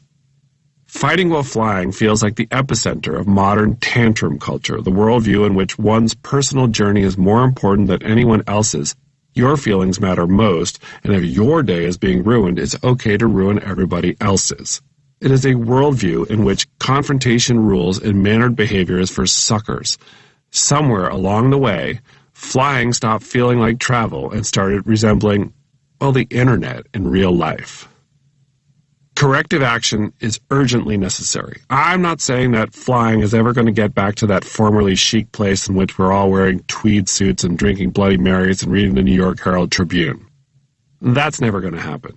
But it doesn't need to be a UFC cage match either. I would suggest the following doses of perspective. Assume your flight is going to be a terrible experience. More than likely, it will be. Things will go wrong, lines will be long, you will wait, you'll be delayed, you'll have at least 2 people thwap you across the nose with a roller bag that is 3 sizes too big to be a carry-on. If your flight takes off, and congratulations to you, the internet might work. They might not have any more ginger ale. There's a person in your row using headphones made in 1982, which is how you can tell he's listening to nothing but Garth Brooks. The passenger in front of you, who got the last ginger ale, is going to spill it on the floor and let it drip backward into your bag, which is placed below the seat in front of you, just like the attendants asked. You will realize this hours later when you discover a sticky wet bag that smells oddly like ginger ale, and you are not sure whether to be mad that you have a wet bag or that you missed out on that ginger ale. Did I mention that your flight is going to be delayed? The professionals that you interact with during your negative flying experience are not personally causing your negative flying experience. The person at the check-in counter, the person at the gate, the person asking you to buckle your seatbelt, even the person in that barricaded cockpit flipping at the controls, they are but cogs in a much broader dysfunctional machine. They are not out to get you. They want to get you out of there as much as you want to get out of there. Arguing with the gate attendant about your flight being late is like living in Vermont and running up to a neighbor's house and screaming about the state politics in Kansas. This is bigger than them. They are removed from the process. Your tantrum is futile. We need to widen the category of reasons we can ban people from the sky. Obviously, assault means you're banished to terra firma in perpetuity, and you should probably spend some time in the slammer. If you act out in such a way that airplane personnel and fellow passengers tape you to your seat, you're banned for life too. However, we can stretch the definition a little bit more here to include the following. Passengers who take off their socks, passengers who take off their socks and then use the lavatory, passengers who watch TV on devices without using headphones. This happens a shocking amount. The passenger who spends 20 minutes trying to jam a roller bag the size of a manatee into the overhead compartment. The passengers in the back of the airplane who stand up in the aisle immediately upon landing as if to nudge the rest of the plane to disembark. If these individuals are standing up because they're hoping to recirculate their legs, or they're trying to make a transfer to Bora Bora in 20 minutes, I get it, but a lot of it is just weird passive aggression, and they're actually trying to wiggle their way out before it's their turn to go. I see you. Remember the screens, damn it. One of the few pleasures of modern flying is that we have actually figured out how to show live television, and for a sports fan, this is heaven, because you can actually watch a real live game as it's happening. Nothing makes me happier than getting to an airplane and discovering there's a game going on, and the airplane actually has the channel, which is not always a given, and I can sit there and see 24F, munch off-brand checks, and drink the last ginger ale as I enjoy the game.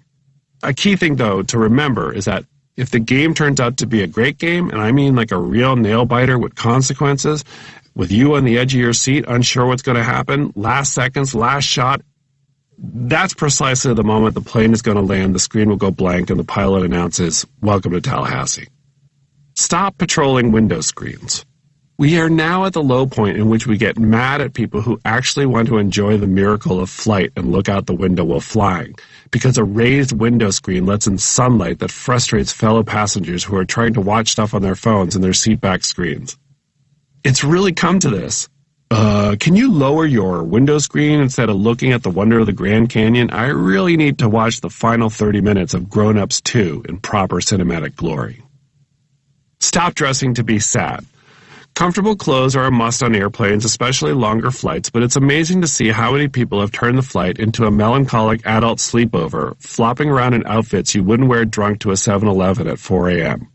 I'm not saying you need to wear heels and a dinner jacket. Actually, I am saying you should wear a dinner jacket. Let's try it for a year and see if the fighting goes down. Recline humanely. I am neutral on the never-ending seat recline debate. I would like to live in a world in which everyone can refrain from reclining, but I accept that we do not live in that world. I feel if airlines install reclining seats, it's unfair to ask people not to recline them. What I do ask is for the recliners out there to do it slowly, deliberately, and not shoot it backwards as if they've been launched at 900 miles per hour on a mission to Pluto. Warning, I have been known to protest this maneuver by jamming a knee forward in the seat, my own passive-aggressive act that seems only to confuse a seat recliner. I need to be better about that, because one of these days, I'm going to get punched by a stranger. Loud typing. Now, this is for me. I am a loud typist. Have you ever wondered if someone can make a column typed on a MacBook Air sound like Spencer Tracy blasting away on an Underwood? Yeah, well, I can do that. I have been shushed often on an airplane. I need to get better at this, because one of these days, I'm going to get punched for this too.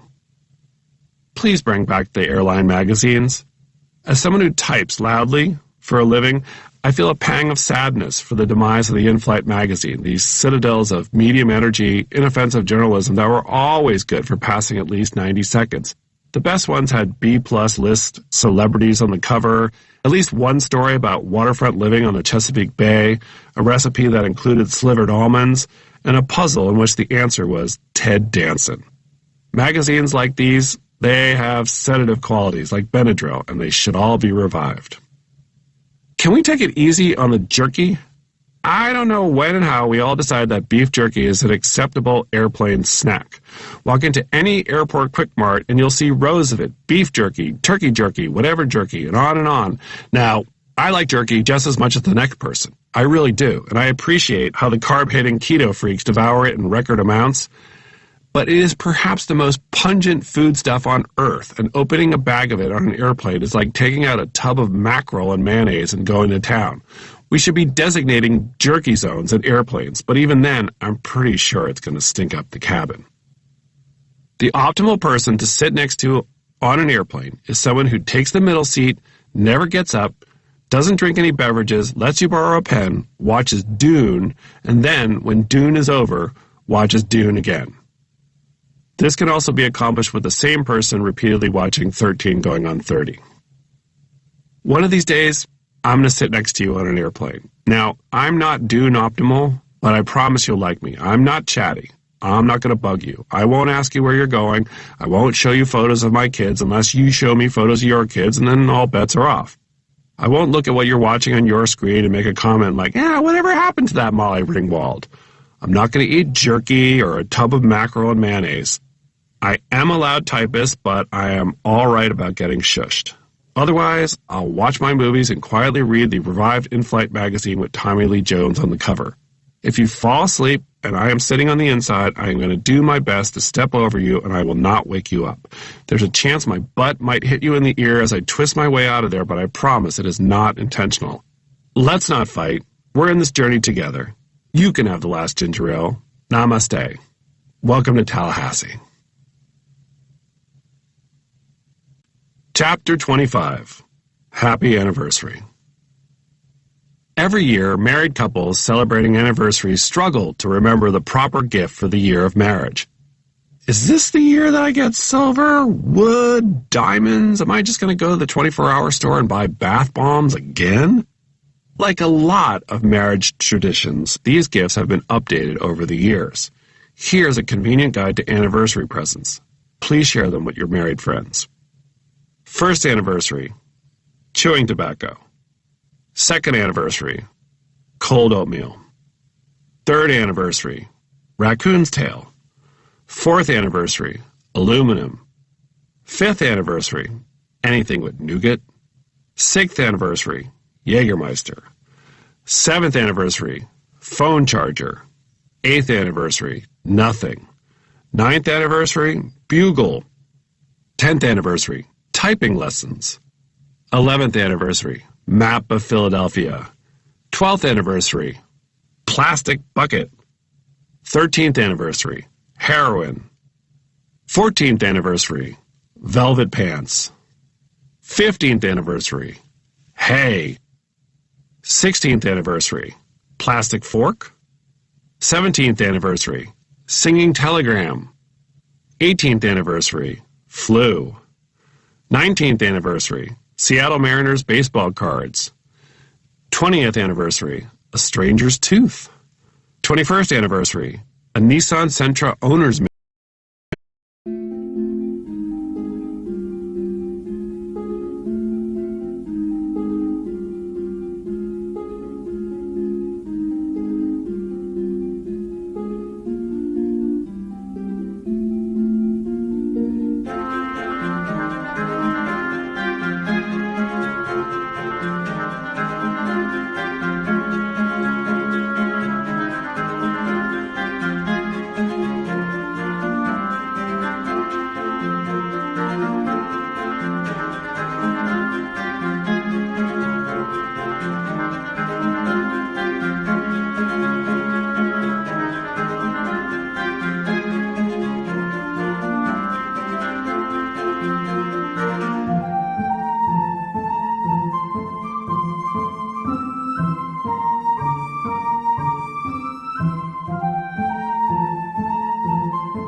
22nd anniversary, breakfast. 23rd anniversary, earplugs. 24th anniversary, new tires. 25th anniversary, another singing telegram. 26th anniversary, eye patch. 27th anniversary, mouthwash. 28th anniversary, cigarettes. 29th anniversary, dishwasher detergent. 30th anniversary, Jay Leno's autograph. 31st anniversary, heaping plate of pasta. 32nd anniversary, a bag with 2 live squirrels. 33rd anniversary, 40% off spa coupon. 34th anniversary, book about submarines. 35th anniversary, phone call with random old lady. 36th anniversary, a Maserati. 37th anniversary, a sword. 38th anniversary, pogo stick. 39th anniversary, hamster. 40th anniversary, another singing telegram. 41st anniversary, armor. 42nd anniversary, crossbow. 43rd anniversary, birdhouse. 44th anniversary, tire jack. 45th anniversary, carrots. 46th anniversary, bag of ice. 47th anniversary, nothing. Again, nothing. 48th anniversary, Ghostbusters 2 on Blu-ray. 49th anniversary, yogurt. 50th anniversary, $6 million. 51st anniversary until death, more singing telegrams. Chapter 26, Good Coach. Jesse's got a good coach. He's lucky. By now, I'm convinced good coaching in youth sports is more of an art than science. A good coach can't be quantified with wins and losses, that's for sure. There are plenty of bad coaches who win, and there are plenty of good coaches who don't win a damn thing. A good youth sports coach understands the win-loss record is an inevitable part of the experience, but is also fairly irrelevant. There'll be wins and losses, good luck and bad luck, but it's not going to matter much in the long run. These kids are young. They're not going to remember any of this. Have you talked to a kid lately? They can't tell you if it's Wednesday or Friday. A good coach is an equal opportunity encourager. A good coach encourages the worst player on the team as much as the best player on the team. In fact, the lesser players actually encourage more. A good coach would never say anything like worst player in the first place. A good coach knows that there are players who can do more and players who can do less, and by the season's end, both players will know how to do more. If a good coach succeeds, all the players have lifted their game a level. Nobody quits. They're all still in it. That's what matters in the end. We should measure youth sports coaches not by their winning percentage, but by their retention rate. How many kids are staying in the sport? How many are coming back next year versus how many of them are throwing the equipment in the garage and never coming back? That feels like a useful metric. A youth sports coach's job isn't to weed out players, to cull the bad from the possibly great. It's to keep as many as possible around, to widen the field, promote the overall health of the game. Did you know that by age 13, 70% of children in the United States have dropped out of organized sports? This is a crisis. That percentage used to be much lower. Decades ago, kids played organized sports much, much longer, and while I don't think gung-ho athletics should be compulsory, some people just don't want to do it, and that's fine. Kids who play team sports, well, they're less likely to do poorly in school, get into trouble, or grow up to be one of those people who talks too much about nunchucks while out on a date. Honestly, we shouldn't even measure youth sports coaches by any metric. We should just be bowing with gratitude because in almost every case, these coaches are volunteers. Coaches take on a colossal unpaid headache, assembling a roster, organizing a schedule, arranging practices, managing games, and trying to finesse a collection of parents who all secretly think they could probably do it a little bit better. They spend way too much time answering emails after 9 p.m. They probably have to learn a scheduling app. They give away their weekends. They don't get to fall asleep on the couch on Thursday nights. These coaches, they're in it for the love, and likely because their own kids are playing. Nobody coaches youth sports for money or glory. If you're lucky, they get a free hat and a Chipotle gift card that the parents all pulled in to buy at the end of the season. Think about that. This coach supervised your child for roughly 8 hours a week and taught them a sport that they're going to know for life. For that, all you had to do was contribute the funding for 1/20th of a Chipotle gift card. What I'm trying to say is, Don't ever hassle a youth sports coach. That's a crime. If you're lucky, you get a good coach, like Jesse has now in Little League. I want to play for this coach. This coach has exactly the right attitude. Cares about Little League, but not too much. He wants them to succeed, but not at the expense of fun. He realizes he has a collection of 9 and 10-year-olds, and there's only so much you can do. Kids that age, they're free range. They're going to daydream. They're going to forget the rules. They're going to miss a playoff game because one of their siblings is in a production of Annie. A good coach is okay with all of it. Patience is the essential trait. If you're fortunate, you also get a coach who is committed to sharing an actual studied passion for the sport. They grew up playing it. They want to pay it forward with some good coaching that they received in their past. That said, a good youth sports coach doesn't have to have a background in the sport. They might know less about soccer than your kid does. But if they're eager, if they're upbeat, and they're on time, they're a good coach. And yeah, show up on time. Do that for the coach. Don't call the coach after 9 p.m. for any reason, even if Godzilla is battling Mothra on the youth soccer field and you're concerned there might be turf damage for Saturday morning's game. Actually, don't bother the coach for any reason other than to ask, what can I do to help? A good coach keeps it calm. Do you see the good coach yelling at the referees or the umpires? No, you do not. The good coach knows that the referees and the umpires are siblings of a sort, that they're doing this too for the love of the game. They don't even get the Chipotle gift card. And this is not to say that a good coach doesn't care. Good coaches care. You can't be an ambivalent good coach. You have to be engaged. You're just engaged about things other than performance. A great performance is a thrill. How Jesse's coach does a joyful shimmy when someone throws a runner out at home plate or rips a triple up the left field line. But it's not an expectation. Baseball is 70% a heartache anyway, and that's for the great teams and players. Sometimes you see youth sports coaches who think that flaky is the way to go, that not caring is the right level of engagement. This is not true.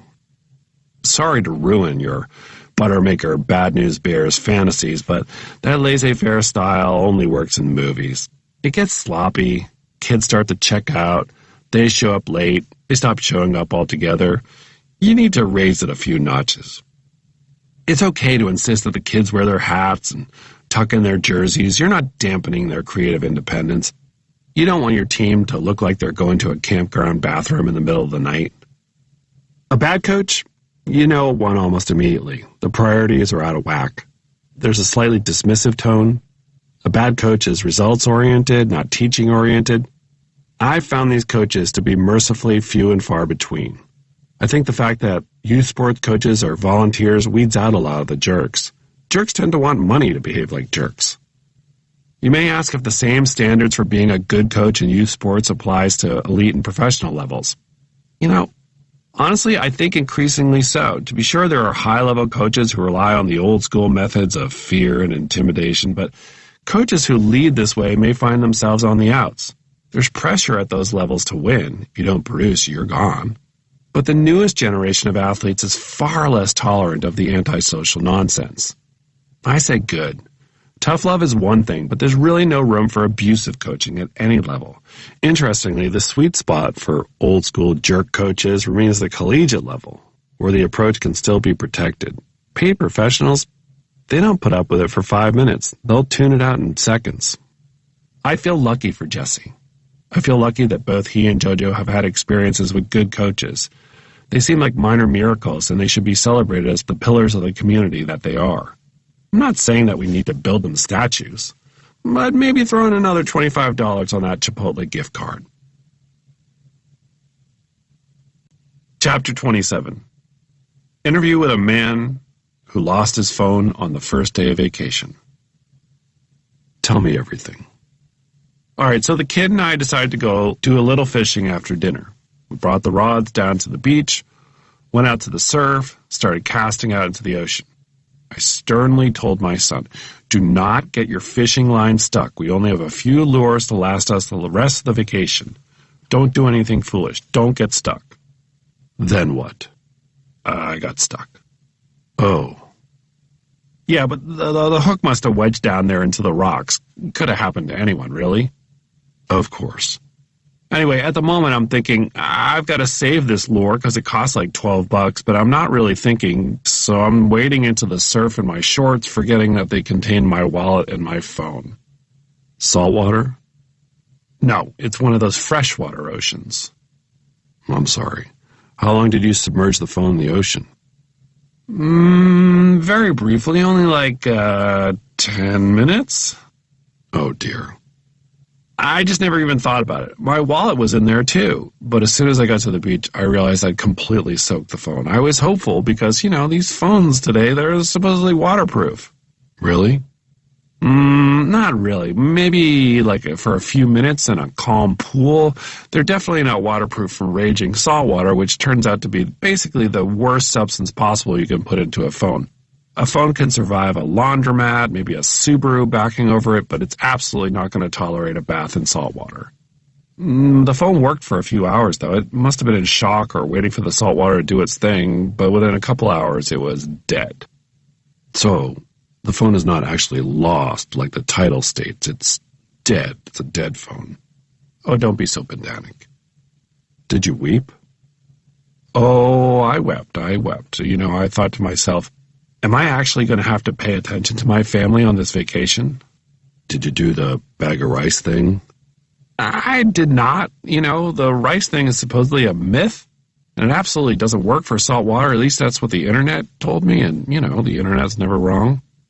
So you were without the phone? Mm-hmm. How much vacation did you have left? A full week. Did you consider flying home? Yeah, of course I did. What's the longest you've been without your phone before this? I think I accidentally left it in the car for like 45 minutes once when I went to the mall. Oof. I didn't know what to do with myself. So what happened on vacation once you lost it? Oh, I told myself, this is going to be okay. You're going to go back to 1987, Jason, back when you used to make plans and you kept plans and you read words on newspaper, like print. You're going to breathe and you're going to live in the moment, without a phone in your hand. Then what? I kept looking for the phone in my hand. When did that stop?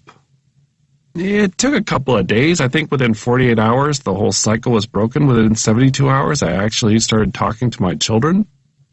What did they think? They thought, can you go back to your phone, Dad? What else did you notice? I became less edgy. I really felt it. Bessie noticed it. I found myself in the moment. I really did. Wow. I know, I'm starting to sound like a surfing documentary, right? But it's true. It takes a little bit of time, but eventually I found myself settling into this placid, contemplative groove that can only be described as being a normal person, instead of a tech-addicted wildebeest who had blurred his electronic life with reality. That sounds nice. It is nice. I don't know anyone who has a healthy relationship with a phone. Even if you're not the type of person who's constantly looking at the phone, it's still tempting, like you're carrying around an ice cream cake in your pocket at all times. It's never ending. It's fatiguing. You know how you have those moments when you think you're just going to sit there and check your email, and then 45 minutes pass and you realize you've been reading the entire Wikipedia entry for the spin doctors and YouTubing old spin doctors videos? I'm not going to say those 45 minutes are wasted, but the chances of that spin doctor's knowledge becoming useful to your daily life are quite slim. Another way of looking at this is that, if you look at your attention as this form of currency, you're literally setting $100 bills on fire for hours every day with no return. Not having a phone just eliminated the possibility. I no longer was falling into a wormhole trying to figure out if Kourtney Kardashian was truly in love. I was staring at clouds. I saw a gecko on the ceiling. I saw it. I didn't merely watch it. I saw it. Far out. Gecko. I slept better. I went to bed not knowing whether the Lakers won or lost, or the next day's high temperature, or whether or not that package arrived back at home, and I didn't know a thing or anything about the show that everybody was talking about. That wasn't vital. What felt vital was all this oxygen that was suddenly pumping into my brain because it wasn't occupied at every waking moment. I made observations, and I had no instinct to immediately dump them onto social media. I told them to my wife, and to my children who were, generally uninterested, or I kept them to myself, which, as you can tell, is where a lot of my thoughts belong. Tough but fair. Even if you're not looking at your phone, its very existence is a distraction. Because the possibility of intrusion, it always exists. Utility wasn't the issue. For me, a phone is mostly a procrastination machine. It's hardly any kind of lifeline or safety mechanism. I'm not running a company. I don't have people hanging on my command. I'm a sports columnist, for crying out loud. The truth is, no one's trying to reach me on the regular. Maybe my mother sends me text messages, but come on, those are just cat updates. That's rude and disrespectful. That is your mother. Look, she just texted me that the cat ate an apple. Did you ever check your email or other things through alternative means? Once in a while, I would use my wife's phone just in case something crazy happened, and, I'd think, well, I hope work isn't in flames. I hope I didn't miss anything major. And you know what I mostly missed? I missed like a 40% sale at J. Crew. Oh, 40% is not nothing. I know, and I hadn't bought socks in the longest time. Mostly, however, being removed from my phone for a bit made me really appreciate how it mostly delivered me to this absurdly acrimonious place. My phone was like this portable, hostile environment that I willfully carried along with me. It's almost sadistic how I'd mostly use it to venture into social media and gawk at the strong feelings of others. It's like being at a baseball game and saying, I only want to be with the people who are having a bad time. So you felt less anger by extension. Yeah, and I'll tell you, when I really felt the shift, on day 3 of being phone-free, I went fishing with my son on a boat. 4 hours out to sea. Lot of downtime. When I would ordinarily be scrolling through the phone like a jerk. Instead, I am talking to your son. Now, don't be crazy. My son doesn't want to talk to me. I'm just his dad, But I'm out there. I'm staring at the sea. I'm watching clouds. I saw a turtle. There's no chance I see that turtle if I'm on my phone, soaking my brain into a thread about congressional malfeasance. That's when it occurs to me. I could have been a man on a boat 5 centuries ago. This is what they did. This is what they did to entertain themselves in between being eaten by sperm whales. What about photographs? That was a little bit of an issue. I probably used my phone to take photographs of my children more than anything. That's probably a lie. I primarily use my phone to get myself riled up reading the nonsense opinion of strangers, but probably the second most common use is taking photographs of my children. I cherish taking those shots. I really do, and not having an apparatus to take pictures of them was something that did concern me, especially on a fishing trip. What if we caught some world record barracuda? What if we got capsized by one of those sperm whales? But the thing was, it was fine. Not every parenting moment needs to be exhaustively chronicled. It's okay to take an afternoon off. I couldn't hide behind a camera lens, and honestly, that made me feel more in the moment too. Plus, I had an iPad in my backpack just in case he caught something totally insane, which he did. He caught a 4-foot barracuda. It was totally nuts. Wait, you had an iPad? Yeah. Does that ruin this interview? It didn't have cellular coverage. It was basically a block of metal with a camera and some Minecraft. I guess it's okay. Still, my broken phone continued to call out like a phantom limb. Over the past couple of years, I'd fallen into this strange habit of needing to listen to a podcast to complete any chore. Folding laundry, cleaning the kitchen, picking up stuff on the floor. It became its own kind of addiction. I couldn't sweep or load the dishwasher unless I was hearing people argue about the All-Stars for the Western Conference. I had to retrain myself to do chores in silence, make the bed, put away clothes, clean the bathrooms. This stuff all had to happen in silence, like I was in trouble at a monastery. But here, too, I realized that with quiet in my brain, I wasn't thinking necessarily about the task at hand, but I wasn't daydreaming elsewhere either. Also, I read a book. A what? I know, right? A whole book, and then another half of a book on the plane ride home. You never see that anymore. Yeah, the passenger next to me called for a flight attendant. She was concerned. The whole episode made me think more about the role that these devices play in my life. Not that I hadn't thought about it before, but it's all theoretical until someone takes it out of your hand for a few long days.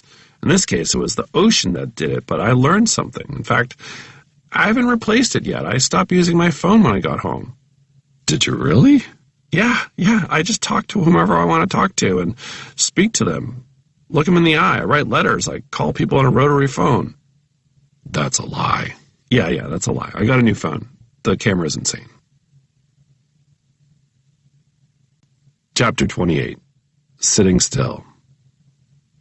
My friend Tom died more than a year ago, but I still see him in my sleep all the time. He's with me at lunch, in Miami, inexplicably, where we've both forgotten our wallets in this comical scramble to figure out how we're going to pay, and then the waitstaff starts getting furious, but then we find our wallets. It's this tangle of weird anxieties. You know how dreams go. In another dream, Tom and I are playing tennis, and then we can't play tennis for some reason. Then we're on a plane. Then a cab. Then a boat. Why a boat? In dreams, I talk to Tom about everything and nothing, except what happened to him, and it feels normal, utterly like old times, until I wake up and realize that he's gone, and I want to go back to sleep and find him all over again.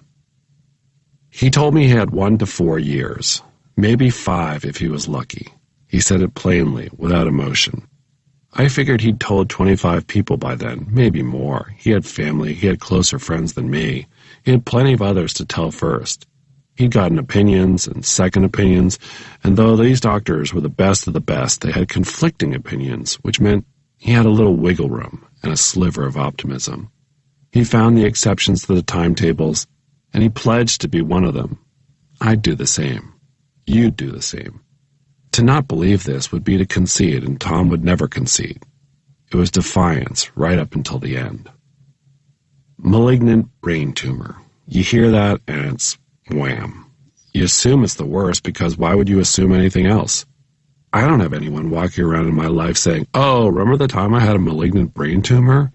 I mean, I know those miracles exist, and bless every one of them, but there was not a lot of sunlight to draw from. Tom was on this drug and that drug. He knew the doctors were guessing, really. It was hard to not get discouraged, but he never really did. Actually, no, that's not true. He did get discouraged. He got angry. And this was okay and utterly understandable, to get pissed off volcanically because of the hand he'd been so harshly dealt. He was barely 40. He was married with 2 lovely boys in elementary school. He'd reached this professional peak, and there was supposed to be so much runway ahead of him, and now suddenly the runway was far, far shorter. It would make anyone furious, and listening to him get mad about it was about the realest I'd ever heard a person be. How could you not be mad at the world? Tom was mad at his overall situation. He was mad about the doctor appointments that kept him from doing what he wanted to do. He was mad he had to think about what would happen when he was gone, and as time went on, he grew to be very mad at his brain, because his brain started to let him down. Over time, he would bargain with his fury. On occasion, we'd go for these walks, and I remember feeling heartbreak about his heartbreak. But it also felt like this strange kind of privilege to be in the presence of someone so rawly alive, talking through it out loud, confronting the most essential question there is. I mean, think about it. Usually you go for a walk with a friend and the discussions are comparatively mild. Work stuff, marriage stuff, kid stuff. Do you see the Mets blow another one? Well, we'd all have a zillion of those kind of walks, and there was Tom, trying to sort out the cruel fact that he was right here, and he would likely not be here much longer. When you listen to a young parent wrestling with something like that, your fortune hits you like a cold blast of air.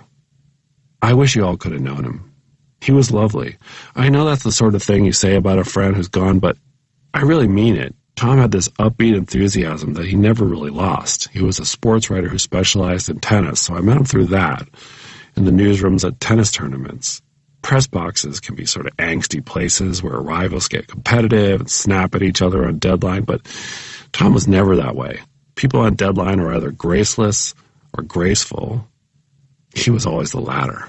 I don't think I ever saw him snap his cap. He could be working on his own deadline piece, and he'd pick his head up and answer whatever dumb question someone asked.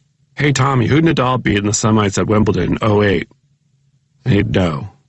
"Rainer Schüttler, remember him?" And he'd get back to whatever he was doing. I told this story 1,000,000 times after he died, but I remember how I'd see him during some spectacular 5-set match, some real whopper, and he'd have this look on his face like, how lucky are we? He really felt that way. We really felt that way. Luckiest guys on earth. We played tennis ourselves. Let me tell you what kind of tennis player Tom was. He was an enormous pain in the ass. He was one of those stubbornly solid players who never fell apart, who would simply wait you out until you crashed and burned. I always crashed and burned. I would have my moments of cohesion, and then I would invariably start to crumble, and he would pounce all over me. The result was always the same. I never beat him, not once.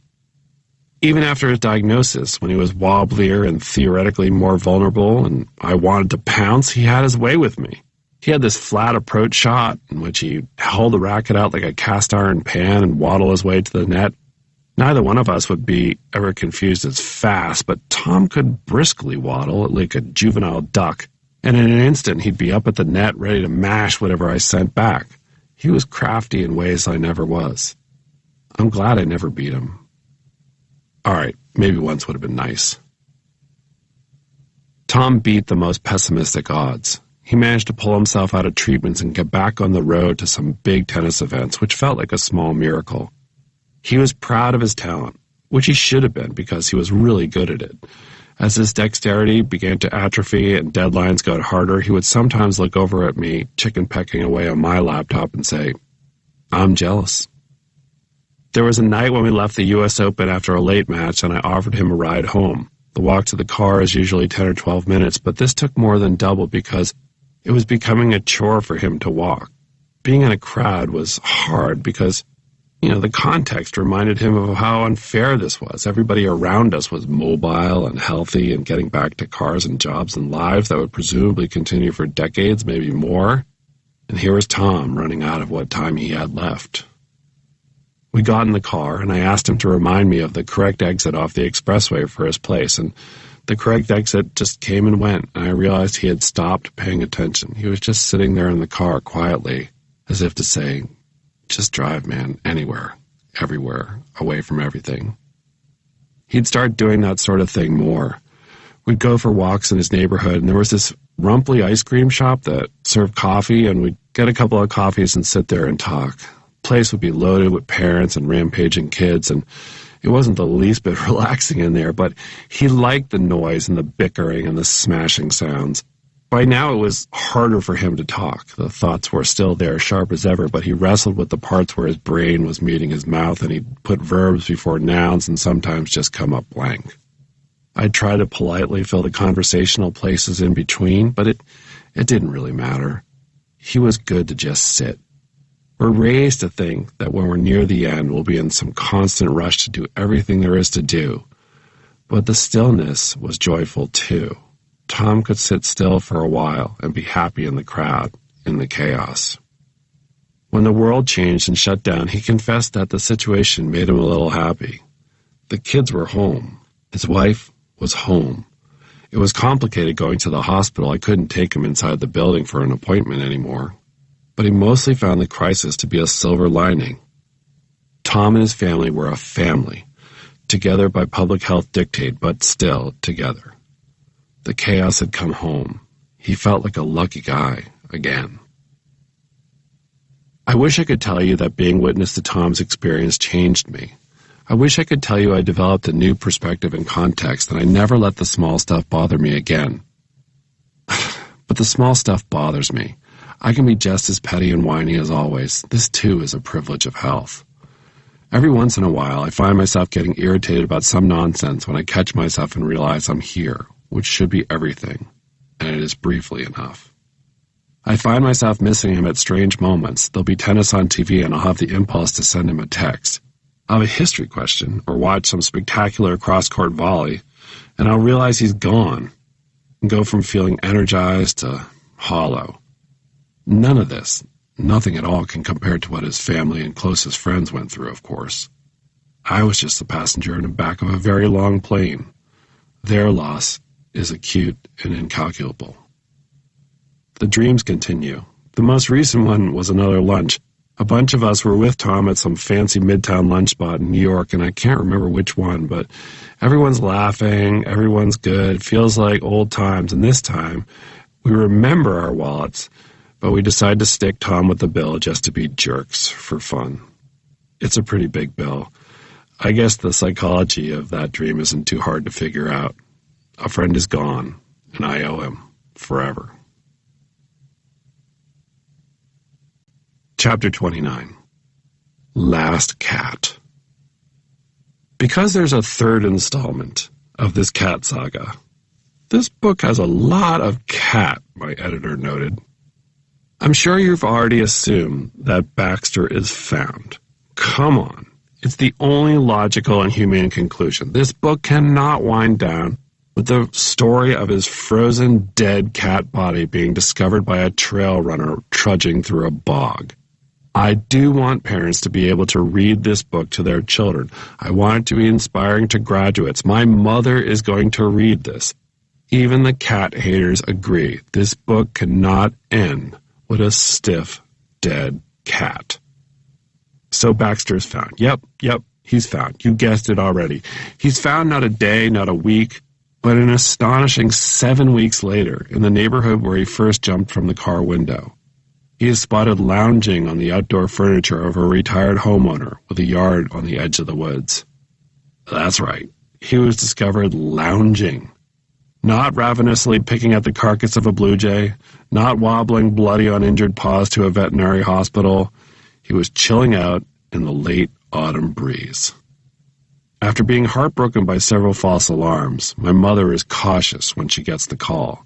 But then she races up there, and it's indeed him, and he's not difficult for her to capture.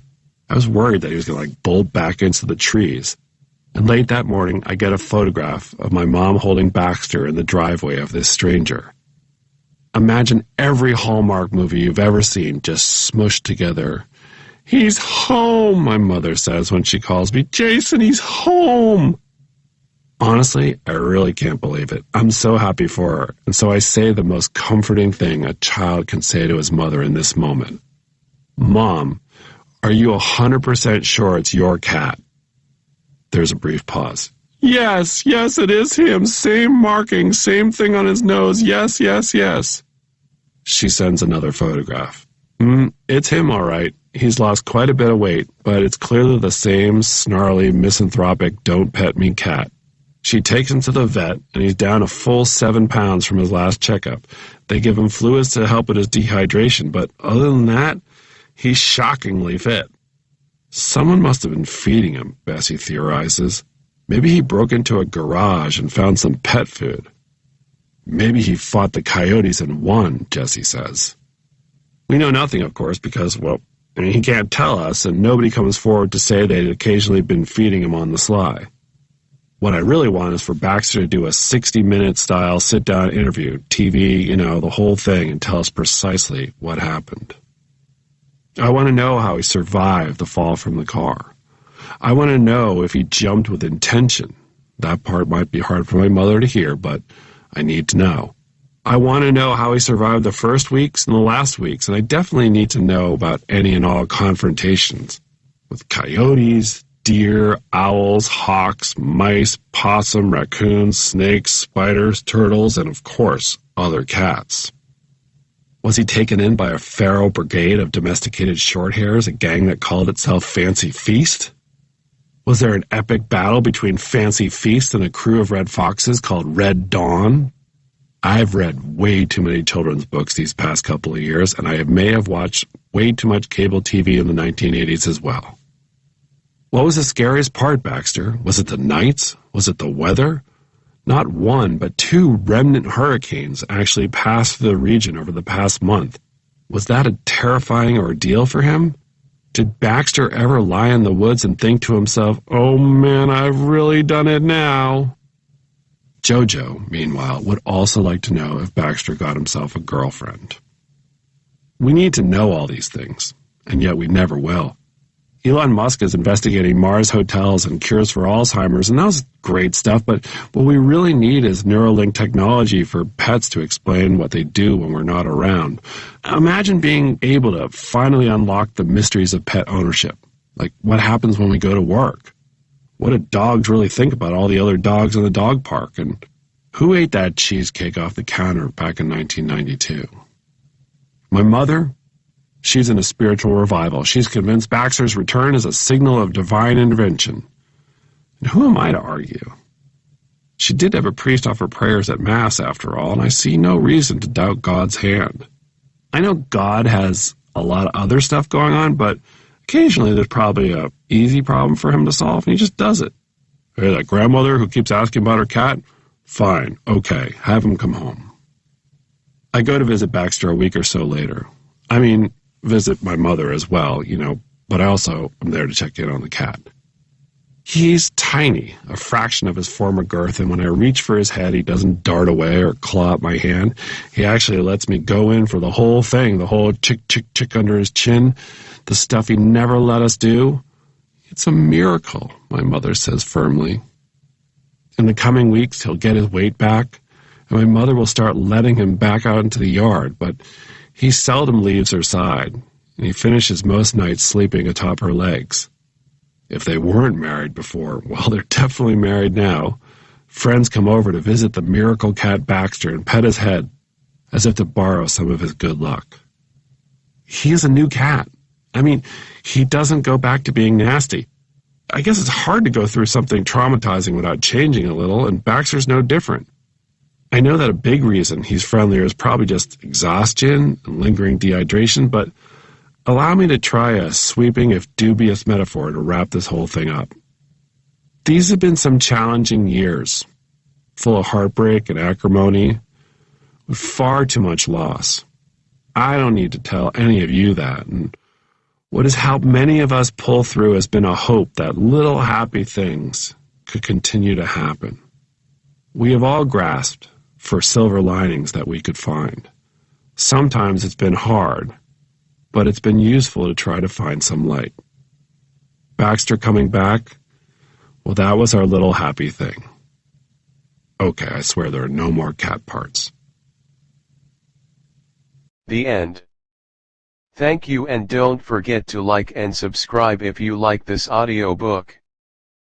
Please click the link below if you interested of purchasing this book. Thank you guys for listening. I hope you enjoyed. If you enjoyed the video, hit the subscribe and like button.